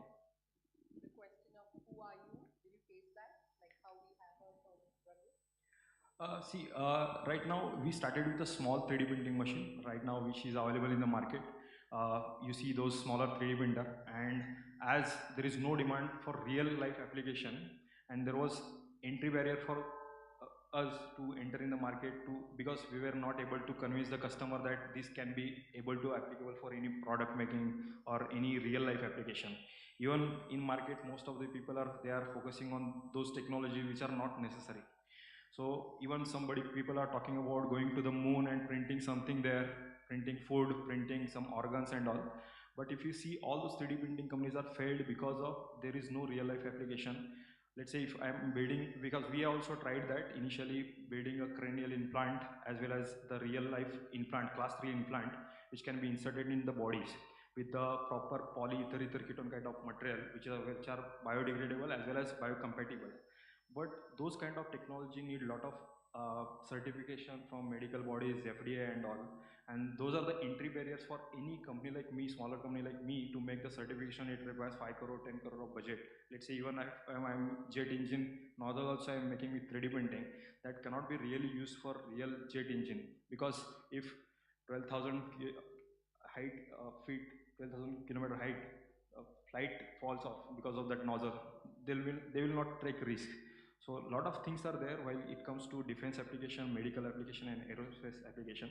So that's why we are focusing on the sector where it can be scalable.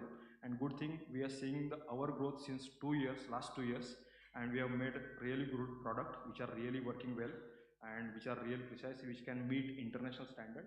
So now it is being accepted by those foundries. Now it is being inquiries coming from them. We are not promoting them. So that's how the good demand is now. All right, acts as a deep tech solutioning company, faces a lot of, I'm sure, a long run from the lab to the market. Who's that one big customer or that one partner who actually took you global? Yeah, we were fortunate enough in that sense, I should say. Till first 4 years of our business, we were struggling to contact individual companies, etc. Though we had certain experience in the industry and some contacts. But the real change or the debottlenecking came in COVID. I keep saying COVID was positive for us because COVID made industries to open online monitoring, these kind of things. Earlier, they were not allowing us to go inside their control rooms also to get the data. They would never share the data for analysis and give them solutions. But COVID changed entirely, and we did one POC with a big customer, Ultratech, which is Aditya Birla Group in India, which really proved what we could do compared to the big OEMs who were taking guarantees. We achieved 80% of the guarantees or improvements guaranteed by big customers at 20% of the cost. And that we took with 100% guaranteed result-oriented payment-based challenge, and that really changed our story. So Ultratech is that company which gave us platform to experiment. They also have a nowadays big corporates also have a separate mandate and budget for supporting startups to prove these technologies. They allow you to fail. I think this is a story I just would like to say, that these companies allow you to fail and give further chance. I think this mindset also in big industry is changing. Maybe we were at the right time, and COVID might have added to that. So Ultratech gave us that platform. Those case studies established us in international market. So another company from Greece understood these case studies, and they really saw the value during COVID. And when we started working with Titan Cement in Greece, we were in a small place hosted by KTech in Sadashiv in Hanuman Nagar. In a 10 by 10 room, 5 engineers would sit and monitor the plants in Greece as well as in Egypt and things like that. So I would say these two companies have given us brand to go global. So a room of 5 and then to different countries within India too. So what's with your company, right, in terms of funding, policy or government support play a meaningful role in your scaling journey? So right now, no. Answer is no, because we have not gone through any funding round or any approach to the government about the funding. But I think 4 years back we won the EDWED grant, and which can be utilized for better purpose. So that's it. But there is no government support as of now. But we have some target this year. Maybe next year we are going for angel investor or venture capitalist for the investment. So that's our experience has been slightly different. Though we were a bootstrapped company, we were not looking for funding.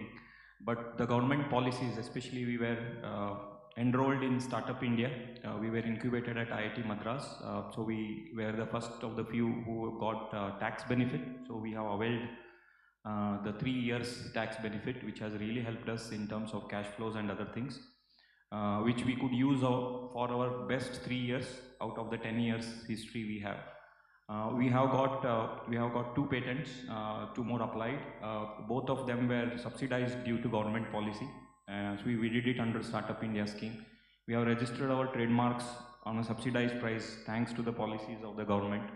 Parallelly, I would also like to mention KTech was very, very new in Belgaum. They provided co-working space when we could not travel to our corporate office across the border in Maharashtra. We had this space which really helped us, I believe, and the rate at which they gave us space and other things really helped us in our initial time to manage our cash flows and other things. I think surely there are ways, and today also we saw a lot of opportunities are there, and surely these schemes and policies, if rightly utilized and planned, are there for us. All right, an interesting one for our cluster, that's Hubballi-Dharwad-Belagavi cluster. We have IIT, we have IIIT, we have KLE Tech, we have Deshpande Foundation and several incubators. How can startups here better leverage this ecosystem to scale? What's your thought? Right now at this moment, when it comes to hardware startup compared to software startup, the ecosystem must develop in better way, because if you go to all these whatever mentioned incubators you are talking about, they don't have such any facility to support any hardware startup. Because let's say my startup who work on building 3D printing machine, to build one machine includes almost more than 2000 plus different parts, and most of them almost 30% belongs to brought items. So to make those 2000 plus parts, there is any incubator is not providing any facility at this moment. So I think in future, let's say if you are considering next 5 years, I think more than any software startup, there is huge demand should be for the hardware startup who are developing hardware here in India. So to develop this, I think every incubators or government should put up clusters to make the manufacturing happen here in itself in those local region. Otherwise, nothing will happen, because as we started doing it, we initially faced a lot of problem. Let's say if you want to do some machining also, those are the large chassis we make here in Belgaum, and the chassis goes length of 6 meters. So we cannot do it in Belgaum, and that we have to go to the Pune or some other region of part of country to get to do that. So here, any incubator right now at this moment, they don't have capability, and most of these people are software oriented. They have 2 to 3 chairs, conference room, office hai, showroom jaisa hai. So they don't have that proper facility. So they have to get it developed by their own way to support it. today, I think in the morning session, inauguration session, we did have our in charge of the department help us with an infrastructure. So the hardware ask is already on the table for us to take it from KDM team. All right. So a little change to the question. What is that one thing, right, for North Karnataka ecosystem to make it scaling easier? What would that be from your end? Yeah, scaling with reference to startups, I think two factors. I see, of course, a lot of institutes are already there, incubation cells are also there, but they are working in silos, I believe. Some platform like KDM should bring out some kind of integrator is what I will try to use the word. I think that concept is required because individual startups may not be knowing how to utilize the ecosystem to scale up, etc. because they may not know what others are doing. In our case, we were lucky in terms of building in K-Tech where there was one small software developer. We tied up with him and he became our captive vendor. And today when we shifted to new building, we asked him to also shift and now he has a team of 20 people who is developing softwares for us. So this kind of ecosystem maybe internally we have developed. We have platforms like Betka where we are interacting. But from a larger agencies like KDM or other cells, I would propose a role of an integrator who will understand different technologies where they can shake hands and then grow much faster when it is joined with multiple startups. So a concept of an integrator support or a counselor support may be required. This is one thing. Another thing, Aksha was always supported by an existing company which knew cash flow management, initial challenges, legal requirements, etc. But I see many startups are facing that challenge when they want to scale up. So another support which can come mainly is non-technical support required for scaling up. You're registering with agencies, especially want to export. There are a lot of challenges.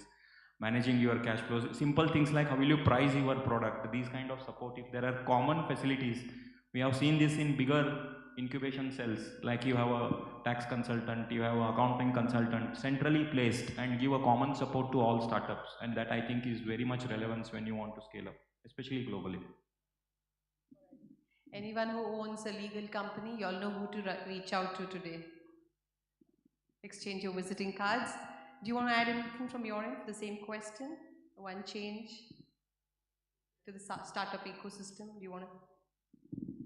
If you're talking about HBD cluster especially, there is a lot of things need to be done because always it is ignored. One of the things I think I understand because this sector beyond Bengaluru initiative itself, I think they do it as they are pretending to support us, but nothing is happening. I think Deshpande, Venkatesh sir, as you are allocated here to develop it, I think you have to take it further because no one is supporting. Every year this kind of event is happening, but nothing is happening. But till next year, before this event, something should happen. Something you should announce that something is being done, or else just we are discussing, and nothing is being supported. Maybe there's grants and all, everything is being supported, but there should be a cluster in Belgavi, especially in Belgavi. I don't know about Hubballi-Dharwad, but there is a lot of talent here available. People are struggling. Even as we are company, we are 28 old people. We are struggling to scale, and struggling to manufacture the right products, even though we have the potential and all. So I think there is a lot of things are required. That is different debate. मैं बोलूँगा तो आप विवाद हो जाएगा. वो होना नहीं चाहिए. ठीक है. All right, so चलता है. हम लोग सब उठ गए, सो रहे थे, उठ गए हम लोग. ठीक ठाक. 5 years down the lane, a question to both of you all. 5 years down the lane, where do you all see us as an individual company and the cluster?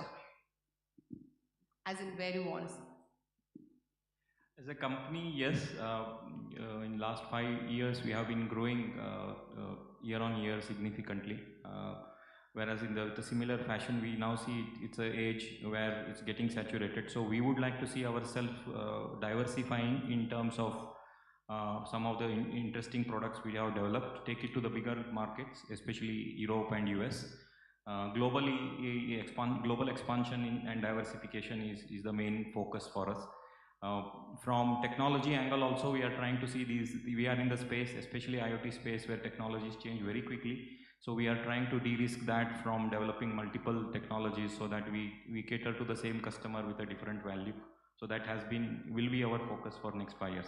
As far as cluster is concerned, we definitely would like to see this to be the major hub because potential wise, capability wise, and most above that, the passion wise, and people have left bigger jobs and come back here to do something. So there is absolutely no doubt about that. I can name 20 companies and individuals who can just make this to a very large scale if properly nourished and groomed. So I would like to see this cluster and KDM initiative or any other way should add value to the scaling up of this and making it local to global. That much I am sure.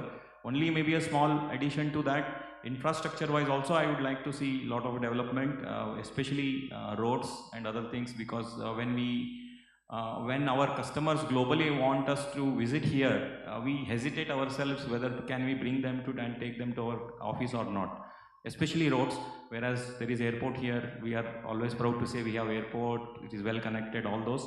But this infrastructure will surely bring it to another level because people will visit and they will see to themselves that this place is happening place and they can invest and other things like this. Thanks. Your piece of advice? Bol diya already. As he said, we assisted to bring the customer here because we brought one of the customer, Australian customer, he came to our factory, and when we entered into Udhambag, he said it is looking like industrial slum. So that comment he given. So you imagine a lot of things are required, a government, political changes, politicians should take interest because they are not taking interest because they have their own interest in Bengaluru. As I said, they are pretending like we are supporting. I think beyond Bengaluru initiative, maybe I think they want to quench the thirst of these people here who are expecting to something to be done. They are quenching it just by conducting this program and all. Maybe a lot of things are being done, positive things are being done, but most of the core things are needed to be touched, and it is being untouched now. So it is all depend on KDM people as well as government and leaders, us also. Yeah. Awesome, thank you. Thank you so much for being lovely audience. Thank you so much. It is lovely sharing the stage with you all. Remember, scaling is not just about technology, it's about the mindset, about the manpower, market and mission. What we've heard today is for us to take it back and then let's do it together to take our cluster to the next level. Let's do it the HDB way. Thank you. Well, let me reiterate, the only thing better than good food is good tech conversation. So I could see all the energy amongst the audience. Thank you panelists for the wonderful discussion. I request Ms. Sridevi to present mementos to the panelists. And I also request Mr. Venkatesh Deshpande to present a memento to Ms. Sridevi.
Thank you everyone.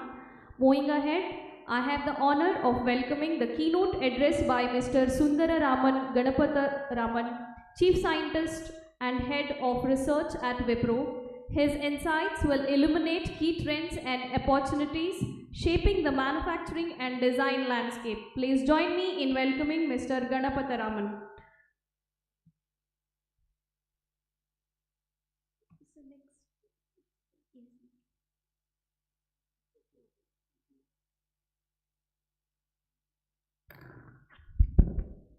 Okay, Namaskara. Good afternoon. Good afternoon. Okay, I'm sure Sridevi kept all of you awake. It was the first session post-lunch. But let me warn you, being a tech acceleration program, there is a sleep sensor monitoring which is happening, and like a kiss cam, your face could come up on the screen. So please be awake. Okay, so my session is going to be brief, less than 10 minutes. I would like to wrap up. But let me start off with a video about Wipro.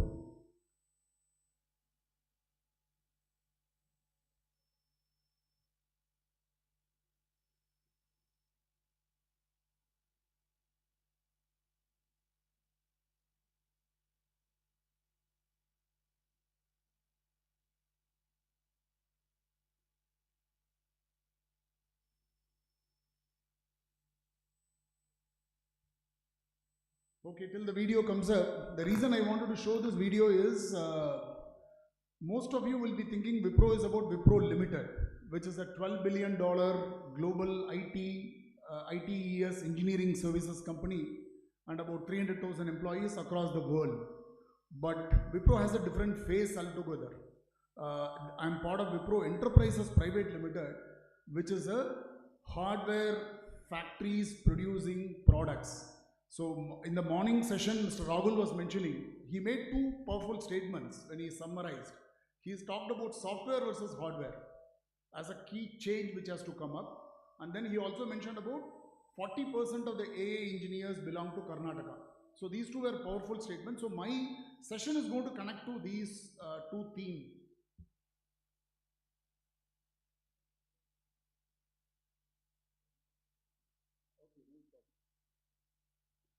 Okay, till it comes up, let me engage with you with a sensitive question. This is a very sensitive question. Okay. How many of you, please raise your hands, how many of you are less than 30 years of age? My goodness, massive numbers here. So you are all called Gen Z. No, 28, at least 28, less than 28 is definitely Gen Z. And success is hot. How many of you are greater than 55 in the crowd? Can you raise your hand? Yeah, there are not so many hands, but then there are hands going up. My hand as well. Now, we are all part of Gen X, which is the generation that divides between Gen Z and Gen X. We also have millennials in between. Now, in AI, I have a question for the Gen Z. In AI, when we do a machine learning model, when we are preparing, whatever that you use, a neural network, whatever model that you prepare, and you want to pass through data set, you split the data set into two. Is that right? What is it? What are the two subsets that you make? Training and testing. Very good. Training and testing. Simple. Okay. I used to call Gen Z as training data set. Okay. Gen X, you're all AI engineers. Okay. The Gen X may not be able to code, but they will be able to coach you. The Gen X, I call them as test data set. Because in a test data set, what you do is, you pass through to validate real life examples, real life simulation that you try to do, and then validate that the framework is not overfitted or underfitted. That check is done through the test data set. And for sure, you should rely on people like us who are all above 55 to help you to build a better machine learning model. Is it ready? Okay. Hard to define and harder to achieve. At Wipro Infrastructure Engineering, we redefine success every day. Because we strive for excellence through the vision of our customers who span the globe, whose needs are constantly evolving to create a new future. What we do takes a relentless commitment to expand the horizon of our potential, be it in a bountiful harvest, expanding access by achieving economies of scale, reaching for the stars, or touching back down to earth. The work we do touches the lives of millions. From helping our customers uplift the next billion through our hydraulic solutions, to helping conserve our fragile ecosystem by purifying and recycling water for industrial use. Our aerospace business helps millions touch down safely each day, while our additive manufacturing business helps our customers reduce manufacturing costs and time to market. Our automation solutions help our customers scale production to meet growing global demand. And our joint venture with Kawasaki fulfills our customers' hydraulic component requirements. Our recipe for success is simple, but not easy. We innovate across every step of the value delivery chain, as we partner with customers who seek nothing short of excellence, to deliver unmatched quality at scale, for industries across the globe. None of this would be possible if it were not for our committed team of engineers and specialists who push the boundaries of what's possible each day. It is a matter of great pride for each of us when our hard work is recognized, and it keeps us motivated to do even better. To expand capabilities, meet evolving needs, harness cutting-edge technologies, and engineer a brighter future for us all. We are Wipro Infrastructure Engineering. So this, I wanted to show this video to show the different phases of Wipro. For example, ISRO, when it launched the PSLV PS4 engine, 3D metal printed parts are supplied by Wipro. So we have a 3D metal printing division in Pina, and morning also we had a couple of sessions talking about 3D metal printing. And the previous session, again, one young entrepreneur very passionately talked about how he productionized with reference to the foundry industry, the pattern to be made here. So there is a huge potential in this area of business that is definitely there.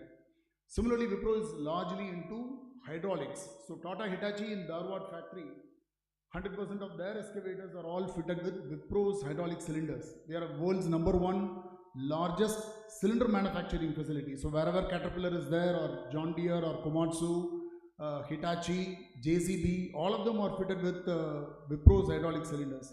Aerospace, the landing gear actuator, when you land on a Boeing, most likely you will land on a Wipro's landing gear actuator. Similarly, with the Airbus ecosystem, we are deeply with, recently you would have seen that there is an acquisition which we did in France for Airbus ecosystem entry as well.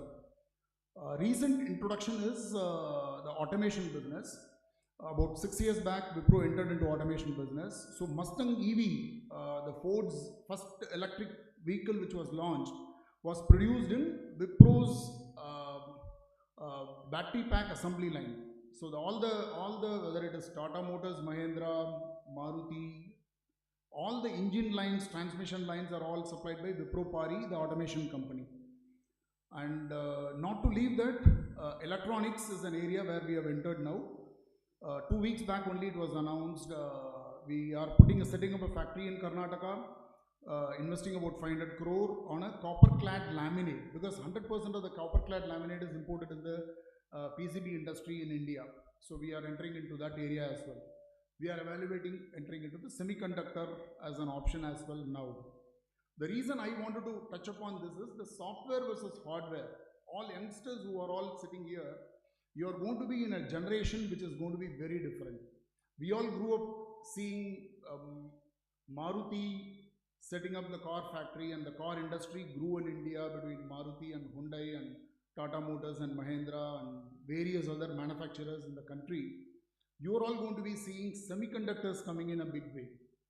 You're all going to be seeing microns coming in, and various other Indian companies. In fact, last week only it was announced there are about 8 to 9 semiconductor investments in the country has been announced. So that is going to be the topic that I'm going to be talking about, electronics and the semiconductor opportunity as a cluster approach, any industrial belt, what it brings to. Even Sanjeev Keshkar, when he was talking about, he was earlier MD of Arrow Electronics, and Arrow was distributing all those passive components for the PCB industry. So even today it's important. So there is a huge opportunity in the electronic side as well as on the semiconductor side. Okay, this generation Gen Z anyway may all would have switched to eSIM, but eSIM also you should be aware that there is a SIM inside the phone. Is that right? There is a SIM inside the phone. Only thing is it's programmable. Earlier the SIMs are not programmable. Once you install the SIM and when you have to change the SIM, and many of us, this generation may not have done it, but many of us, we have cut the SIM. We used to cut the SIM because we don't want it to go into somebody's hand and getting misused. We used to take the SIM out and cut it properly. But I don't know how many of you would have seen inside. When you are cutting itself, you can open it. It opens up as a layer and you can see what is inside. And it will be fascinating because every SIM has a chip inside. The market, I'm giving this as an example. 2 examples I can give you. One is this, which is basically with reference to as simple as a SIM which was given free of cost when you are getting connection, or when you lose it, you may have to pay some 100 rupees to get the SIM, has a technology inside which is fascinating. And that technology India did not produce at all. 75% of the SIMs in the world are produced by China. Look at the volumes. World's population is how much? What is the world's population? 7 billion, 8 billion. It has touched 8 billion now, but yes, right. 8 billion population in the world. The initial SIM which was launched had about 25 billion production. 18 billion micro SIM. Nano SIM still getting produced. 22 billion nano SIMs. eSIMs already have crossed 7 billion. That's the volume that's get produced in the world even today. Similarly, when you look at our chargers, cell phone chargers, whether it is a C connector or any of those things, when you split it open, you will see electronics inside, complex electronics inside. And we don't understand that what kind of value stream India is losing in not manufacturing end products in electronics. That's what you see inside a chip. It's like a city by itself. By a city by itself. So when you really look at it, the semiconductor as an option in automotive, aerospace, consumer, data processing, communication, in all of those areas, there is a huge potential. Not just the design, into the manufacturing. So this is an area which I think all of you should continue to focus, and many of the global majors are all looking at India in terms of partnerships, in terms of engagement, in the entire value chain. So this is a great opportunity for us to look at something close to about $100 billion revenue generation potential, and many of the clusters have to really look at how are we going to get into electronic manufacturing. I'm sure Mysuru has adopted it significantly. In fact, you see a lot of PCB cluster has come up, semiconductor discussions are going on there, and that's the great opportunity, which is what I wanted to leave into your mind. And any engagement, any support which is needed, we are available to guide you. Thank you.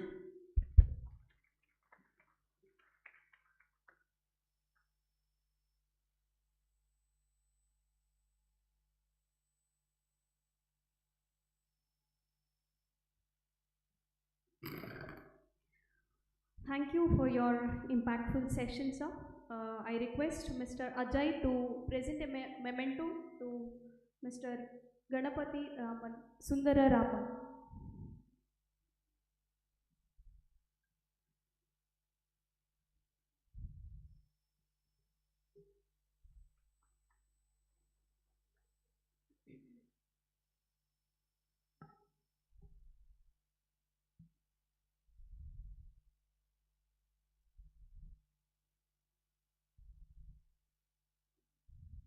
Thank you.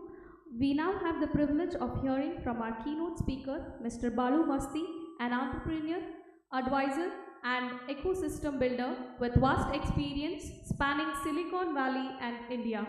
Please join me in welcoming Mr. Balu Masti to the stage for his keynote address.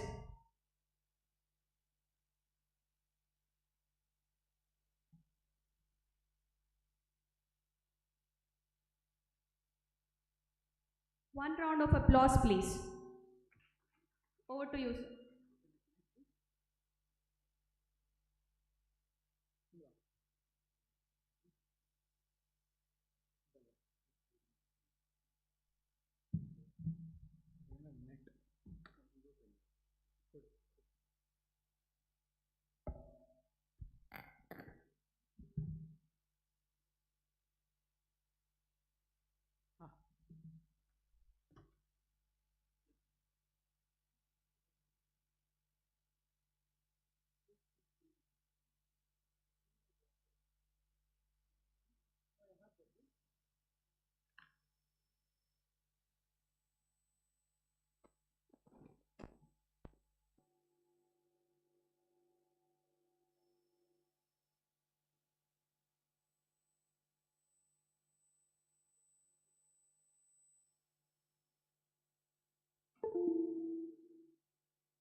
Yeah, hello. Namaskara. Hope I'm audible.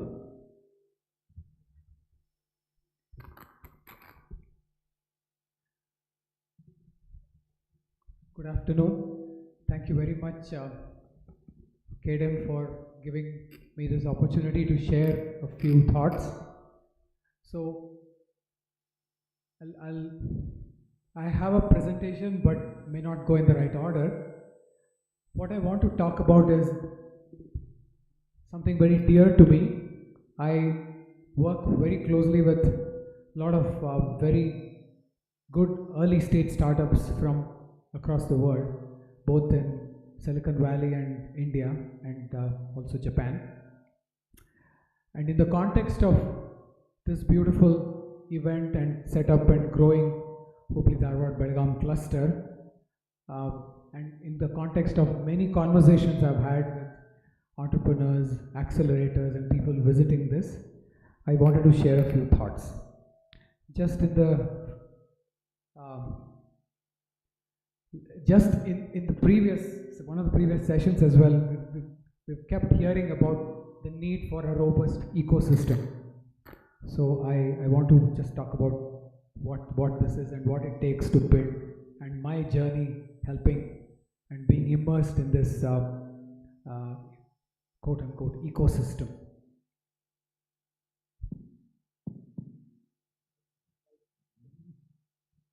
So just a small slide about me.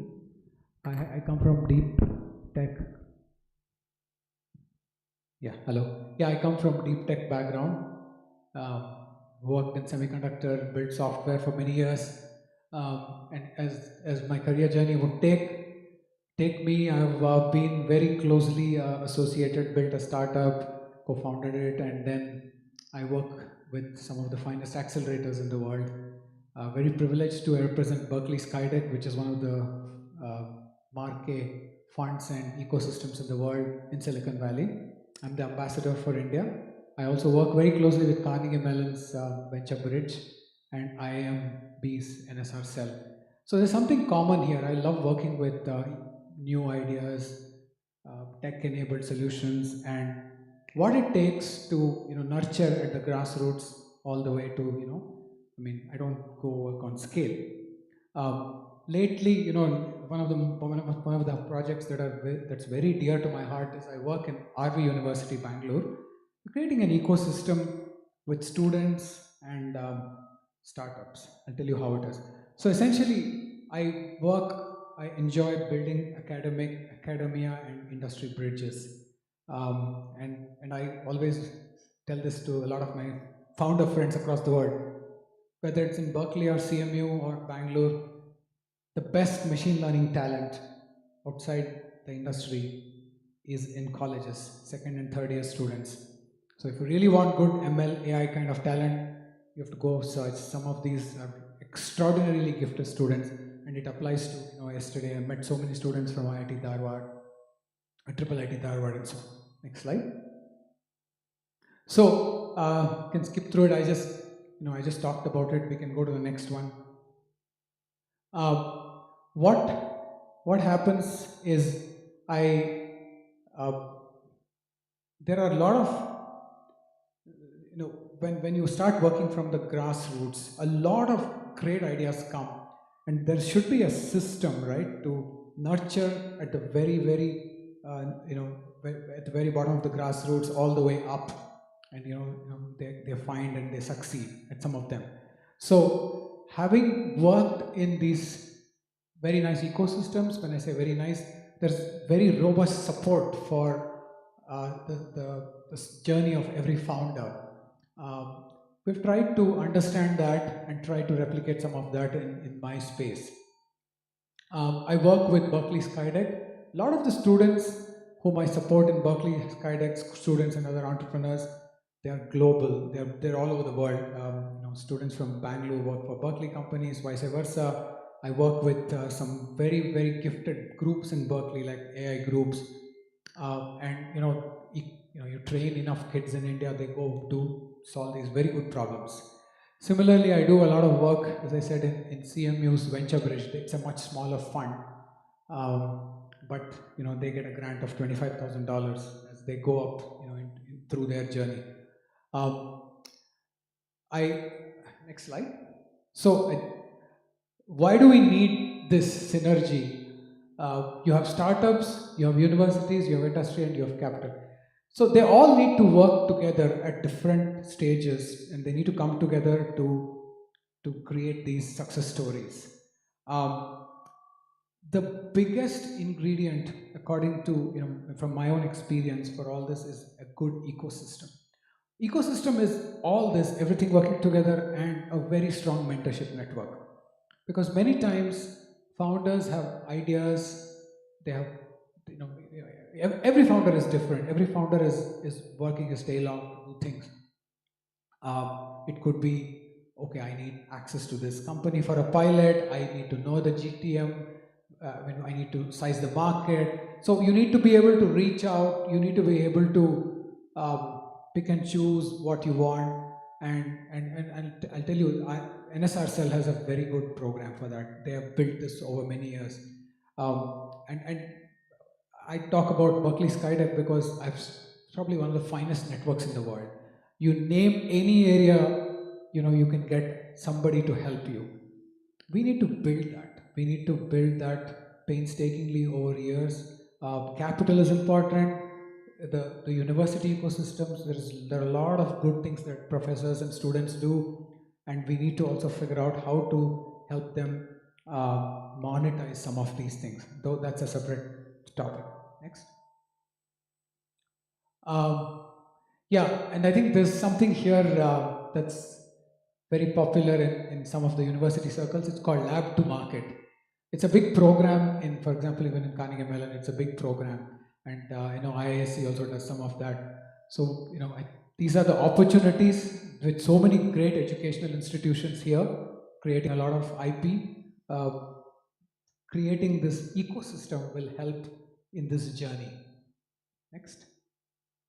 One of the things that I particularly enjoy is I teach this course in RV University called FinTech Product Development. So this is a course to ignite minds of students it's a very popular course now. I've been doing it for 3 years, and this time we have more than 200 students enrolling for this. So they have to come up with a case study and then build their own startup idea. So in 16 weeks, basic idea is to help students understand what is cash flow. I mean, where does money come from? It doesn't grow from trees, right? So it's not like it's very easy to do this. So by the end of the course, students have gained a lot of insight into at least, what does it take. So RV universities, we have a lot of data from this pilot program. Now it's an established program. I think this is something that a lot of schools can do. I think next one. Yeah, once an entrepreneur, always an entrepreneur. Hopefully a lot more ideas, a lot more things will come to fruition from this and from all the wonderful work students and teachers are doing. I think I'm out of time, so any questions I can take offline. I'm here. Thank you.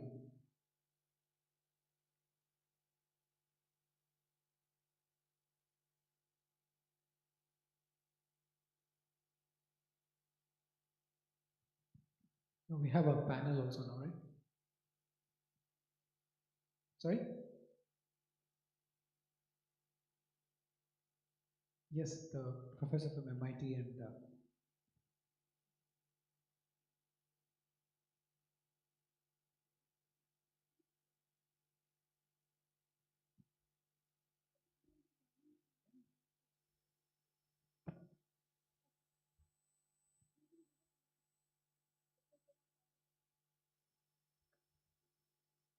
So, in continuation with the insightful talk of Mr. Balu Basti, we have the pleasure of hosting a fireside chat moderated by Mr. Stephen Matthias, Chairman of the Indo-American Chamber of Commerce, Karnataka branch. Joining him on the panel are distinguished experts Dr. Santanu Bhattacharya from the Camera Culture Group at MIT Media Lab and Mr. Syed Nazakat, founder and CEO of Data Leads. Please join me in welcoming the panelists. Yes, by default, it's Balu Basti who will be joining on the days.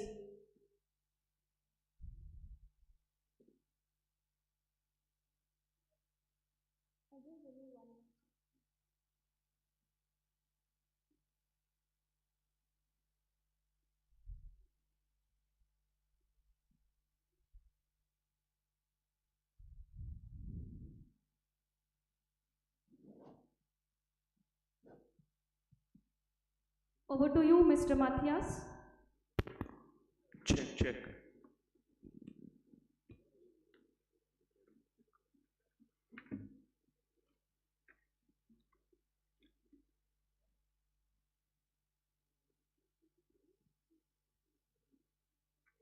Hi, good afternoon, everyone.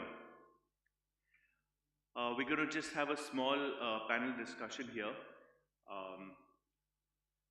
We have two more panelists who are joining now. I have Dr. Santanu Bhattacharya from the prestigious MIT Labs, MIT Media Labs. He's currently working in an exciting field of agentic AI. Santanu has been associated with numerous large organizations in the data space, including Airtel, NatWest Bank, Delivery, and Facebook. And also with two startups, that's Celorix and Origin. He's an alumni of IIT Bombay and of MIT, and he has a PhD from NASA's Goddard Space Flight Center. Welcome, Santanu. I also have Syed Nazakat. He's the CEO and founder of Data Leads, and it's an award-winning technology and digital marketing company. Syed has been a journalist and a founder of data-driven organizations in the past, and he's doing some incredible work in terms of training people in the field of AI. So I'll start with you, Santanu. We're not in a big city here. We're surrounded by essentially rural areas outside of the city. Everyone talks about AI transforming life in every possible way. How do you see that affecting people in the rural areas, particularly in agriculture? Thank you, Stephen. That's an excellent question. I actually come from a very small town. I was born and brought up in Imphal in Manipur, then moved to Tripura, places where the cities are 1 lakh people and most of the towns are 30,000-40,000 people, and mostly it is rural economy, rural environment. And the income levels in Northeast extraordinarily low. Even in my town today, 5,000 rupees a month fixed income is considered a good salary. So every time I go back to my homeland, I go back there 4 times, at least 4 times a year. It bothers me saying that, look, the fruits of the technology that is making people in the West super rich. You're hearing about billion-dollar salaries nowadays, are not reaching the rural areas. So if you think holistically what happens, the 3 or 4 areas you can think of, saying that AI is going to change everything is not the right way to do it, right? You have to think about from what happens in terms of functions, things that make up the rural livelihood. 3 or 4 things, right? One is farming. The second is healthcare, because if you're not healthy, you're not going to be able to work and make money. The third is being able to put your products in a market at a decent price. And the fourth is education, right? If you think of all of them, and I'll just take an example of 1 and not 4. In 2014 or so, we tried something that was a bit interesting from MIT Media Lab. Glaucoma is a huge issue in India, especially in rural India. 60 million, about 6 crore population gets affected by glaucoma that eventually results into blindness for a lot of them. So we ended up building a simple app called Netra, which with a 95% precision in a village health center where most of the doctors are absent, can tell you if you have a potential for glaucoma, and then you can be referred to a bigger center. So things like that in a small way, we failed in 2012, 2013, we failed largely because the Android phones back in those days were 128 meg, didn't have much of a power and compute. This was not audible. Is this audible? Perfect. All right, now I can speak a bit. All right, so it failed, but that was a good experiment. So similarly, you can think of experiments in relation to health, in relation to education, in relation to getting your fossil at a decent price to the market. And a lot of these models won't be built by West. No one has interest. Sam Altman doesn't have an interest in figuring out making an app on crop disease in Belgavi, which is different than crop disease in Tripura, which is different than crop disease in Manipur or Odisha, right? These are the micro models that India would need to build, our entrepreneurs would need to build, very specifically targeting at rural livelihoods. In this case, for example, the crops and their diseases. And that's something that will eventually lift the rural income. Unless we can lift the rural income, make the rural health better and education better, the chances of becoming a developed nation by 2047 would actually be very, very hard.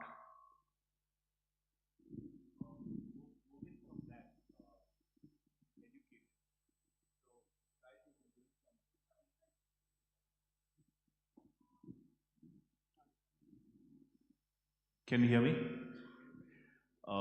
Moving on to education side, you've been doing some incredible work in terms of training people in the area of AI. Can you tell us a bit about that? Yeah. Okay. Thank you so much. I think it's like a phenomenal change happening globally, and all of us are witnessing it. But I remember almost 10 years ago when we hosted our first data boot camp, and it was actually in Bengaluru, and Kiran Mazumdar-Shah came as a student in that boot camp. She said, I'm fascinated by the idea that the technologists, data scientists, medical doctors and others can work together and make sense of the data. I think we took that from that inspiration, and we designed this like a very specially curated data boot camps, and we took them all across Asia, one country after another, from Hong Kong to Singapore to Malaysia to Jakarta, back then to India. And that really helped. That was 2015. It was a time when the Prime Minister Modi was just in the office, and one of the first national scheme he announced was India Digital Mission. And that was a game changer. And from someone who came from a communication background, we were trained actually how to collect information, how to go out, meet people, and gather information. But perhaps for the first time in the human history, we have reached at the stage where there's too much information available than we can consume. And I ask my question, I ask myself a question: if this is the situation, what will people need to do in the future?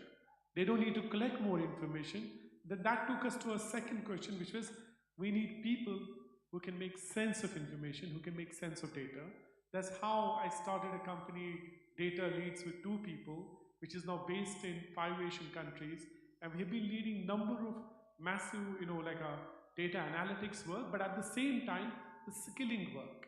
And in the last 10 years, in collaboration with Google, Asian Development Bank, BBC World Service, Deutsche Welle, a number of state governments and central governments in different countries, we have almost trained 60 million people in data verification, in data cleaning, in data visualization, and digital transformation.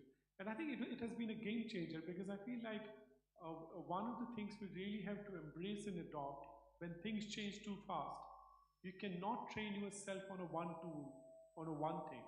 You need to bring that agility where you are quickly able to learn a lot of new things actually, and you're very clear on the principle. I think we put a lot of emphasis on that, and we did a lot of faculty discussion, leadership discussion within organizations, particularly in the media companies, as you must have been seeing the massive transformation, the way information has been disseminated, for example. So in India, we're working with almost 100 media companies, almost everyone there, Times of India, Hindustan Times, Indian Express, all the TV stations. So last 8-9 years, we have been actually visiting these newsrooms, and we are telling them things are changing. It was very difficult for the CEOs to understand it in 2016, 17, 18, because they never understood user-generated content. And today, if you look at it now, it's completely other way around. They feel like they don't need reporters and editors to write, because ChatGPT can write better or faster. Maybe you need to be smarter in terms of how you engage with the audience. I think that was a game-changing approach to actually skilling as well in terms of data and the AI.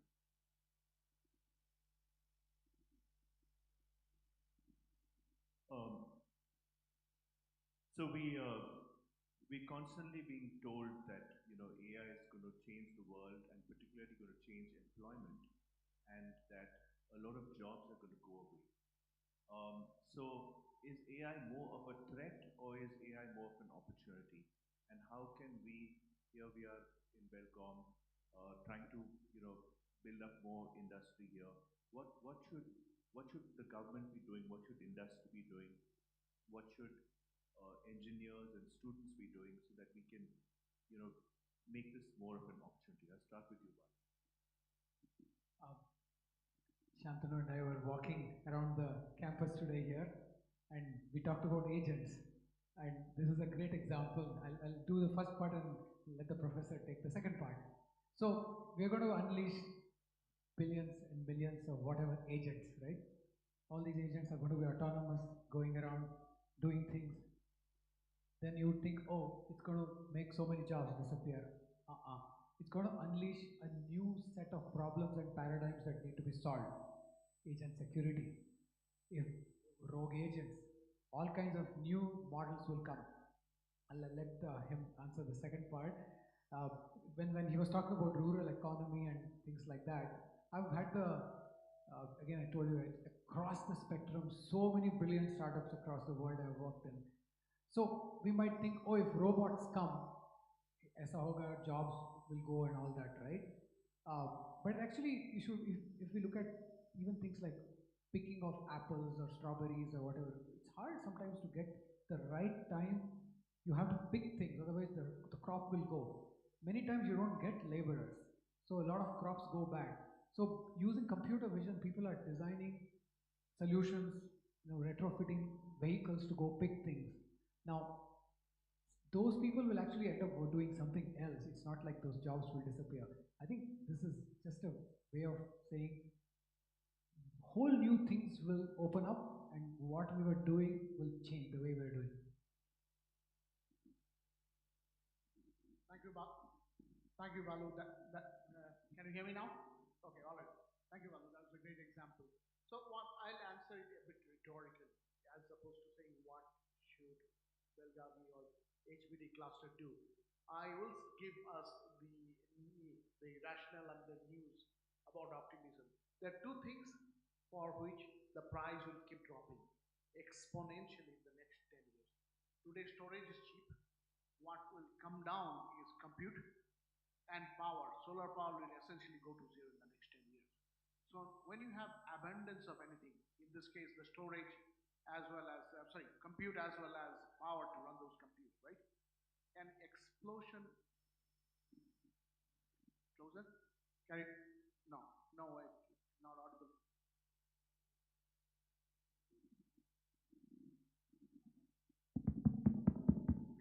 Can you hear me? Okay, all right, so closer. I will repeat the question. I'll repeat the answer. So I would not say what, I would put the question in answer in a broader context. Instead of saying what this cluster HDB should do in the future days when the agents and AI and all forms of automation comes in, robots and all, right? I will give the cost for optimization of an optimal future, right? With the direction that you're moving. The storage, cost of storage, computing storage went down essentially to zero in the past 20 years. And that opened up a lot of things you could do today that you could not do. We can store all kinds of data, we can mine that data, we can make meaning out of the data and have built things like digital marketing and all that industries that we didn't think 10, 20 years back was possible. Two things that are going to go to zero. One is going to compute, it's rapidly declining. The second is the power. Solar power, the way it's getting coverage across the country, will essentially drive the cost of power to near zero in the next 10 years. So when those two things become available at a zero cost, a slew of new other industries that I cannot imagine sitting here today will emerge and essentially make us richer. There is no doubt about it. Every time a technology has been invented, the humans have figured out a way to use that technology and get richer, better,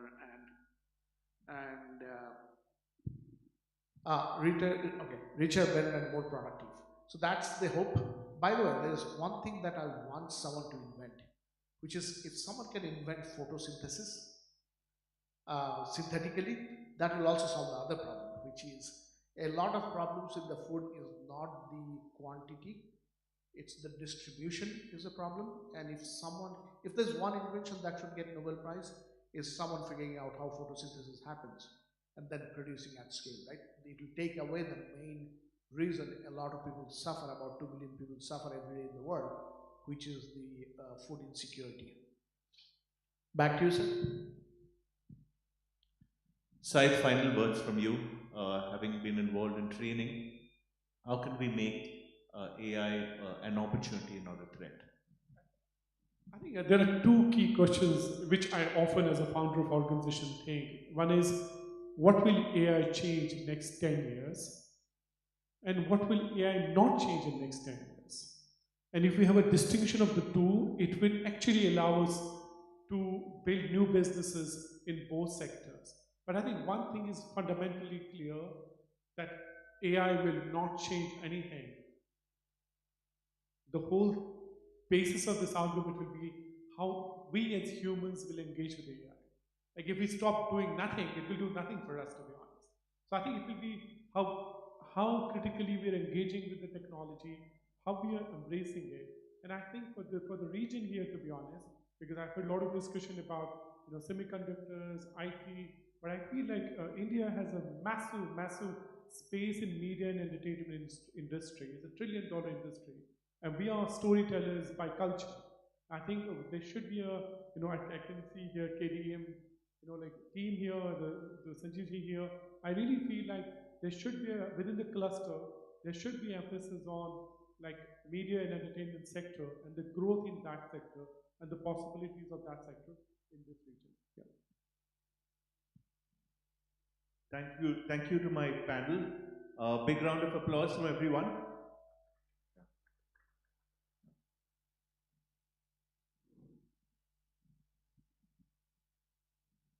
And thank you for moderating this, Steve.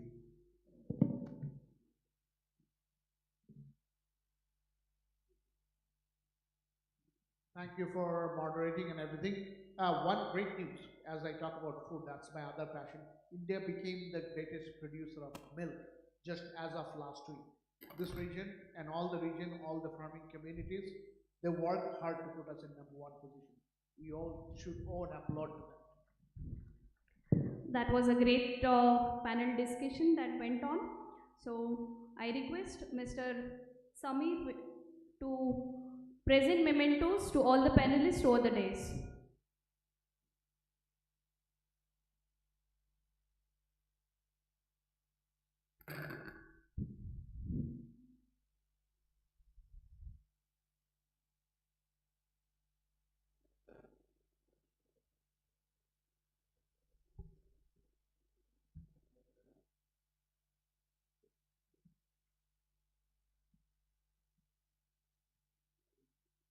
Once again, I would like to thank Dr. Santanu Bhattacharya, Mr. Syed Nazakat, Mr. Stephen Matthias, and Mr. Balu Masti. Big round of applause.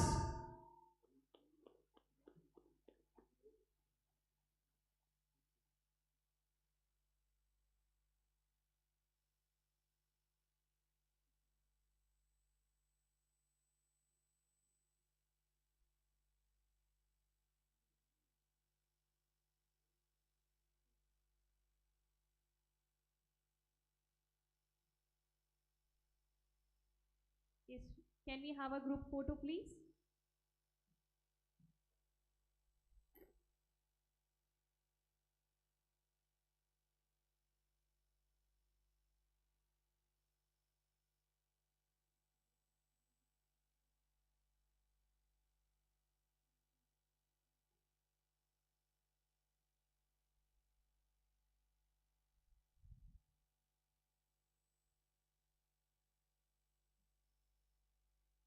Yes, can we have another round of applause? Yes. Since we are in Belgavi, we will get ready for the next session. That's the chat on brand Belgavi. Thank you all the dignitaries. Did you know that Belgavi is not only a thriving industrial city but also famous for its rich food culture? It is the birthplace of the legendary Belgavi Kunda, a delectable traditional sweet that has been delighting taste buds for generations. This blend of cultural heritage and industrial growth truly highlights the unique spirit of HDB region. Now we all move on to an interesting and focused chat on brand Belgavi, where we will explore the region's evolving identity as an emerging hub for industry, innovation and entrepreneurship.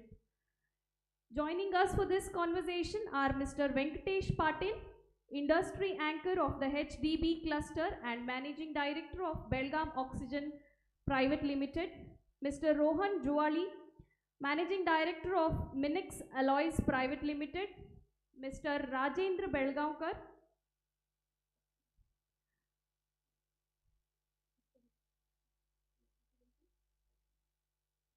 we have Mr. Venkatesh who will be joining, and Mr. Sanjeev Kumar Gupta, CEO KDM.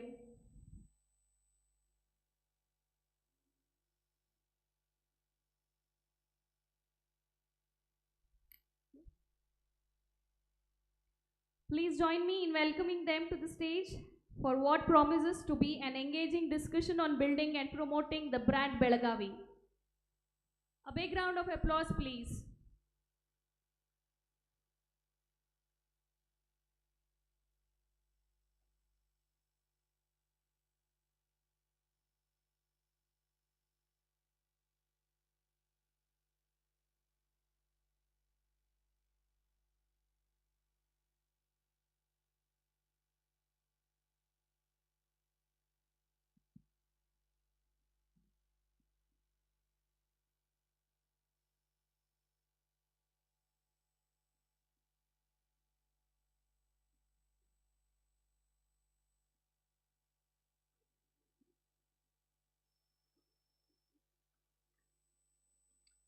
Okay, sorry, Mr. Belgavi couldn't make it, so he sends his apologies. And I'll be asking the questions to Venkatesh Patil ji and Rohan ji on behalf of Belgavi ji. So opening remarks, I'm just saying this, and it's open to both of you, is Belgavi has always been a proud foundry cluster and an MSME cluster, right? Let us have a small discussion on how, what impact it would have on this industry when we introduce AI and automation. And let's keep an open discussion and think about how we can brand Belgavi can be built. And I want to discuss this with both of you. Yeah. Okay.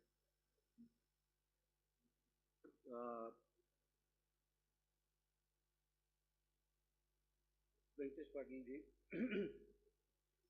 first question I'll ask is very simple. Why should industries come to Belgavi? I think the answer lies here only. Last 2 days, everybody is experiencing what is Belgaum all about. I've been talking to a lot of delegates, they say, wow, this is a wonderful city. It's the first time we have come here and would love to stay here. That itself speaks. What Belgaum has to offer, I need not tell you. It has everything to offer, right? We have the right connectivity. We have high-speed internet. We have world-class healthcare facilities. We have world-class education facilities. And above all, we are just 20 minutes away from the Western Ghats. The greenery and the serenity of the place is amazing. I was speaking to Madam Gupta yesterday night, she was amazed that yesterday I could go to Dharwad, attend a triple IT function, come back, finish my factory work, go home and again still go back to ITC for the dinner. She said this is just unimaginable and this is what Belgaum has to offer. Connectivity is excellent, 20 minutes from any part of Belgaum to any part of Belgaum, still we can do it. So Belgaum has everything, and above that, recreational facilities, we have 2 wonderful world-class golf courses in Belgaum. We have Goa, which is just 2.5 hours from Belgaum for people who come here and want to relax. So it has everything to offer, and that is the best thing I can say about Belgaum. Of course, other infrastructure, industrial infrastructure, support systems, the engineering industry which backs any of the initiatives, everything is there. So it's only welcoming all of you, and that's what Belgaum has to offer. Thank you so much, sir. And I vouch for that, right? There are a lot of places you could go in the weekend and come back and still not feel exhausted. So it's not only about work, it's all about the rest of the ecosystem around us as well. Next question to you, Roji, is you work very close with startups here, and you work with a lot of MSMEs as well in the foundry cluster. How should they embrace technology?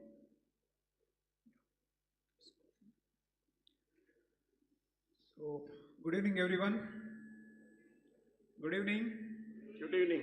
Yeah, just I was checking whether everyone are active after the lunch, because it's almost 4 o'clock and everyone are sitting here Hello.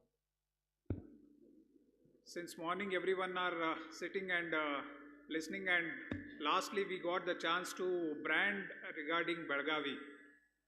To speak about Belgavi, and the question which has been asked from Mr. Venkatesh Deshpande is how the startups can get benefited from, I think, from the MSMEs. To elaborate a little, there are 32,000 MSMEs registered in MSME portal, which is Udyam registration, which is the second largest after Bengaluru. And more than 200 foundries working here, and I think 40 plus large scale industries are there, which includes sugar factories in Belgavi district. So there is a huge potential for the startups as well as the technology driven companies, those who can really come and make the life easier for these manufacturers who are working since decades over here. The startup culture which we are listening today have been, I think, started in Belgavi more than 100 years ago. The foundry industry, the hydraulic industry, and the wall industry, and now the aerospace are working and exporting to lot many countries. You name the country, we export to that country. So the ecosystem and the environment here are all self-made entrepreneurs. It's not that government wants to do something and people are doing it. No, everyone are self-driven entrepreneurs. They are working on their own, and really an enterprising city, an enterprising district, wherein a startup who wants to start his own, who wants to start his IT or drone or EV kind of industry has very big potential over here, and they can connect with the industries, they can solve the problems of the industries, they can solve the technology what we are working today, they can help us grow still more better than what we are doing. Yeah. Thank you, Rohanji. Thank you. Great answer. And I see that you're trying to tell to the people here, welcoming them. There's a huge opportunity awaiting for you. Make the effort. We'll be there to support you. Yeah. That's it. Thank you. Next question to you, Venkatesh Patil ji.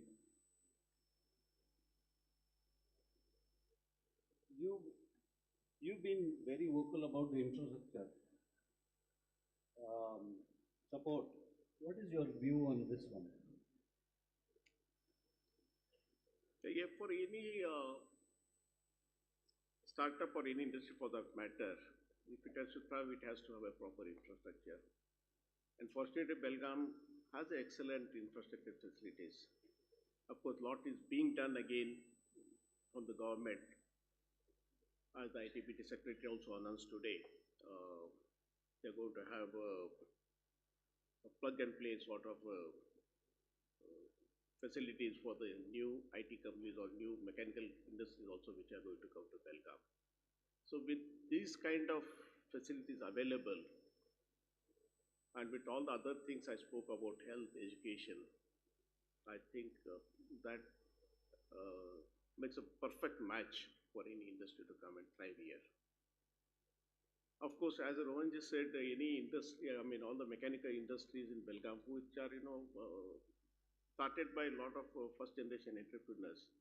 Of course, there is a lot of scope for, digitization and, modernization, wherein these new startups with the new age technologies, when they come and offer solutions, they do get a ready market in Belgaum for their trials. At the same time, local industries also get the benefit of these technologies, and it will be sort of a win and win situation for both the startups as well as the existing industrial infrastructure. We'll surely work on that one, sir, and work is on the way. Thanks. Next question to you, Rohanji. How do you see drone, EV, AI, all these industries impacting, which leads into the last answer you already gave us. So specifically these industries, do you think, how do you think it will impact the Belgaum industries? Of course, these are all new technologies which have been driven, and recently KDM has also announced that Belgavi will be the drone cluster and EV cluster of this region.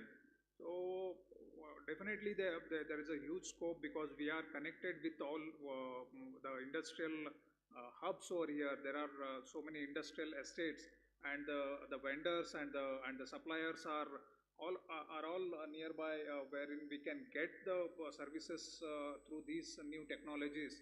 And to elaborate more, we have already 50 plus startups into this tech sector who are working for more than 500 crores of revenue. They are generating 500 crores of revenue already in Belgavi. And more such kind of industries, if they come, they can join with these clusters, and they can have a very good kind of business over here. They can have connectivity with their own peers, and they can work together within this cluster. Definitely these technologies will work for the manufacturing sector also. Absolutely. Thank you, thank you, thank you. So I think we are almost at the end. So let me ask both of you, if we succeed, how will Belgavi look in 2030? So, Venkateshji, you want to take that first? I think I'll leave it to Rohan and conclude. By 2030, I think Belgavi should not only be an manufacturing hub of foundry, hydraulics and aerospace.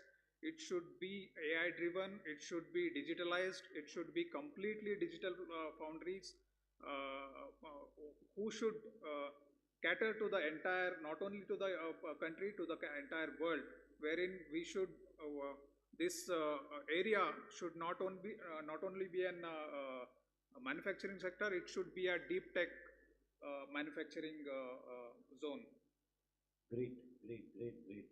And yeah. What I would say is, I think Belgaum is already a second largest exporter of engineering goods in Karnataka, next to Bangalore. And by 2030, we want to see Belgaum being a second largest exporter of software services also, and take a lead in that. Yes, sir.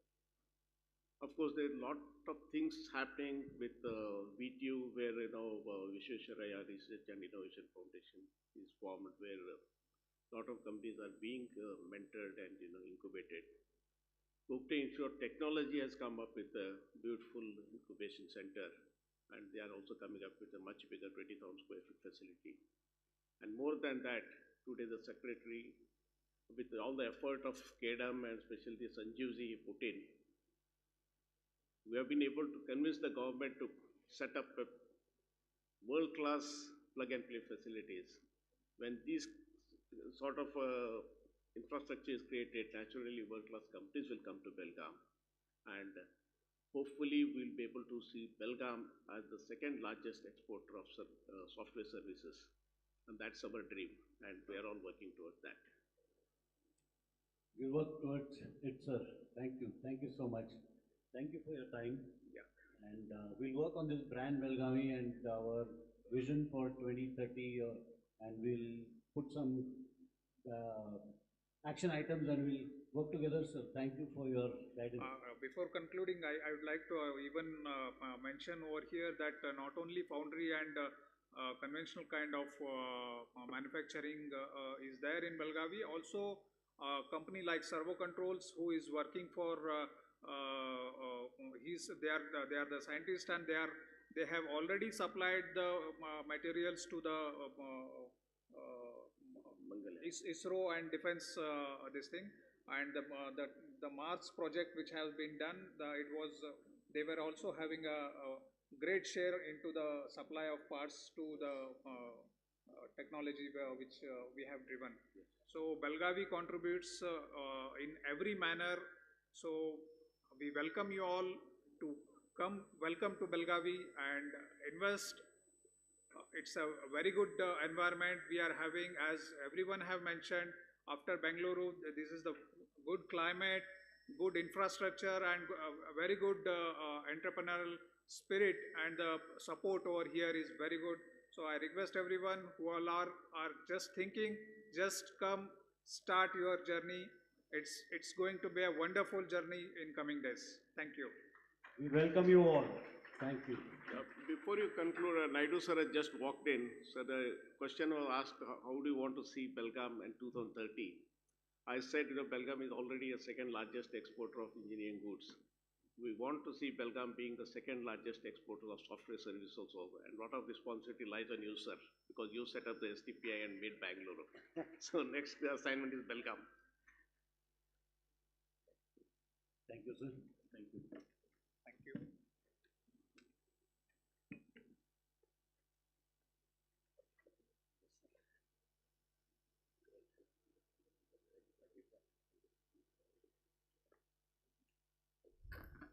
I thank all the panelists for the crisp discussion. Though it was a crisp one, but still it still branded Belgavi.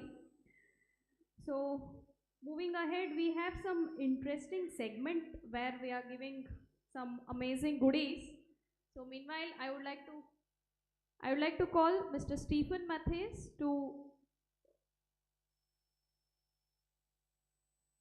present mementos to the panelists.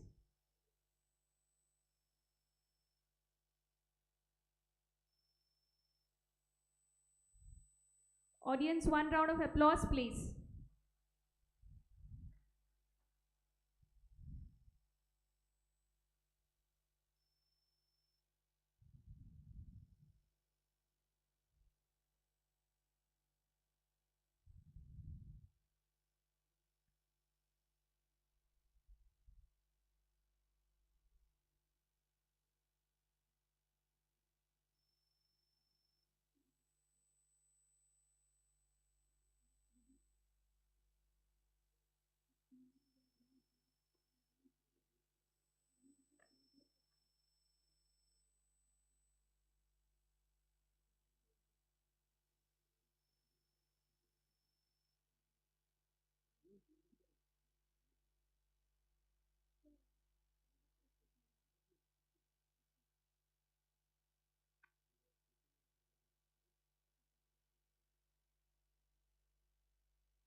So keeping an eye on our time, I thank all the panelists for their invaluable insights and a day-long discussions that happened.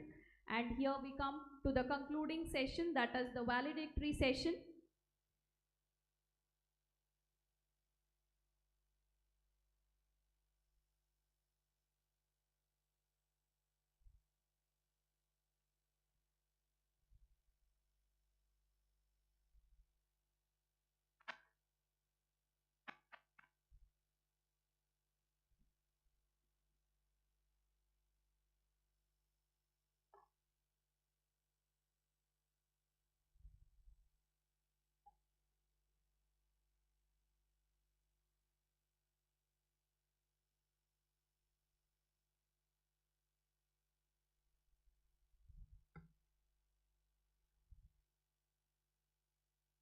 Yes, let me have your energy for the next 35 minutes.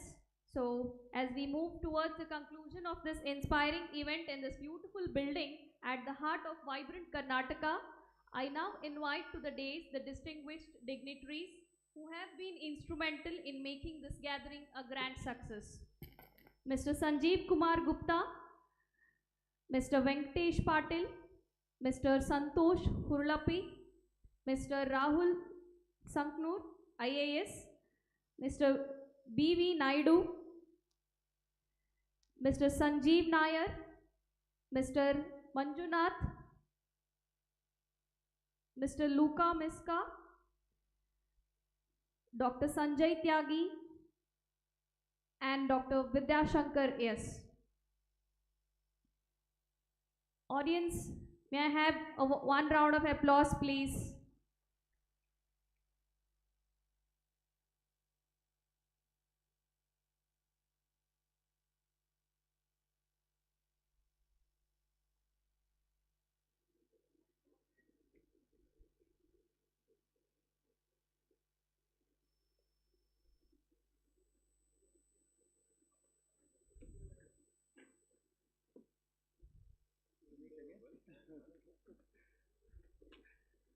Ladies and gentlemen, please join me in welcoming them.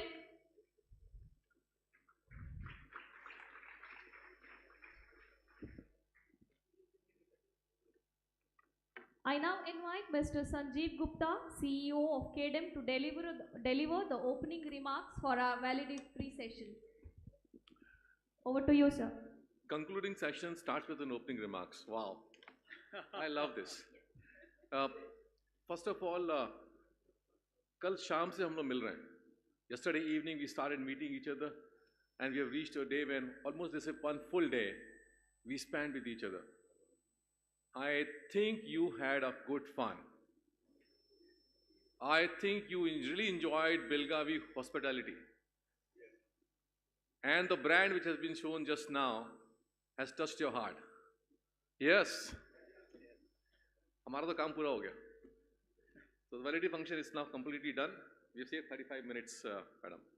But just to let you know, it's great to have these events coming up. And why these events are organized in such a way? We want the energy of the industries, champions, academic institution leaders, startups. Look at the exhibition that you saw. Almost 35 exhibitors are there outside. और कितनी चहल पहल है वहाँ. Now you are able to talk to so many people. In fact, you corridor mein, you can't talk to each other because there's so much of talking going on in that corridor. We did a Beyond Bengaluru Blue program wherein we invited the VCs to look at the top 10 startups. Friends, we got some 55 applications from this region. We had a jury to look at this, and finally top 10 were selected, and today top 3 will be awarded as well. So this is the way that we run the programs of Beyond Bengaluru Blue. We did an academic institution session today. 100+ institution members were sitting in the office on the 3rd floor. We did a policy awareness camp program in the morning at 9 o'clock. Another 100+ people were looking at, hey, what is in for me if I'm a manufacturer? What is in me if I'm a startup? What is in me for if I'm an IT industry person? Or if I'm a real estate person as well? Want to set up a co-working space? What are the benefits for me? All this session happened today. We had a fantastic leaders talking to you in a very different fashion. Just want to say that what is the takeaway for us after almost spending one day with all of us? First of all, you heard in the morning, EV truck manufacturing company, likely they are saying will force them to come here, right? So one takeaway for me is EV truck manufacturing company. The second takeaway is none other than Sanjay Tyagi ji committing 200-seater co-working space from STPI to come up in Hubballi. Another takeaway for me. Third one, Abyssal Tech Edge. They want to set up a center here in Belgavi. Thank you so much, wherever you are. Then we got a concept about how we can have a GCCs on agriculture and innovation hub, thinking about of setting up. So, Belgavi के लिए अगर 2030 का plan में एक ये भी जोड़ेगा हमारे साथ कि how do we create a GCCs from an agriculture domains all across the world, an innovation hub possibly here in Belgavi. So we need to work on the strategy. Another one was the 5 TBIs. Can you imagine? All the state we got 11 TBIs approved by the government of Karnataka, 5 in this region. So all those 5 are here. Another takeaway for us. We also got the session recently got completed on the HNIs to become the angel investors.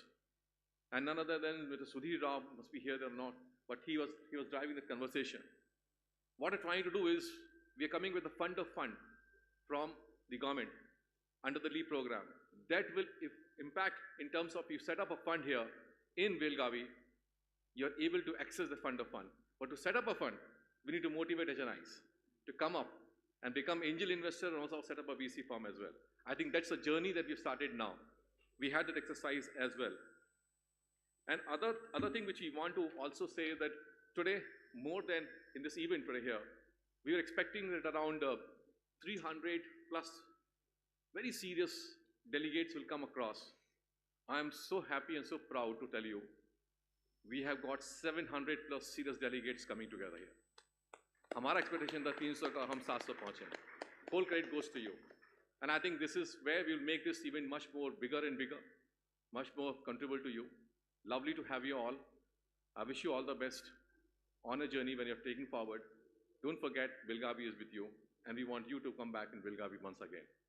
Thank you. Thank you, sir, for those insightful opening remarks of the valedictory session.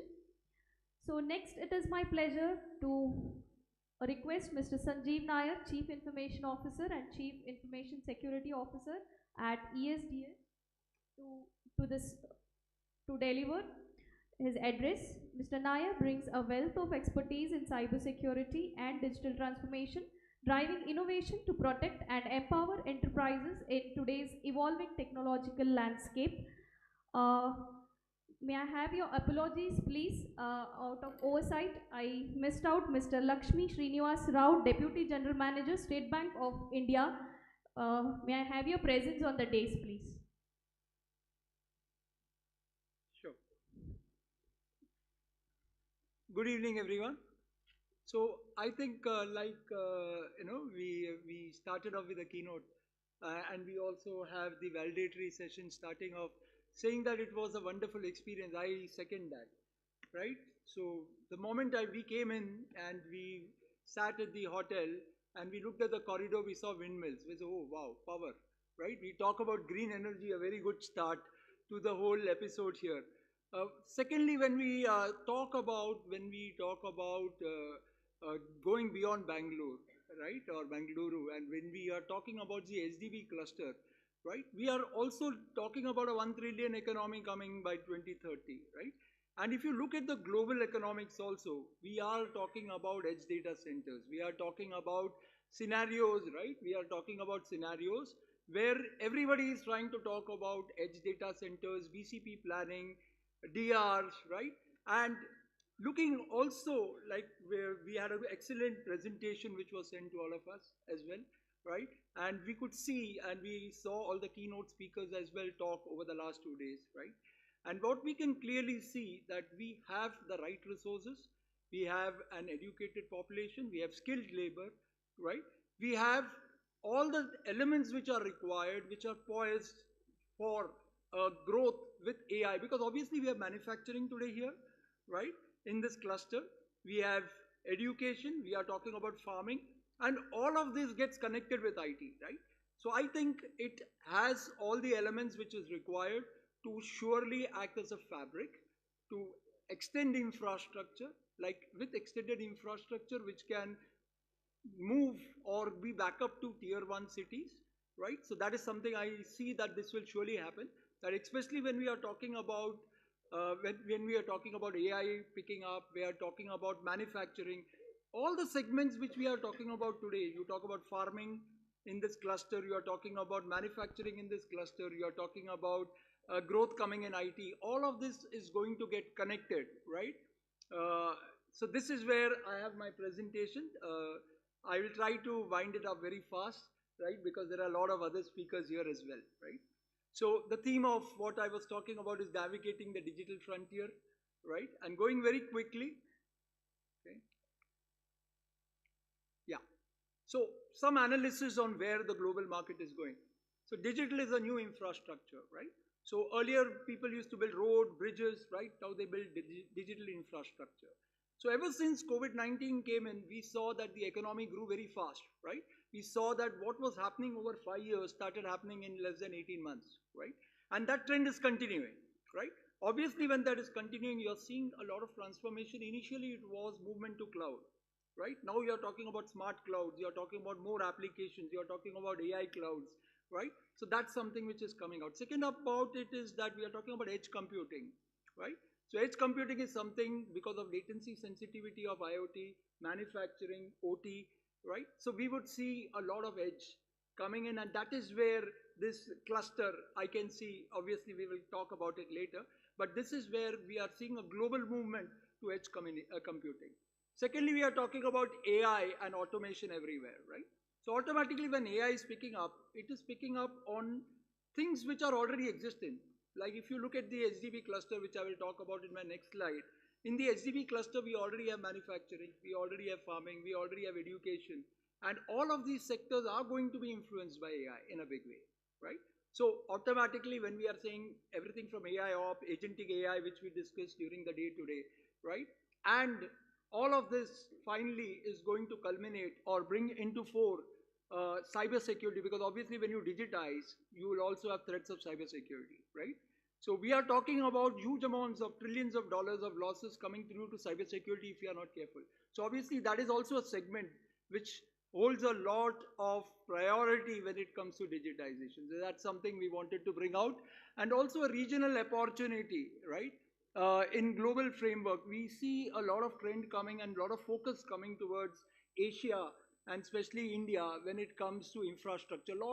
Because of the geopolitics, there is a lot of organizations, a lot of countries looking at BCP planning, looking at DR coming into countries like India, right? So that is something I wanted to bring in. So automatically we are talking about the digital economy going to $1 trillion, right? And obviously we are talking about the overall AI economy itself going into $1 trillion. And we are talking about the digital economy in India itself coming to $1 trillion by 2030. So with this backdrop, let's look at what is this has from a potential perspective for the HDB cluster, right? So obviously we need to leverage AI to improve efficiency. And as I mentioned, all the sectors which are already present here can be leveraged, right, in this ecosystem. And this is where infrastructure coming into the HDB sector is something which I foresee is inevitable and it has to happen, right? Secondly, decentralization of IT infrastructure. Sorry, I will have to fasten it up. Yeah, I'm sorry about that. So going a little fast, decentralization of IT infra is something we'll see happening. Secondly, we are saying cost-effective land, power, everything that is needed, skilled labor, everything that is needed to enhance AI, enhance growth, enhance or bring India towards the 1 trillion is something which the HDB cluster has.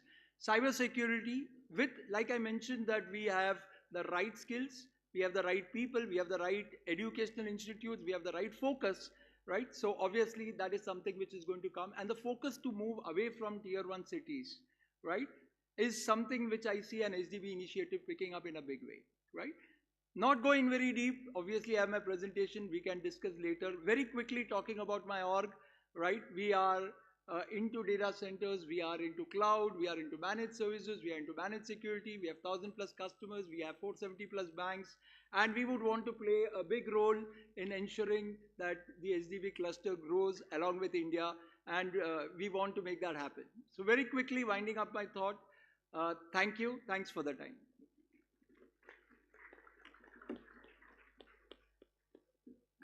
Thank you, Mr. Sanjeev Nair, for your insightful address. Sure. Next, I have the pleasure of inviting Mr. Luca Miska, Public Relations Manager at World Up PR, to the stage, who brings a wealth of experience in strategic communications and brand building, playing a pivotal role in shaping the narratives of leading organizations in the technology sector. Please join me in welcoming Mr. Luca Miska for his remarks.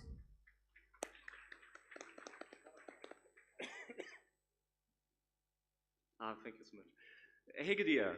I hope, so my Kannada is very, very bad. I can tell you something. I have a Kannada course once per week in Koramangala in Bangalore, but my progress is so slow, it's barely existent. I feel so bad for my tutor. She's a student at Jain University in Koramangala, and I feel so bad for her because I had 10 lessons with her so far, and I make no progress at all. I think she must think that I have a learning disability or something, because there's nothing happening.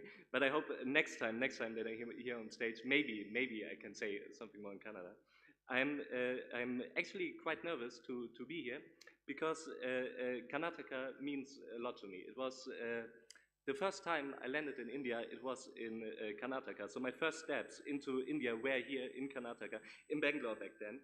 So I'm 27 now, so it might sound a little ridiculous if I say it's some of the most beautiful memories of my life so far, but it is like that. I do have some of the most beautiful memories of my life so far here in Karnataka. It was in Karnataka where I fell in love with India, and it was also in Karnataka where I fell in love with my girlfriend. So at least this is something I will be forever grateful, hopefully forever grateful to Karnataka.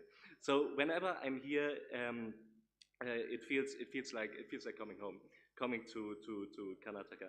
But let me tell you something. I don't want to speak to you as a businessman today. I want to speak to you as a friend of Karnataka and as a part of the Indo-German community.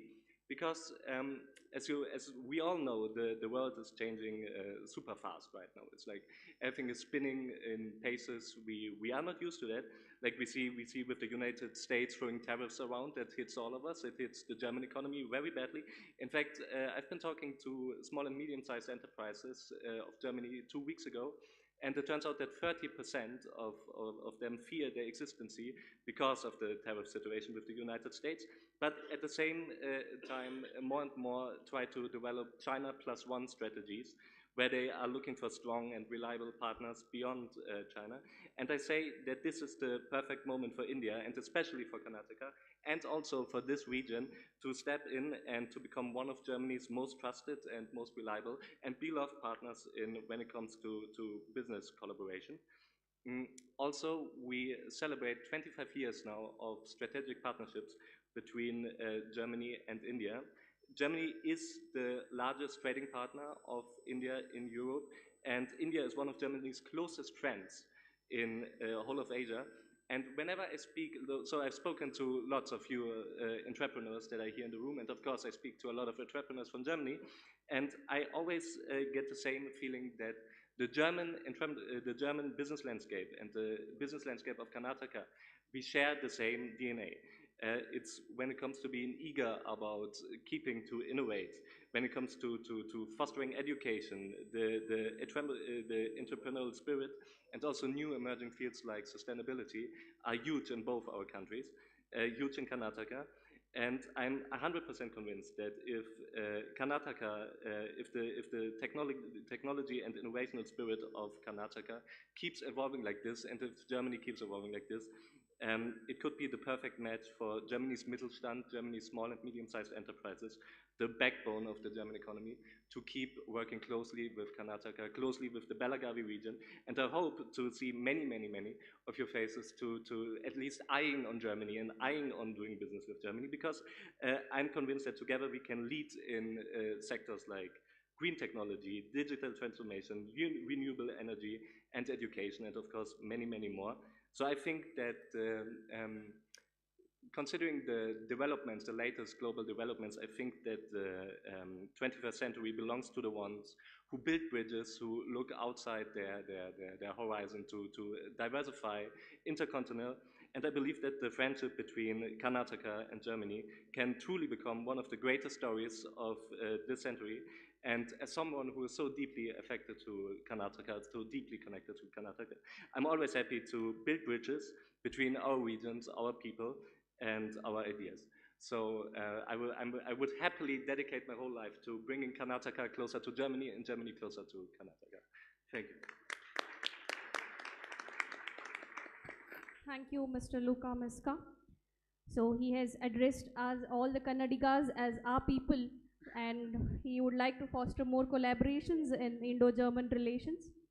So moving ahead, I have the pleasure of inviting Mr. Lakshmi Srinivas Rao, Deputy General Manager at the State Bank of India, to the stage. Mr. Rao brings vast experience in banking and financial services, playing a key role in driving economic growth and financial inclusion across diverse sectors. Please join me in welcoming Mr. Lakshmi Srinivas Rao for his address. Thank you. Yeah, very good afternoon to all of you.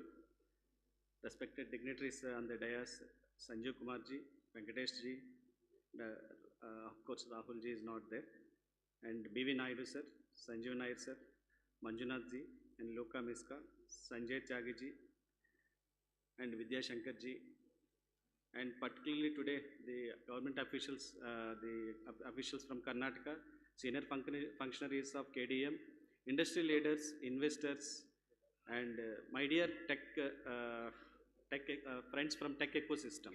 It is an honor to be here at Techceleration 2025, hosted at the iconic Suvarna Vidhana Soudha, Belgavi. This is a first visit my visit to this Suvarna Vidhana Soudha. Of course, I feel so many people also this is the first time. Thanks for the wonderful venue selection by the KDM. This flagship event symbolizes a new wave of progress and growth beyond Bengaluru. And as a DGM SBI for this cluster, I feel proud that SBI is a part of this movement and committed to be a partner in this growth journey of this area particularly. The Hubballi-Dharwad-Belagavi cluster is a fast emerging and innovation powerhouse. The government of Karnataka and KDM deserves a special appreciation for bringing this focus to beyond Bengaluru, ensuring that opportunities, resources and innovations not limited to the only geographic places but spread across the state. This approach is what will make Karnataka a global leader in the technology and entrepreneurship. State Bank of India is synonymous with the trust and progress. For more than 200 years, SBI has stood by India, from supporting small businessmen to the big entrepreneur. Today, in this new era of digital economy and startups, SBI is once again at the forefront, empowering innovators, entrepreneurs, and visionaries to turn their ideas into the impact. We have launched a dedicated startup branch at Bengaluru, particularly exclusively for servicing the startups, and provide customized financial services for all startups across Karnataka. It is not limited to the only Bangalore, it is across Karnataka. We are soon going to launch a very first of its kind GCC, particularly one specialized service center for GCC. I think it is a first time in the banking sector. GCC service center we are going to open. And at Hubli, I am having a dedicated relationship manager for advising the all startups and giving a special priority and special service to the new startups. We offer collateral-free loans, working capital and term loans for innovation-driven enterprises. For emerging sectors like EVs, today we have seen the outside also. EV cycle is also, it is there. EV, AI and health tech. We have a special product for small business people also. That is called, now we are discussing AI today. In banking also we are using AI in a different kind to improve our service quality and quick to save the time. For example, if I want to tell, we have a product like PABL, pre-approved business loan, for all the people who are maintaining current account with us. You need not do anything. Our AI system will read entire your GST returns, your accounting system, your accounting systems, transactions in your account, and we will arrive one limit. You need not come to the bank, it will appear in your net banking. With 3 clicks you can avail and the amount will be credited on the spot to your account. And I am proud to say in my module, I am heading this 5-6 districts, Haveri, Gadag, this Hubballi-Dharwad and Karwar and Belgavi. In this module, every month we are sanctioning almost 200 to 250 this PABL loans without any paperwork and without any intervention. I hope this is a very forward step in the, particularly for the business sector. And one more product we have, one process BRE, Business Rule Engine. Here, you know, the earlier days in 10 years, 15 years back, for getting the loan from the bank itself is a big, huge task, and maybe 100, 200 pages of paperwork. Now, without any papers, if you walk in or you need not come to the branch also, if you access bank.sbi site, there is a product called BRE. If you enter your Aadhaar and GST numbers and other required, whatever the system asks, if you feed it, automatically our AI system and banking system, it will read your GST returns, your CIBIL, all other related government your numbers also, and it will come up within 40 minutes how much amount you are eligible, and its sanction letter also will be created online. Yeah. Oh yeah, just another 2 minutes, because these are all very useful for them, that's why. And this BRE is very useful for particularly for startups, and the PABL loans also, it is very useful for the startups. And now CGTMSC, you know everybody, up to 5 crores, there is no need of collateral. So I request all young entrepreneurs to please contact us for any kind of your financial needs. We are here to service you. And through our partnerships with particularly the state agencies like KDM, we have entered the MOU also with KDM. We are ensuring entrepreneurs not just funds but also the guidance, network and market linkages also. And not only this, we have entered the MOU with the UAS, Agriculture University in Dharwad. We are financing all the farmers, startups not only in IT, startups in Agri-Techs also. In Agri sector also we are funding them, and we have already entered with the MOU. That is also very useful for them. And not only this, we even farmers, nowadays you must heard about the drone system. Drones we are using for the cultivation of our producers. There we are financing, we are taking the one village, entire village, and we are financing entire village, the drone system also, with the help of Krishi Vignan Kendra Dharwad. And like that, if I want to say, of course, due to the time thing, these are the various products it is available with State Bank of India. Kindly, we are with you. Please give us the chance to become a partner in your growth. And we believe that the access to the finance should be never be a hurdle and to the innovation. At last, I want to say this: the future of Karnataka digital economy being written in Belgavi, Hubballi-Dharwad cluster today, and SBI is proud to be one of the partners in this journey. So we look forward to engage with all of you together. Let us make Karnataka a true global innovation leader. Thank you very much. Thank you, sir. Thank you for throwing light on financial and banking provisions and products. So moving ahead, I have the honor to invite Professor Manjunath Ghate, Campus Director of the National Forensic Sciences University, NFSU Dharwad campus, to the stage. Professor Ghate is a distinguished academician and leader, contributing significantly to forensic science education and research. Please join me in warmly welcoming Professor Manjunath Ghate for his address. Over to you, sir. Good evening, everyone.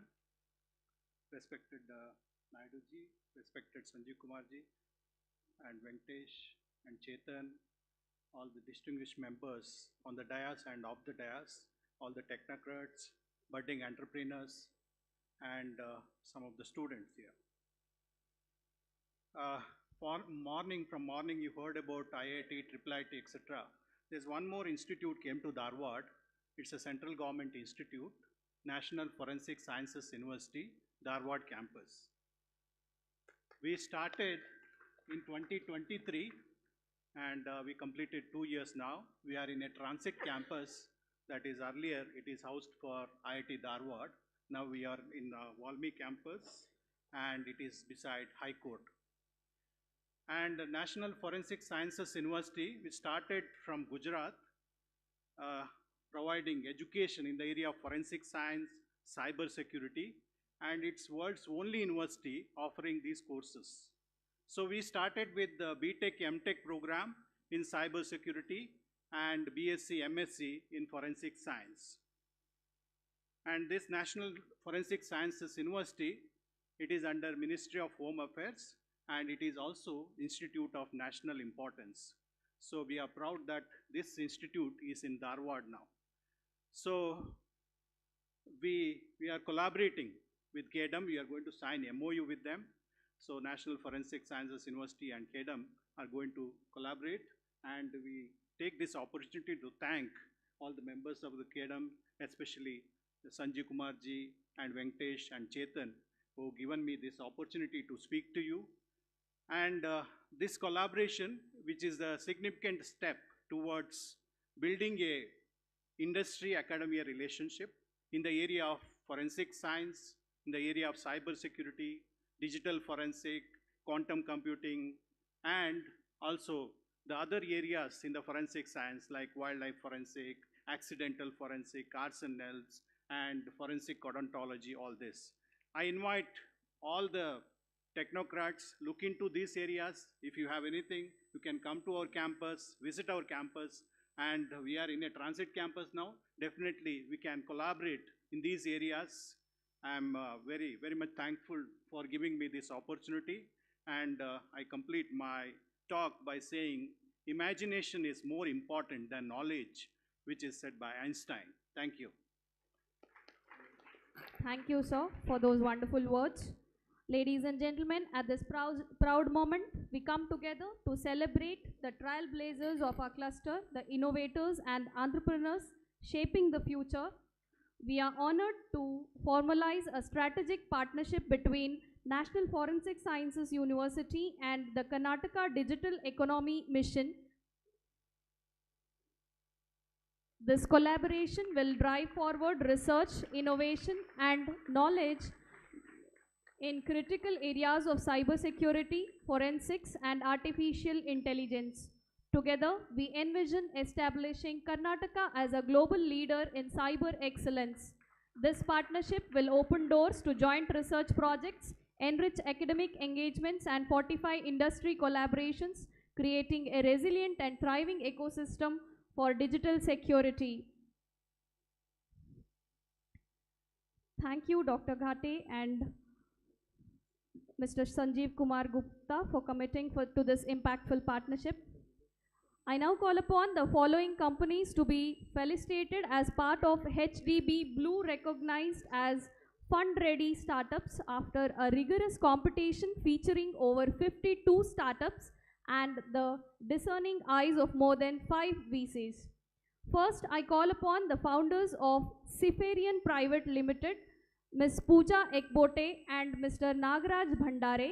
At Sifarian, their mission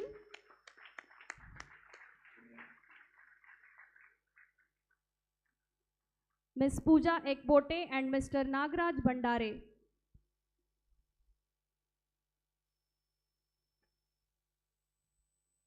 Kunal Shindagi. At Sifarian, their mission is to redefine data security by delivering quantum-resilient zero-trust encryption that is keyless by design and scalable for compliance. Next, please welcome Mr. Prasad Desai, founder of Adis Technologies Private Limited. Adis is pioneering the next era of animal management with innovative and sustainable technological solutions, revolutionizing livestock farming. Finally, I invite Mr. Rahul Patil, founder of Saras Aerospace Private Limited, specializing in innovative drone accessories and commercial drones. Their solutions serve civil, government and private sectors, actively responding to global market trends and demands. Let us applaud and celebrate the achievements of these remarkable startups. Let us now take a moment to recognize the Elevate winners of 2025. Elevate, first I call upon the founder of Comps and Care Technologies Private Limited, Mr. Asif Ahmad, to come forward. Elevate is a prestigious initiative launched by the Department of Electronics, ITBT, Science and Technology, Government of Karnataka. Next, I call upon the founder of VKF Agri Farms, Mr. Narasana, to join us on stage. Let us warmly applaud these visionary leaders for their outstanding achievements and contributions to the ecosystem.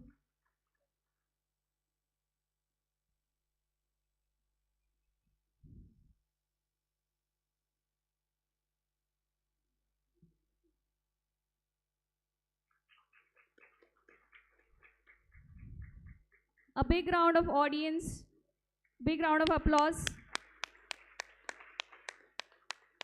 Congratulations to all your remarkable achievements. Ladies and gentlemen, moving forward, we now have the moment to witness some exciting product launches from our visionary entrepreneurs. First, we have Exam AI Guru, an AI-powered app designed to help students unlock their full potential, whether preparing for CBSE board exams or competitive tests like GRE. Exam AI Guru personalizes learning to make studying engaging and effective.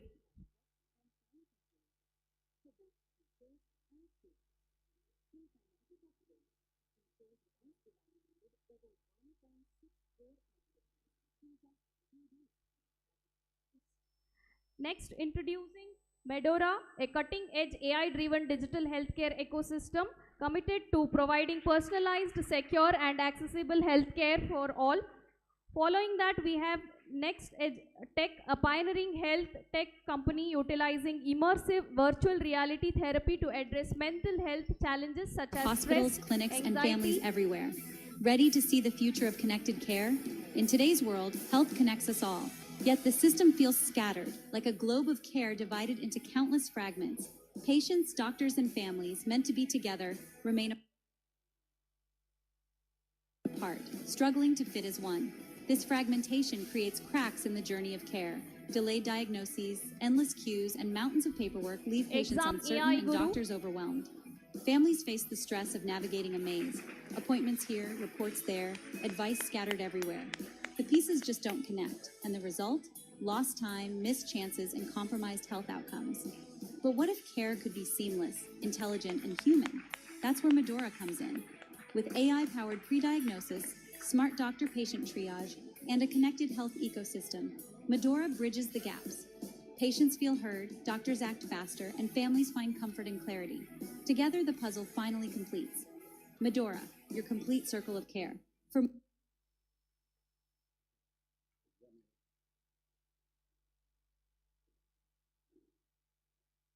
today's academic world, conducting and evaluating exams has become a complex and time-consuming task for both teachers and students. In Karnataka alone, teachers once evaluated over 1.6 crore answer sheets in just 3 days, averaging nearly 50 papers per teacher per day. The result? Burnout, minimal feedback, and lost teaching time. And students? They receive only marks, with no understanding of what went wrong or how to improve. That's where Exam AI Guru steps in. Our platform uses advanced AI to read handwritten answers with 100% accuracy and generate personalized feedback instantly. It supports 14+ regional languages, interprets complex handwriting, and can even understand and evaluate diagrams.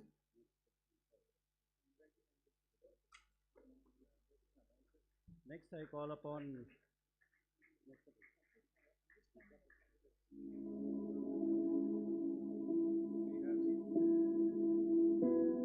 Hey, what happened to you? You look so stressed these days. Yeah, you know, right, that I have been diagnosed with depression, and it's this office work is stressing me out, and I feel so burned out. I thought you were taking therapy for that. I do, but I'm planning to drop it. But why? Because the sessions are going on, and the techniques are too abstract to imagine. It's very expensive, and on top of that, all we do is talking. Have you tried VR therapy? Virtual reality in therapy? Yes, I know someone who does it better. Hi, I'm diagnosed with depression, have social anxiety, and I've been stressful lately, and nothing is working out for me. Regardless of whether it's depression, social anxiety, or OCD, the good part is this sort of issue is one of the most effectively treatable conditions. The idea is that if someone is scared of something, the best way to treat them is to gradually expose them to it. Over time, the fear will go down or even fade away completely. Any examples that you can give?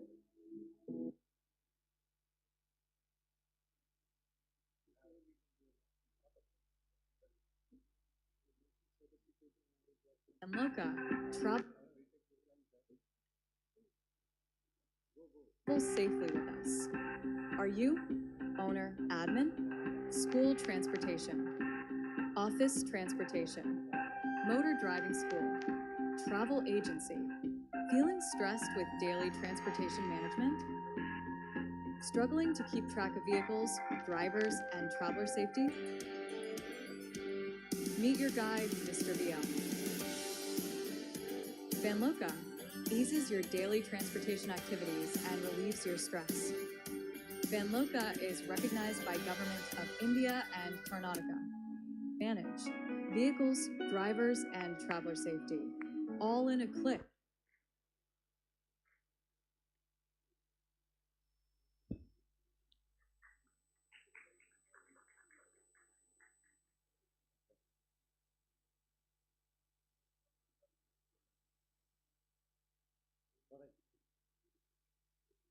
As we come to it's not a close, but as we are getting closer to the close, we would like to recognize and celebrate the contributions of our valued partners, which the list is growing, and we are pretty happy with our partners growing each and every day.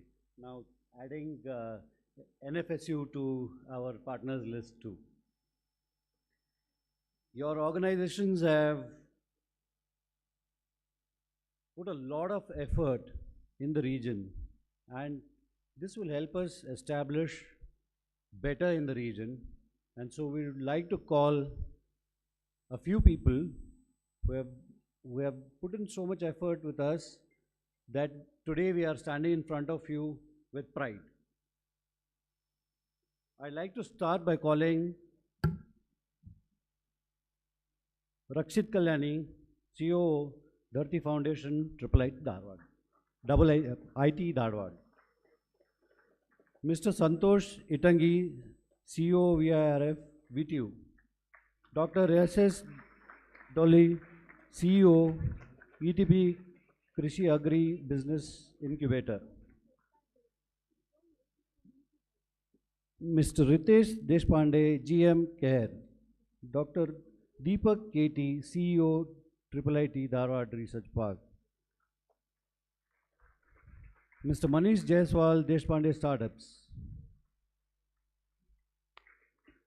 Shivayogi. One minute. I know we are running late, but just want to fact about it. KLE Tech, one of the premium institutions for many decades. 200 plus companies has come out from the KLE Tech right now. Ladies and gentlemen, VTU. 200 companies has come out from that, and this is what power is. Thank you, Santosh.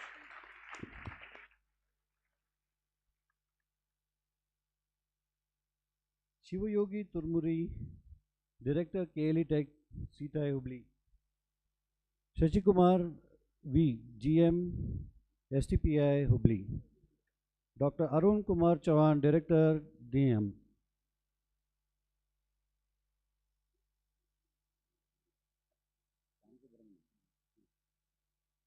Dr. Ram Subramaniam,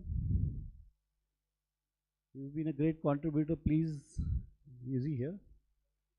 Yeah.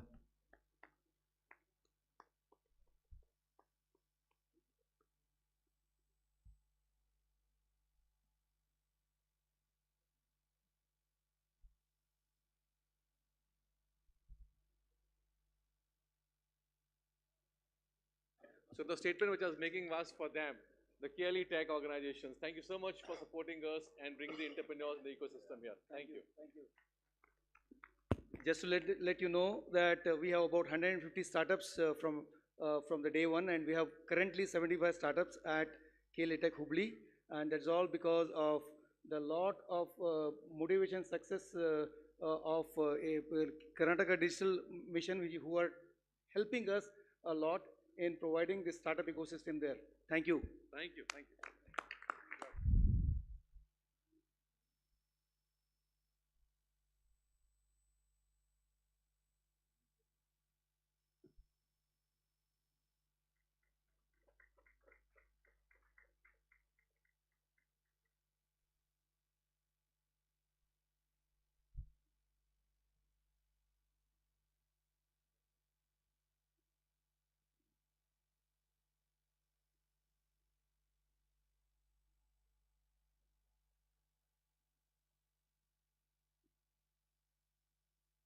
Can you all encourage them so that they can work better with us, please?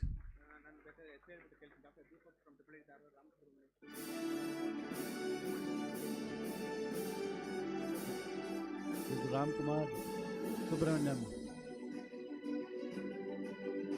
Thank you, sir. We have Dr. Arun Kumar Chavan from Demands, the Director for Demands, and his team.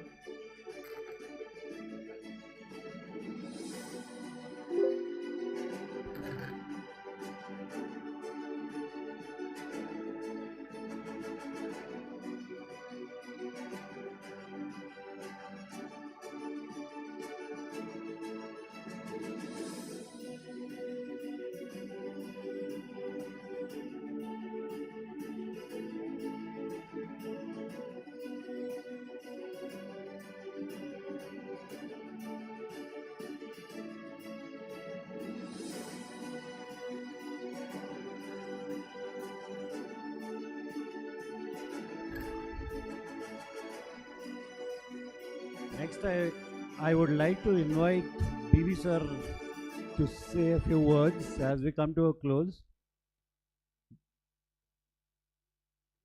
Sir, you have seen what has happened over the last 2 days. Thank you for making time. Yeah, good evening, ladies and gentlemen.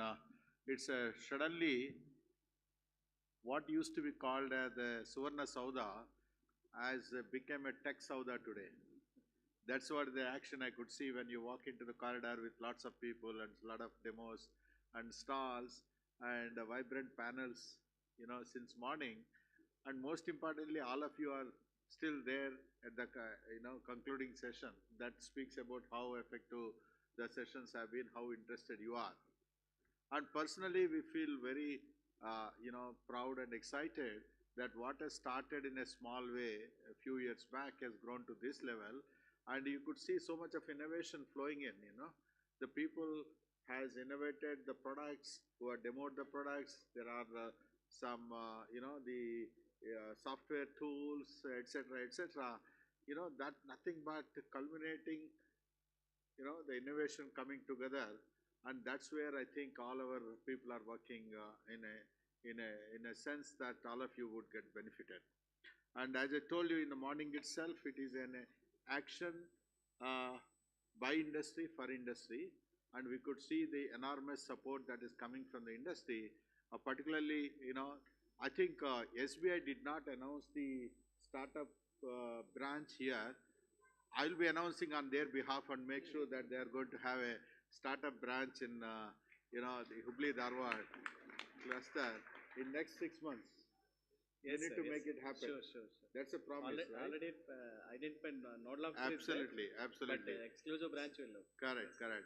And my partner Sanjay ji has already told you 200 co-working things he is doing in IT Park. We also wanted ACRS and some of the people to come forward and create an IT infrastructure and co-working place. This is what we saw in other places working. It should have happened here also.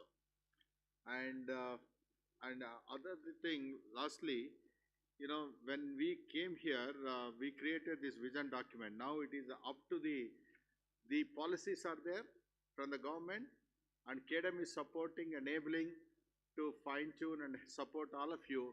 It is a platform that is created for you to perform. Now platform is ready, it is the industry to perform. Please make use of this platform and perform whatever the support that is needed. We are all here, both from the government as well as from the KDM to support you. And KDM, as you all know, that we have a fantastic team. I wanted to acknowledge, and all of you should recognize, the kind of the teamwork the KDM has exhibited in bringing up, this kind of an event. So I have Venkatesh. Venkatesh is we picked him up from the industry, and a fantastic job. I told you last night, some of you may be there, he has a challenge now. The challenge for Venkatesh is to make sure that he need to catch up with Mysore and Mangalore. So you had 12 months time to catch up. We'll do better, sir. Yeah, you make sure that is done, right? Yes. The second is Chetan. Chetan is a person, a vice president who is responsible for Beyond Bangalore.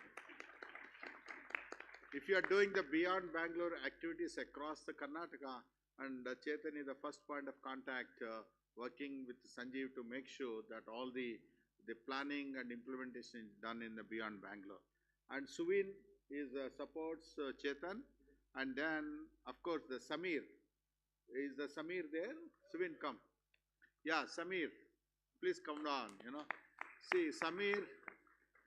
Because we have vertical on IT and GCCs, and Sami is the vice president for the IT and GCCs, and his duty is to make sure that the GCCs are not only grown in Bangalore, but also would have an opportunity to grow in other places. That's what Samir is.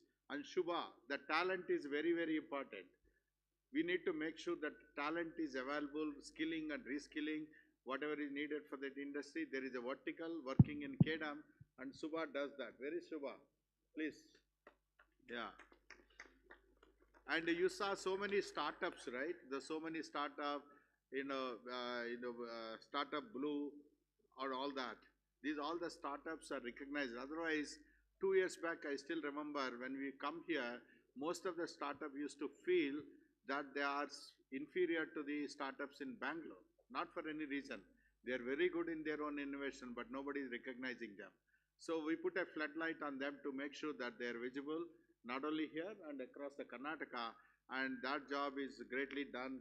Bharat is AVP, Bharat.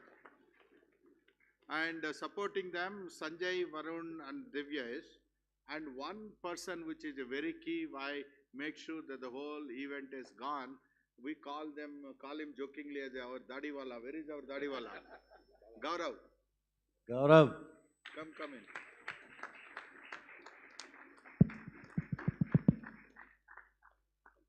And of course, the young guy Niche. So these are the people who are, working. Sanjay, Varun, Divyesh, Niche, all these people. Ajay. Oh, Ajay. Where is Ajay? Ajay, you have a target, right? You need to make sure that EV truck project comes into Belgavi. Guys, you remember, if that doesn't come, we'll hold Ajay responsible. Right? So this is how this team is working. Again, this team is by industry, for industry, and supported by... And we have Mr. Shetter, Very Shetter, Venkatesh, and Santosh. Yeah, Shetter is here. And Santosh, all these people work, It truly a public-private partnership this is what is being exhibited here. Please give a big applause to all these people.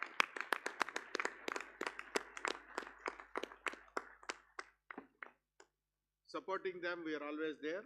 Sanjay, Sanjeev, we are all there to make sure that, things work well, Yeah. So, with that, I think we'll conclude the thing. You have anything? Yeah, we just need to give mementos. Yeah, make it fast. He has to pick up the flight. Otherwise, Sanjeev will miss his flight from Hubli.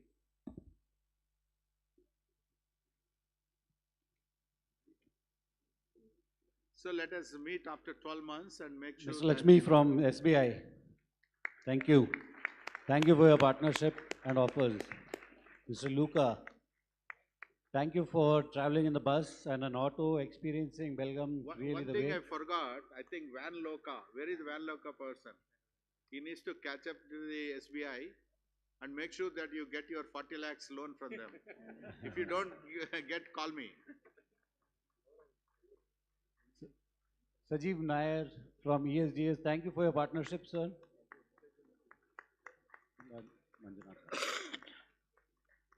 And Professor Manjunath Gade, thank you for the MOU, and we will work very closely with you here. And I know everybody is late. I had a long speech written, which I'm not going to read. Thank you for the support, all of you. You've stayed back a little late, and the list is pretty big if I start thanking each and everyone. I know people have to catch flights, go to the train. So I would just conclude with one simple word. Let's make noise in HDB, make it bigger than any other cluster. I need your help. That's all. Thank you so much. Have a great evening.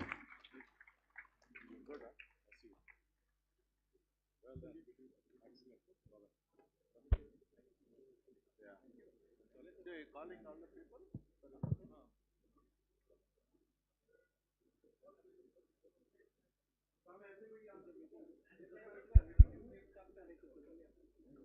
You are in the same flight now? Evening? No, Ladies and gentlemen, from Belgavi. 7:50. Ladies and gentlemen, kindly join us on the stage for a quick group photo from HDB. Good job. Some momentum has come. And also our next cluster activity is going to be in Mangalore, the Silicon Beach of India. Please join us in Mangalore on September 22nd, 23rd and 24th. And be part of the growth journey from all our clusters. Hello. We are also going to be blocking you for Bangalore Tech Summit in November 18, 19 and 20.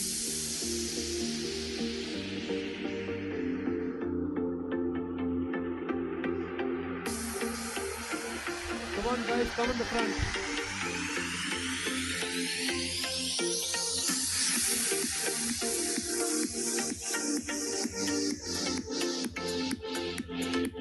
Right, this way.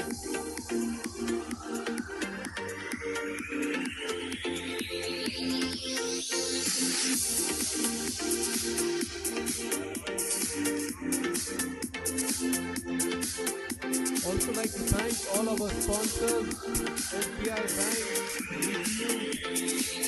ESDM, and all the industry cluster anchors who have been supporting us day in, day out. Also like to thank our event partners, Active, Inside Out team, Chirag from Belgavi, and a lot of other teams who have been, working continuously behind this project.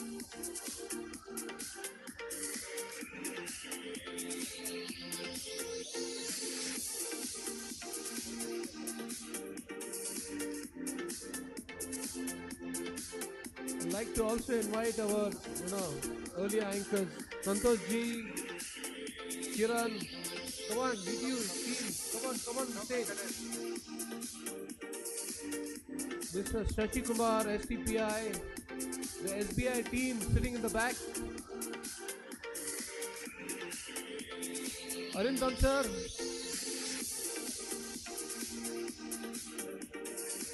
Come on, front, guys. Come in the front. Industry anchors, students, startups, please come on the front. Mr. Jay, our kids champion to drive the startups, please come up on the stage with your team. Shubham, Pratap, requesting IO team, Active, Adarsh and team, Chandra, Nema and team. Come on guys. Let us show the power of HDB.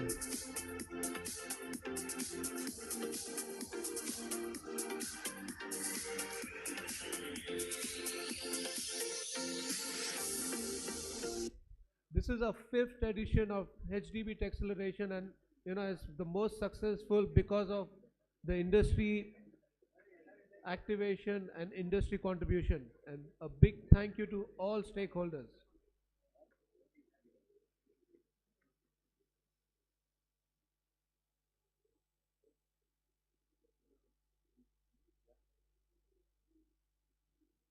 Okay, are we ready?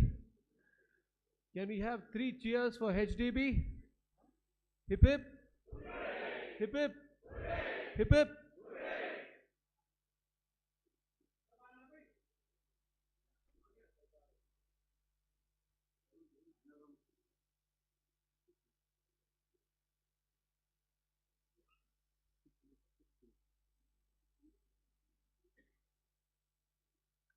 Super.